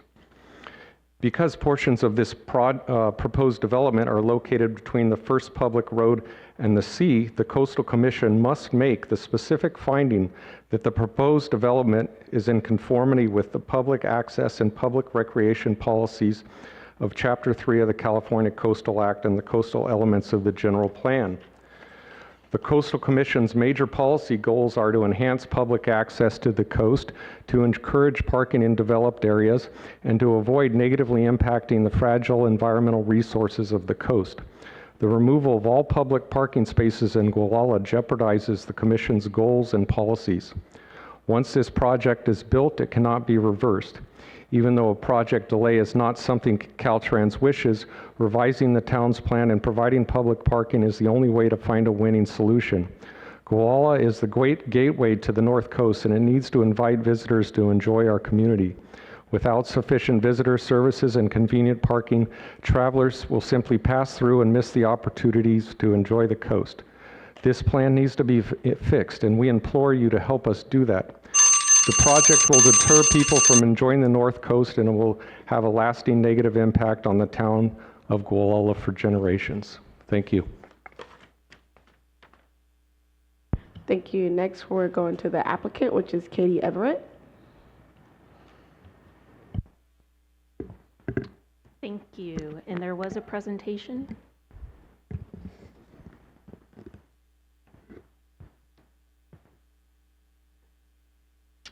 Thank you, Commissioners. My name is Katie Everett. I am the Caltrans Project Manager for the Gualala Downtown Streetscape Enhancement Project. Next slide. In coordination with Mendocino Council of Governments and the community, this project seeks to reduce conflicts between modes of travel and improve safety in the Gualala area. As seen here in the slide, the existing area has no bike lanes and almost no sidewalks. Pedestrians are forced to weave around parked vehicles, creating conflicts. Next slide. Without curb and gutter, access on and off the highway is uncontrolled, creating conflicts. Ponding water in the shoulders during wet weather makes walking and biking more challenging. Next slide. The Mendocino Council of Governments is the project sponsor, providing RIP-STIP dollars in 2013, 17, 19, 21, and 24. The project is also funded by a competitive active transportation grant that was received in 22. This project has been in development for about 2 decades. Through numerous public meetings, the final project proposes all of these safety improvement features seen here. Next slide. The limited right-of-way required adjustment of project components. Bike and travel lanes were reduced to 5 and 11 feet. Sidewalks were also reduced to conform within right-of-way constraints. A 2-way left turn lane is included in the most congested area. There is no room for additional features. Next slide. 2,700 square feet of landscaping is proposed at the southern gateway. This features over 200 linear feet. Next slide. At the northern portion of the project, travel lanes and bike lanes were similarly reduced to fit within project constraints. Next slide. Landscaping at the northern gateway is over 2,400 square feet and is over 200 linear feet. Maintenance for both landscaped areas has been agreed to by the Mendocino County Board of Supervisors.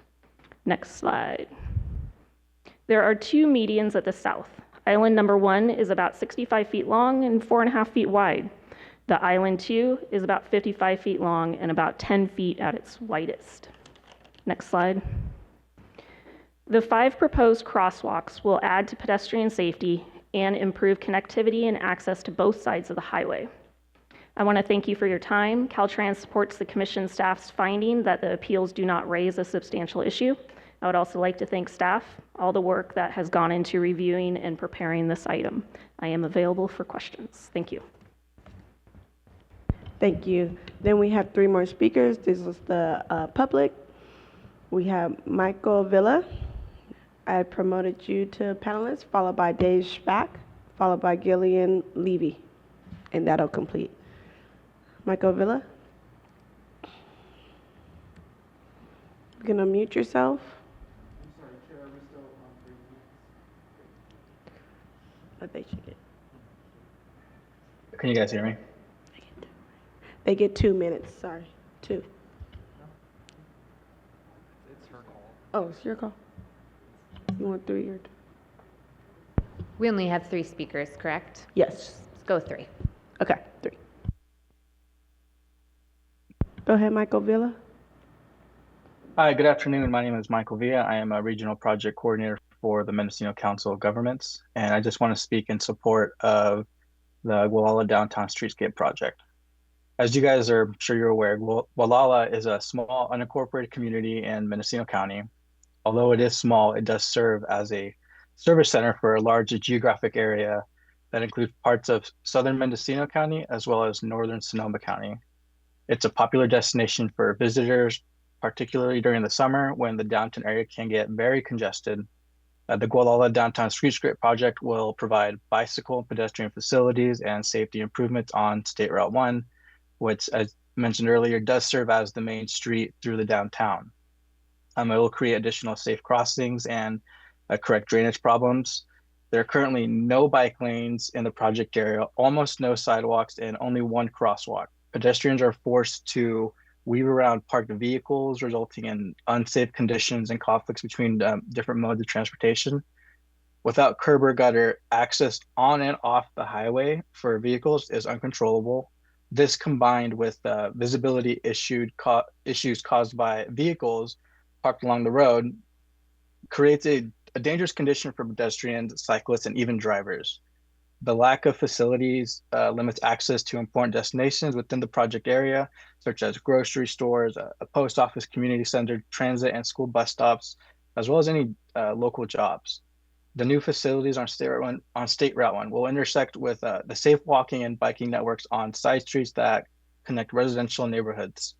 The project originated through 3 rounds of community planning efforts conducted by Mendocino Council of Governments and funded through state grants. These plans, which included extensive public engagement, identified a strong need for walking and biking infrastructure to enhance the Gualala community along the highway. Following these planning efforts, MCOG approved Regional Improvement Program funding in 2013 for Caltrans to begin environmental work on the current project. MCOG again awarded our very limited RIP funding for subsequent project components in 2017, 2019, 2021, and 2024. The existing conditions and the safety improvements that will be provided by the project resulted in a successful application to the highly competitive active transportation program in 2022. I want to reiterate that the Gualala Town Plan, which has been adopted as part of the coastal element of the Mendocino County General Plan and the local coastal program, dictates some of the options for project design. Regardless, this project will address deficiencies and safety concerns currently experienced in the community, closing existing gaps, provide a connected non-motorized transportation network. It will make travel in downtown Gualala safer for all users. And yeah, I guess my time's up. Thank you. Next is Desist. That'll be our last speaker. Good afternoon, Chair Harmon, Commissioners, Executive Director, Hucklebridge, and staff. My name is Dave Spock. I serve as Secretary to the Gualala Municipal Advisory Council, known locally as GMAC. As custodian of the GMAC public record, I will summarize salient aspects of GMAC consideration of the coastal development permit that was approved by Mendocino County for the State Route 1 Gualala Downtown Streetscape project. The Mendocino County Board of Supervisors established GMAC to exchange information between the South Coast community, county supervisors, and staff pertaining to formation, adoption, revision, and implementation of the Mendocino County Local Coastal Program and Gualala Town Plan component of the LCP. The GMAC record of this half-mile streetscape project includes extensive public input and thorough due diligence by agency staff of Caltrans, Mendocino Council of Governments, Mendocino County Departments of Planning and Building Services and Transportation, all the way from visioning and conceptualizing through environmental and community impact assessment and all the way through advanced design. The Mendocino County Planning and Building Services Department referred the Caltrans District 1 CDP application for the Streetscape project to GMAC on April 4th last year. GMAC conducted a public meeting on May 7th last year to consider the proposed CDP. During the meeting, GMAC received detailed presentations on current project design, existing environmental, travel, and community conditions, real-world project delivery, and maintenance circumstances. After receiving public comments and thorough discussion of LCP and Gualala Town Plan policies, requirements, and conformity, all 7 seated members of GMAC voted unanimously to recommend that the Mendocino County Coastal Permit Administrator approve the proposed CDP for the project. At the regular public meeting on September 4 last year, GMAC discussed the potential for the Streetscape project to include decorative landscaping at 2 peripheral locations within the state highway right-of-way were safe and practical outside of the proposed paved area for vehicle and bicycle lanes and pedestrian sidewalks. Council members acknowledged consistent community preference for decorative landscaping in the project and recognized the practical constraints of project safety objectives and scope, available right-of-way, maintenance responsibility and funding, and LCP conformity. After discussion and consideration of public input, GMAC members again voted unanimously to ask the Board of Supervisors to work with Caltrans and execute a perpetual maintenance agreement for decorative peripheral landscaping at the 2 gateway locations you've just seen within the highway right-of-way in time to stay on the current Streetscape project delivery schedule and budget. I thank you for your consideration and your service to California. Thank you. That completes our speakers. Great. Thank you very much. With that, I will close the public hearing and return to our staff. Thanks. Can I have the staff presentation back up real quick and go to the last slide?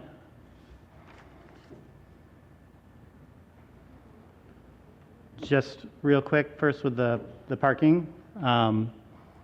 Obviously, we care very deeply about parking and access to the coast. As if you can maybe see in a second here, there's a lot of parking available in town, and including a couple of public access, public parking areas.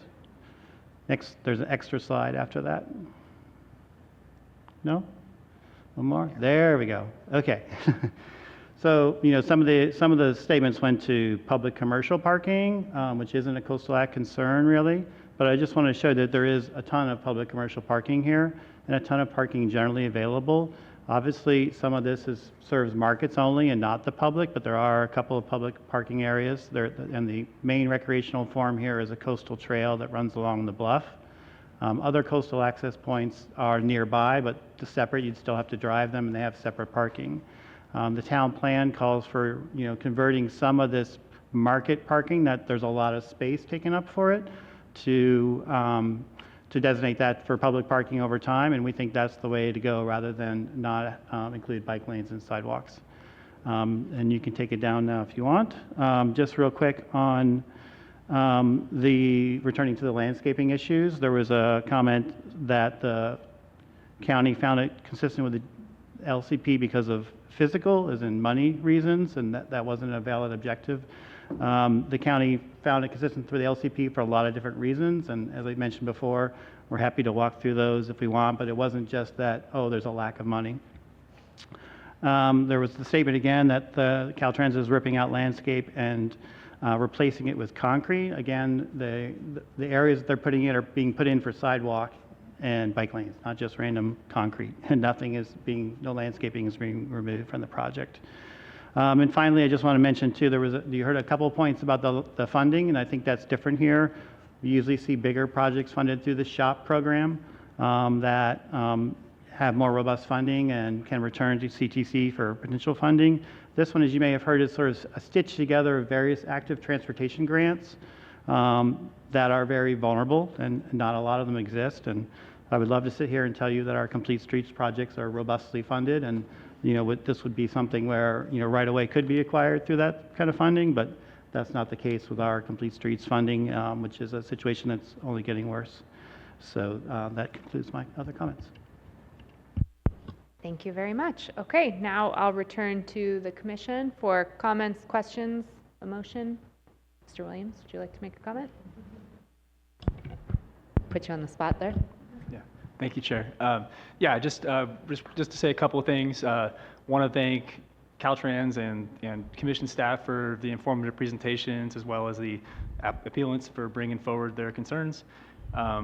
This is a really important project for the community there, and just to reiterate too, just kind of a couple of things that were said.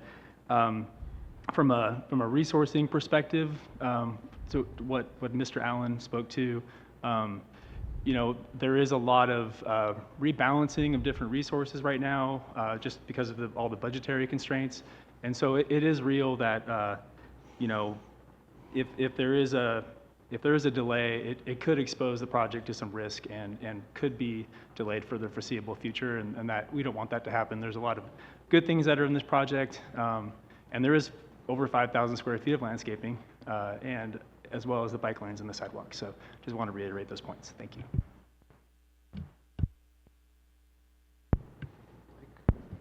Commissioner Wilson. Yeah. So I support the recommendation by staff to find no substantial issue. I I find the staff report to be accurate. I drove through Gualala after our September meeting in Fort Bragg, and I didn't know this was coming, but I did note that it was a community desperately in need of infrastructure projects. I mean, it was just, there were people with mobility issues and just sort of random folks walking around without crosswalks, and it was all over the place. It just didn't look right. People were driving too fast as well, just because it was so wide open. So I know there's been some issues around what there was in terms of the expectations of the community around landscaping, those sorts of things, but I will say it is a much better situation as designed than it is currently by far.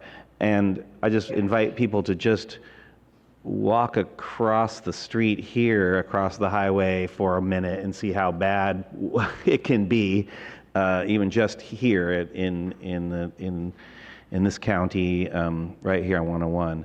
So I think the project transforms Highway 1 through Gualala essentially from just being a highway with asphalt shoulders to something that has sidewalks and bike lanes and crosswalks, and just what will make it more accessible for pedestrians and cyclists. And the improvements will enhance, give it a more of a Main Street feel to it. That's the way I see it. And it's an important piece of the Pacific Coast bike route as well. So I want to, I think that's important. I agree that Caltrans has included some landscaping, but given the right-of-way constraints, which I think weren't known at the beginning, I think that's something that needs to be, that they had to consider. And I will note that there are 11-foot lanes in this, and as everyone knows, I prefer the 10-foot lane, especially when we're in places where people are walking across the road and we're kind of squeezing bikes in and those sorts of things. I would recommend just through striping, if instead of having an 11-foot lane, just have a 10-foot lane with a 1-foot buffer. That's all you do with striping. It'll just make people drive slower, and it won't change the way things look. So that'll be helpful. Looking forward, I would recommend that the community look at the potential for an improvement district if they really want to look at ways they can work together to enhance the landscaping and actually address trying to acquire the land to do that.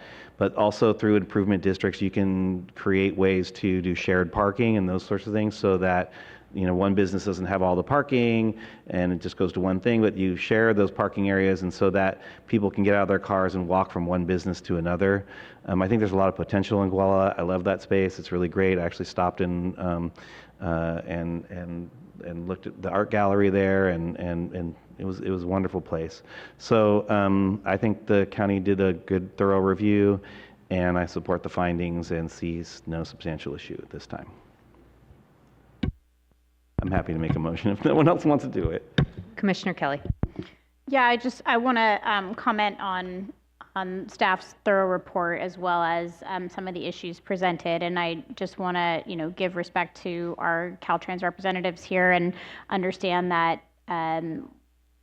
if you don't have the right of way to do the work that's being asked, it's not your property to do the work, and that you don't have the authority to move forward in any other way. I do appreciate the landscaping that is included here, and I understand the concerns of the community in that they saw renderings that proved infeasible, and those renderings were created by Caltrans and are beautiful in nature, and so of course that I think created a false sense of hope of what was possible. But once looking at the feasibility of whose land it actually was to do the work on, this is where we find ourselves, and that there is landscaping here. Per Commissioner Wilson's point around an improvement district, it does seem as though this community, because it's unincorporated, but is very unique in its character and is a kind of regional hub for commerce that straddles two counties, it's challenging in that there isn't a local municipality or a local district that can support and maintain what the community is requesting here. And so I do think down the road, looking at an improvement district and having those, that the funds available to do this type of work and to pursue a sense of shared ownership of some of this land and having a maintenance fund would be a beneficial outcome and would improve the beautification efforts that align with the local plans and the LCP. So All that to be said, I do think that having these bike lanes and sidewalks will be a great improvement. I have shopped and walked this area many times, and it is certainly in need of these upgrades. And this has been a multi-decade effort to get this underway. And so really appreciate Caltrans bringing it forward and hopefully moving to the finish line of actually doing the construction work here. That said, I think the 10-foot lane suggestion is a good one. We have a highway running through a town and people shopping on both sides of the road here. So to the extent, and I think it will actually improve the ability to have commerce where if you're going into town to go to one store, you're passing through to go to one store, you see another place across the road and it doesn't feel like you have to risk your life to go shop there. You're actually going to benefit the local economy to be able to go from place to place without having to go across a wider road or cars that are speeding by. So I think that the removal of the parking and actually having those sidewalks and bike lanes is going to enhance the economic viability of downtown and this, I call it downtown, but in this center of commerce that is this amazing, cute village on the north central coast. And I want to support moving forward with the recommendation here from staff. And that said, I think the community certainly has spent so much time and energy on this project, getting to this point, and I'm really appreciative of the efforts that Caltrans has made in trying to get it to the finish line. And so hopefully at a future meeting on the North Central Coast, we can see the outcome of this work. Thanks. Commissioner Wilson. Yeah, and I want to thank the public for all their work on pushing on all these items. As local electeds, we go to battle and work with Caltrans often because those state infrastructures are moving through our communities, and this is a very familiar scene.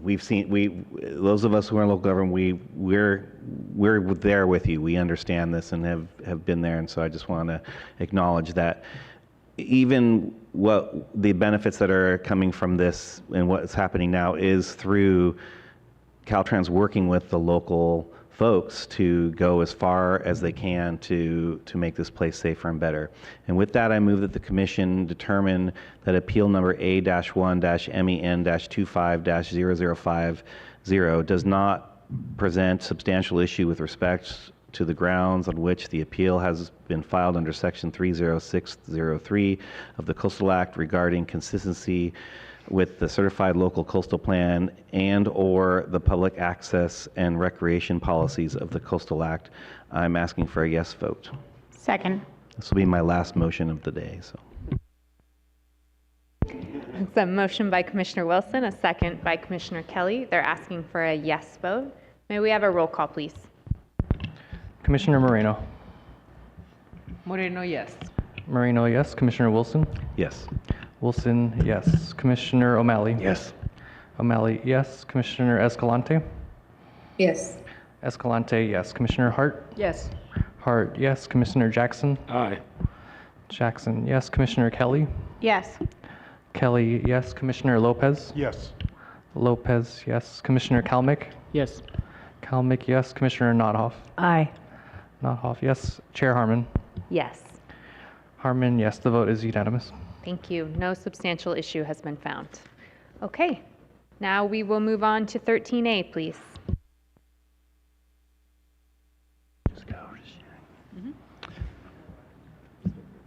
Hello again.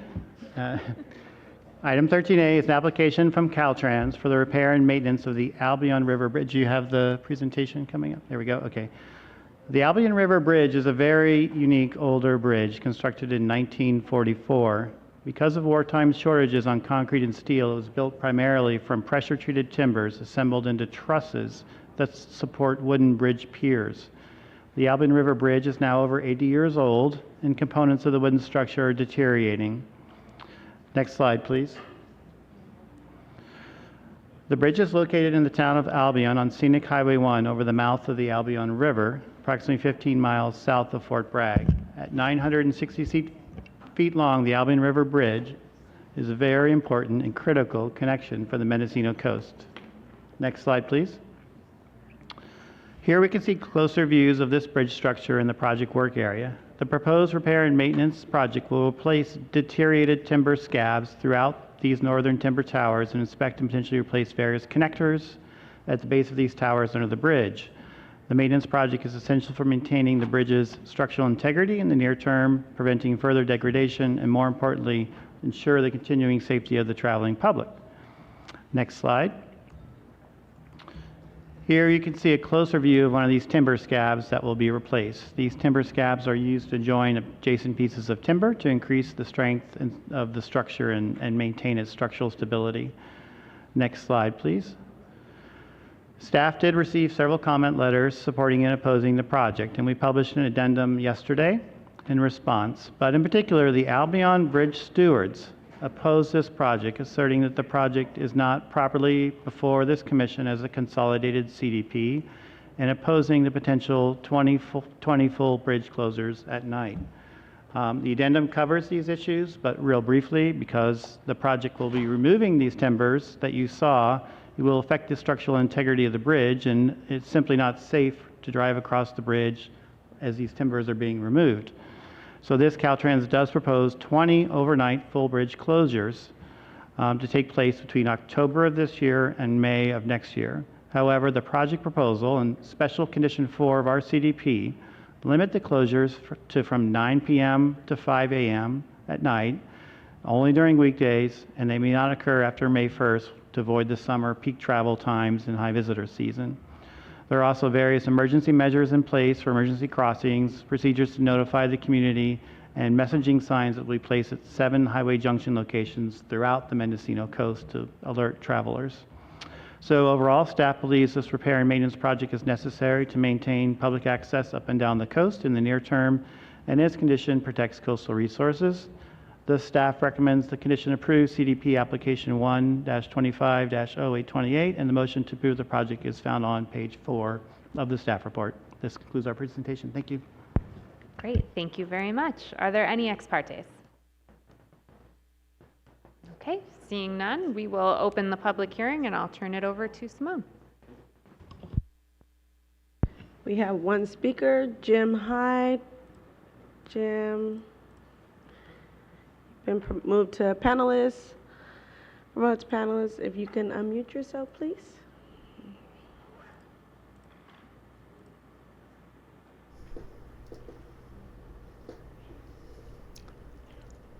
Hi there. You should be able to see me. Yes, you should be able to hear me. We got both. Lucky you. Good afternoon, Chair, Commissioners, and staff, and thank you. I am the president of Albion Bridge Stewards.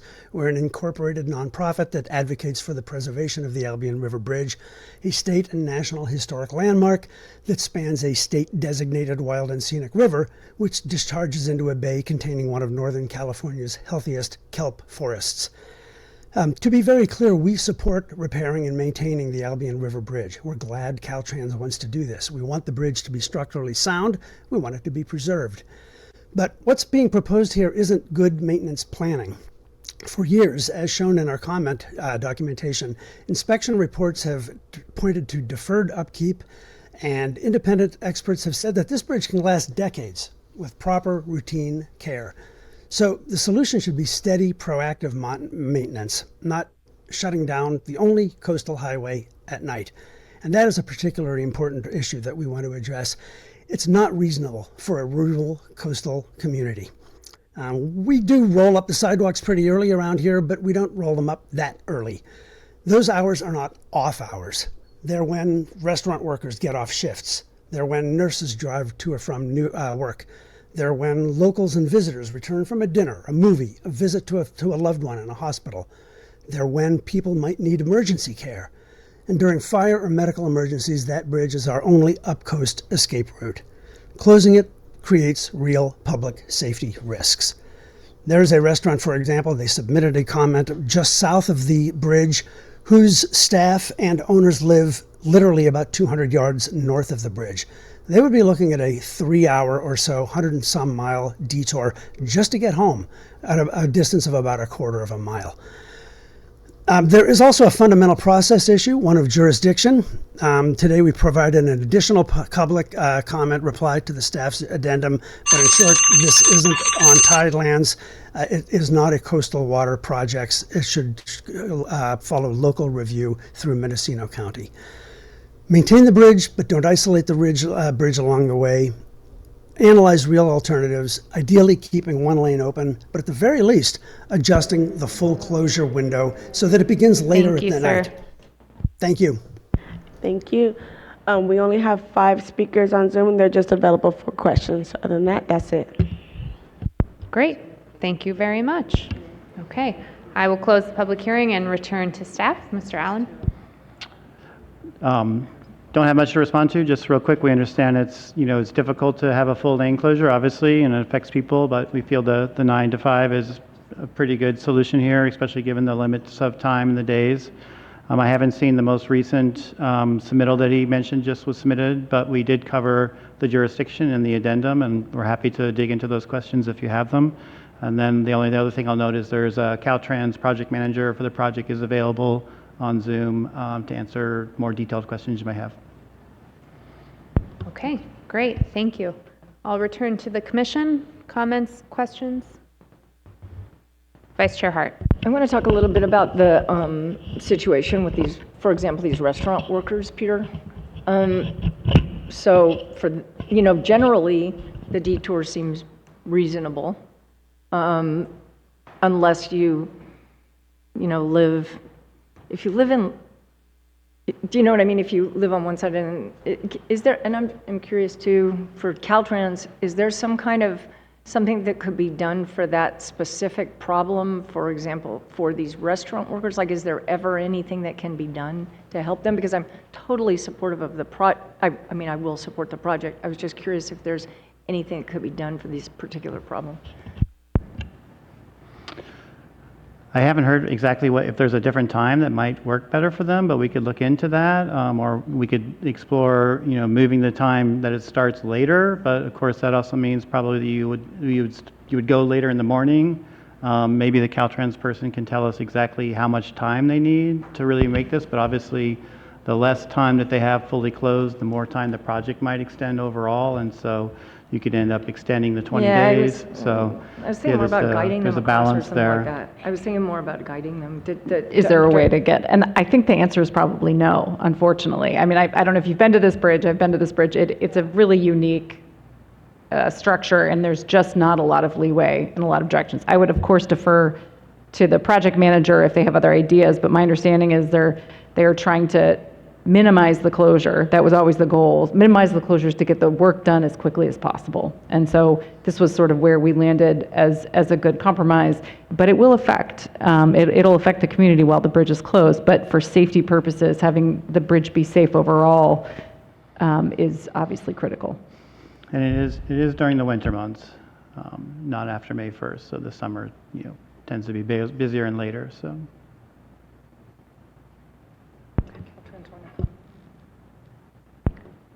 Well, that was my question too, is this certainly our experience down in Big Sur, and then just driving up here this morning, there's several places where Caltrans has Highway 1 down to 1 lane and uses a stoplight, one-way traffic. And is that not a possibility here?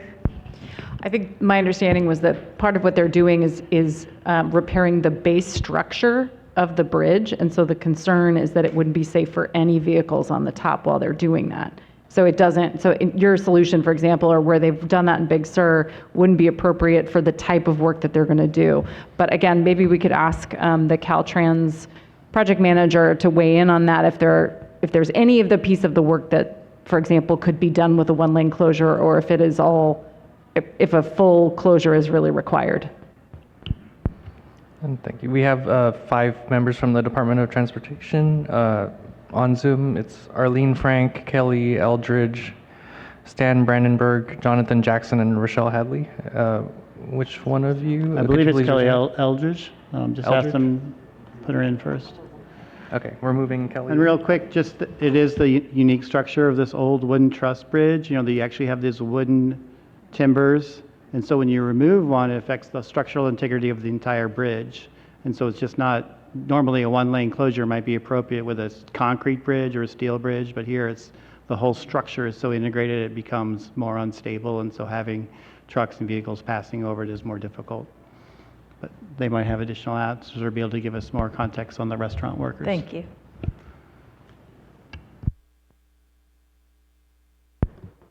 Oh, is there a representative from Caltrans? Yes, we're trying to move them in. Thank you. A couple of them just moved in, Stanley Brandenburg and Jonathan Jackson. Kelly wasn't moving in.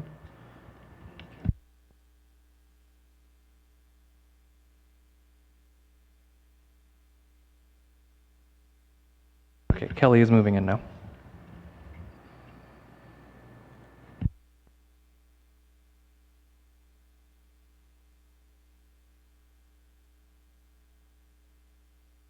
Look, can you hear me? Yes, we can hear you. Yeah, this is, my name is Stan Brandenburg, and I'm the project manager for this routine maintenance project. I'd just like to thank coastal staff for all their hard work on this, and you are correct in your assumptions and your general summary of the project. We can't really allow any traffic on this structure with those bolts removed. They're pin connections, and it will cause the structure to be unstable. So that's why we have to close the bridge potentially for 20 days.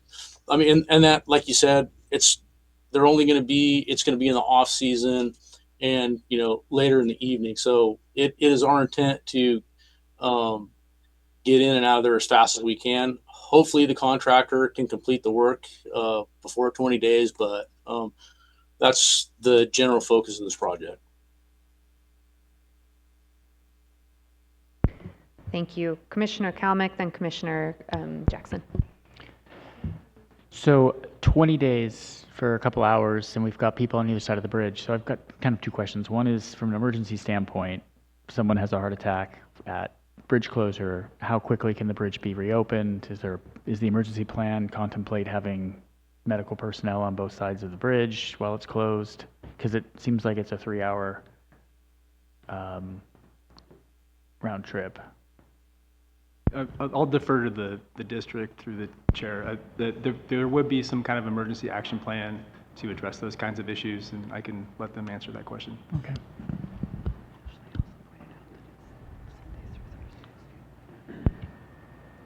Yeah, sure. This is Stan Brandenburg again. Yeah, typically the emergency action plan we have in place, that's going to be, we'd have an emergency vehicle on each side of the structure. So during the time that the closure's there, and we could gurney a person across if need be. And so that would be the method of transport. Okay. And could, in theory, someone walk across the bridge during the closure? So those workers could potentially park on one side and walk across and pick up their car if that became a thing? I'm just curious. Would it be open to pedestrian traffic? Absolutely. Okay. All right. Yeah, we can always escort somebody across the structure on foot. Okay. That seems like for 20 days that could potentially work. Thank you. Mr. Allen, did you want to? Just real quick, I forgot to mention in response that it's also limited to Sunday through Thursday. So those busier restaurant nights, Friday and Saturday, there will be no closures, and that's in the special conditions. Thank you. Commissioner Jackson. Thank you. Part of my question was already answered about the emergency piece. We had a speaker who talked about the maintenance, the long-term general maintenance. I live in a coastal town. We're dealing with a pier right now, and we are piecemealing that thing when there are some considerable structural challenges that we're going to have to, pay me now or pay me later. So is the pay me now component factored into that? And I mean, are we looking at all of the issues associated with this particular structure and thinking about, okay, are we just putting a Band-Aid on this and I'm going to have to deal with other substantial issues further down the line? Are we looking at a comprehensive look at the bridge to determine all of the issues that need to be addressed and sort of figuring that out as in a phased approach, or similar to what they're doing the Vincent Thomas Bridge down in my neck of the woods, trying to figure out how to skin that cat. Do you shut it down and get it done quickly, or do you piecemeal it and deal with that incremental pain? Caltrans has long had a plan, a project to replace the bridge entirely, and that project's been in the works for a long time. EIR was completed this summer, or last year, excuse me, that developed a final alternative to replace the bridge, and that project is hoping to move forward. It is opposed by the Albion bridge stewards, who oppose replacement of this older bridge. So that'll be something that'll be coming to you, and I think their thought was this is sort of an emergency maintenance project to get them through towards that project and determine if that's moving forward or not, and then if not, they would probably be turning back to a deeper maintenance project.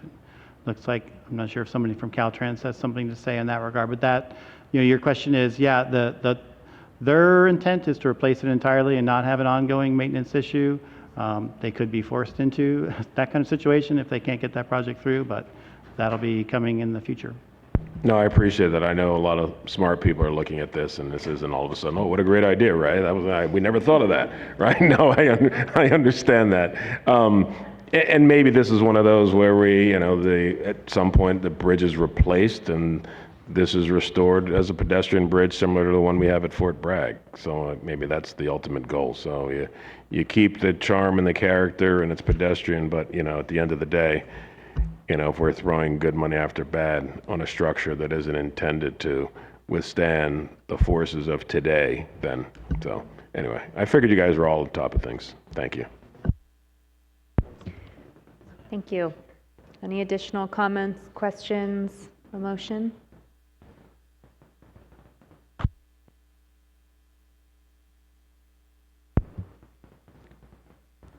Is anyone prepared to make a motion? It's on page 4 of the staff report.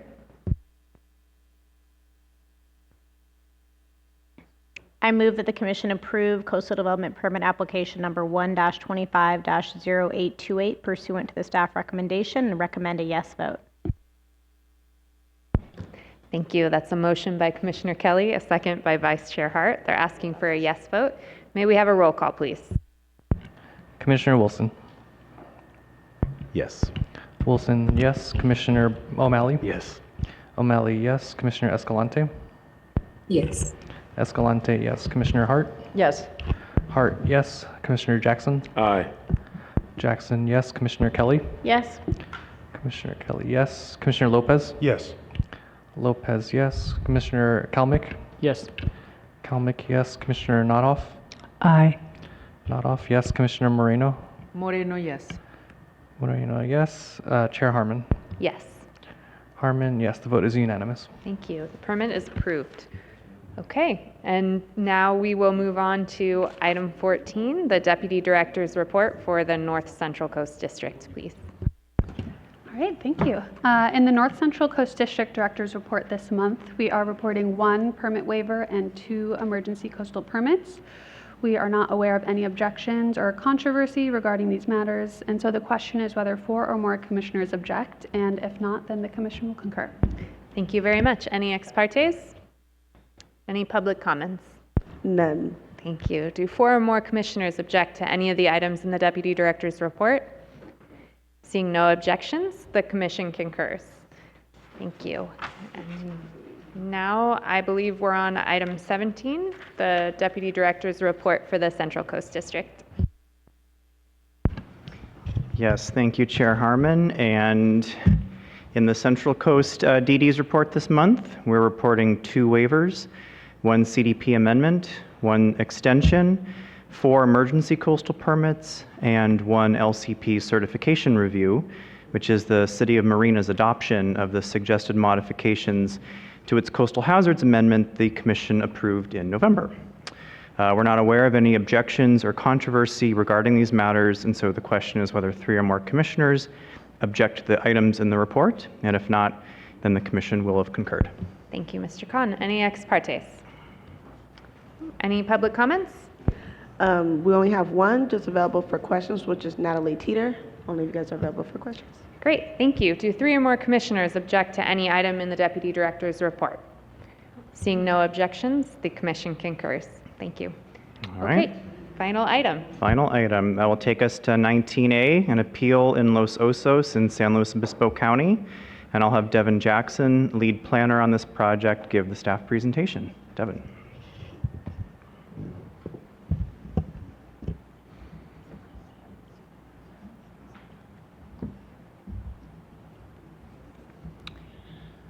All right. Good afternoon, Commissioners. Item 19A is an appeal of a San Luis Obispo County CDP approval for a new single-family residence located on a vacant parcel in the unincorporated community of Los Osos in San Luis Obispo County. Los Osos is located south of the city of Morro Bay and north of Avila Beach and is a primarily residential community made up of around 14,000 people. Slide 1 shows Los Osos where it abuts Morro Bay itself, with the location of the project noted toward the bottom right of this image. Next slide, please.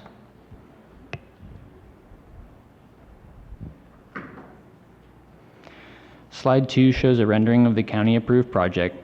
The project consists of an approximately 3,500 square foot, 2-story single-family residence, including an attached garage, driveway, septic system, and associated site improvements, all on a vacant residential lot. Next slide, please. The appellant contends that the county's CDP approval raises LCP consistency questions related to the adequacy of water to serve the development, arguing that there is not sufficient water and thus that the project should be denied. Staff respectfully disagrees. The Commission has spent considerable time over the past few years evaluating Los Osos' water supply issues, including groundwater health and any coastal resource concerns associated with community withdrawals, and has concluded that the current best available science demonstrates that the Los Osos groundwater basin is not an overdraft, that withdrawals are not resulting in any significant coastal resource harm, and that there is sufficient water to serve new water-using development. Specifically, the Los Osos Basin Management Committee, the entity created to comprehensively manage and monitor water resources to stop overdraft and seawater intrusion, has shown that the community is using less water than the basin's calculated sustainable yield, defined as the amount of water that can be used without advancing any seawater intrusion and meeting all applicable drinking water standards. And based on this information, the Commission recently approved updates to the LCP reflecting that the community's water supply is healthy enough to support a modest amount of new water-using development, like the project in question here, subject to the strict monitoring of the basin going forward to ensure that the basin remains in a sustainable yield state. Thus, the Commission has determined that there is an adequate and sustainable water supply for Los Osos to serve new water-using development and applies that understanding to this case as well. Next slide, please.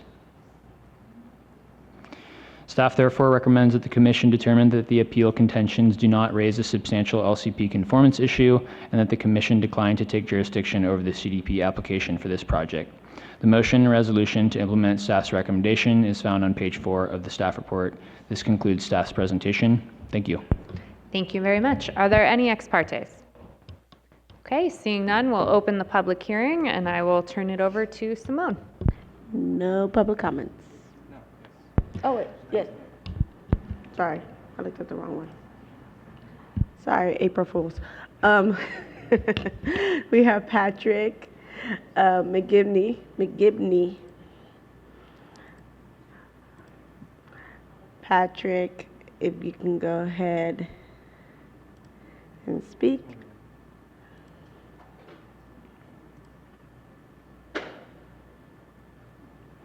And then we also have Blaine Reilly, who's available for questions, just so you know. Patrick, I've unmuted you. I see you in panelists.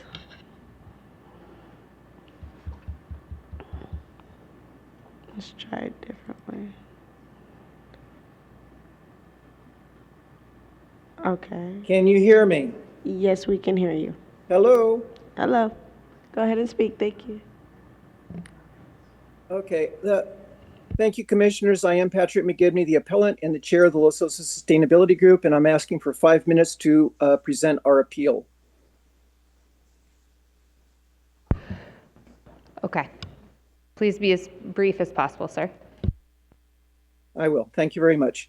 If you've read all of our correspondence surrounding this appeal, you know that the best available science, the newly developed transient model, is saying, and I quote, "The transient model indicates that pumping at current average rates would cause seawater to intrude further into the basin, with an indicating that the current average pumping is not sustainable," end of quote. The current average pumping or extraction rate is expected to continue at 1830 acre-feet yearly, and the sustainable yield for 2026 has been reduced to 2,000 acre-feet yearly, making the basin yield metric 91. It needs to be at 80% or less for safe growth. The Los Osos water basin is not currently sustainable. This appeal should be upheld. In your approval of the update in 2024 of the LCP, you based your approval on the best available science, which at the time was the flawed steady state model, indicating the Los Osos water basin was trending towards sustainability. The model was soon to be replaced by the transient model, which the county of San Luis Obispo spent hundreds of thousands of dollars developing. The results are not what the county wanted nor expected. The BMC requested zero growth for this year, in spite of what the county's water czar Blaine really recommended. The purveyors are the ones trying to manage our basin, but the county has land use authority and is trying to develop our community. This is not a NIMBY issue, but a water issue. We have no other water source, and all indications are the basin is in overdraft. The chloride readings are increasing, and the water level data keeps decreasing. Your staff, who is very knowledgeable and hardworking on this account, has made erroneous findings and conclusions in their report, and I've outlined several of these in correspondences to you. But for the record, I will again. Number one, it concludes that the current best available science demonstrates that the Los Osos groundwater basin is not in overdraft. End of quote. Okay, thank you, Mr. Patrick. And that concludes our public speaking. Okay, great. Thank you very much. So I will close the public hearing and return to staff to see if they like to make any closing comments.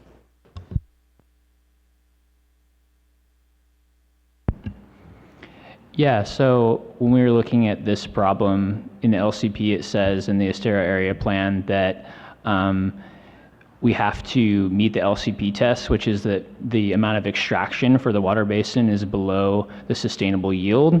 And the latest available data that we have from 2024 shows that the amount that the community use is less than the sustainable yield for that year. So that is what we use, what the county used in their findings, and we supported it in our staff recommendation. Okay, thank you very much. All right, I'll return to the commission for comments, questions, or a motion, which is on page 4.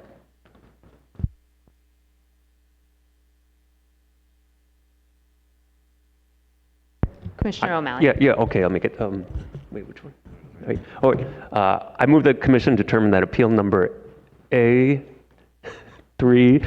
SLO 25052 raises no substantial issue with respect to the grounds on which the appeal has been filed under section 30603, and I recommend a yes vote.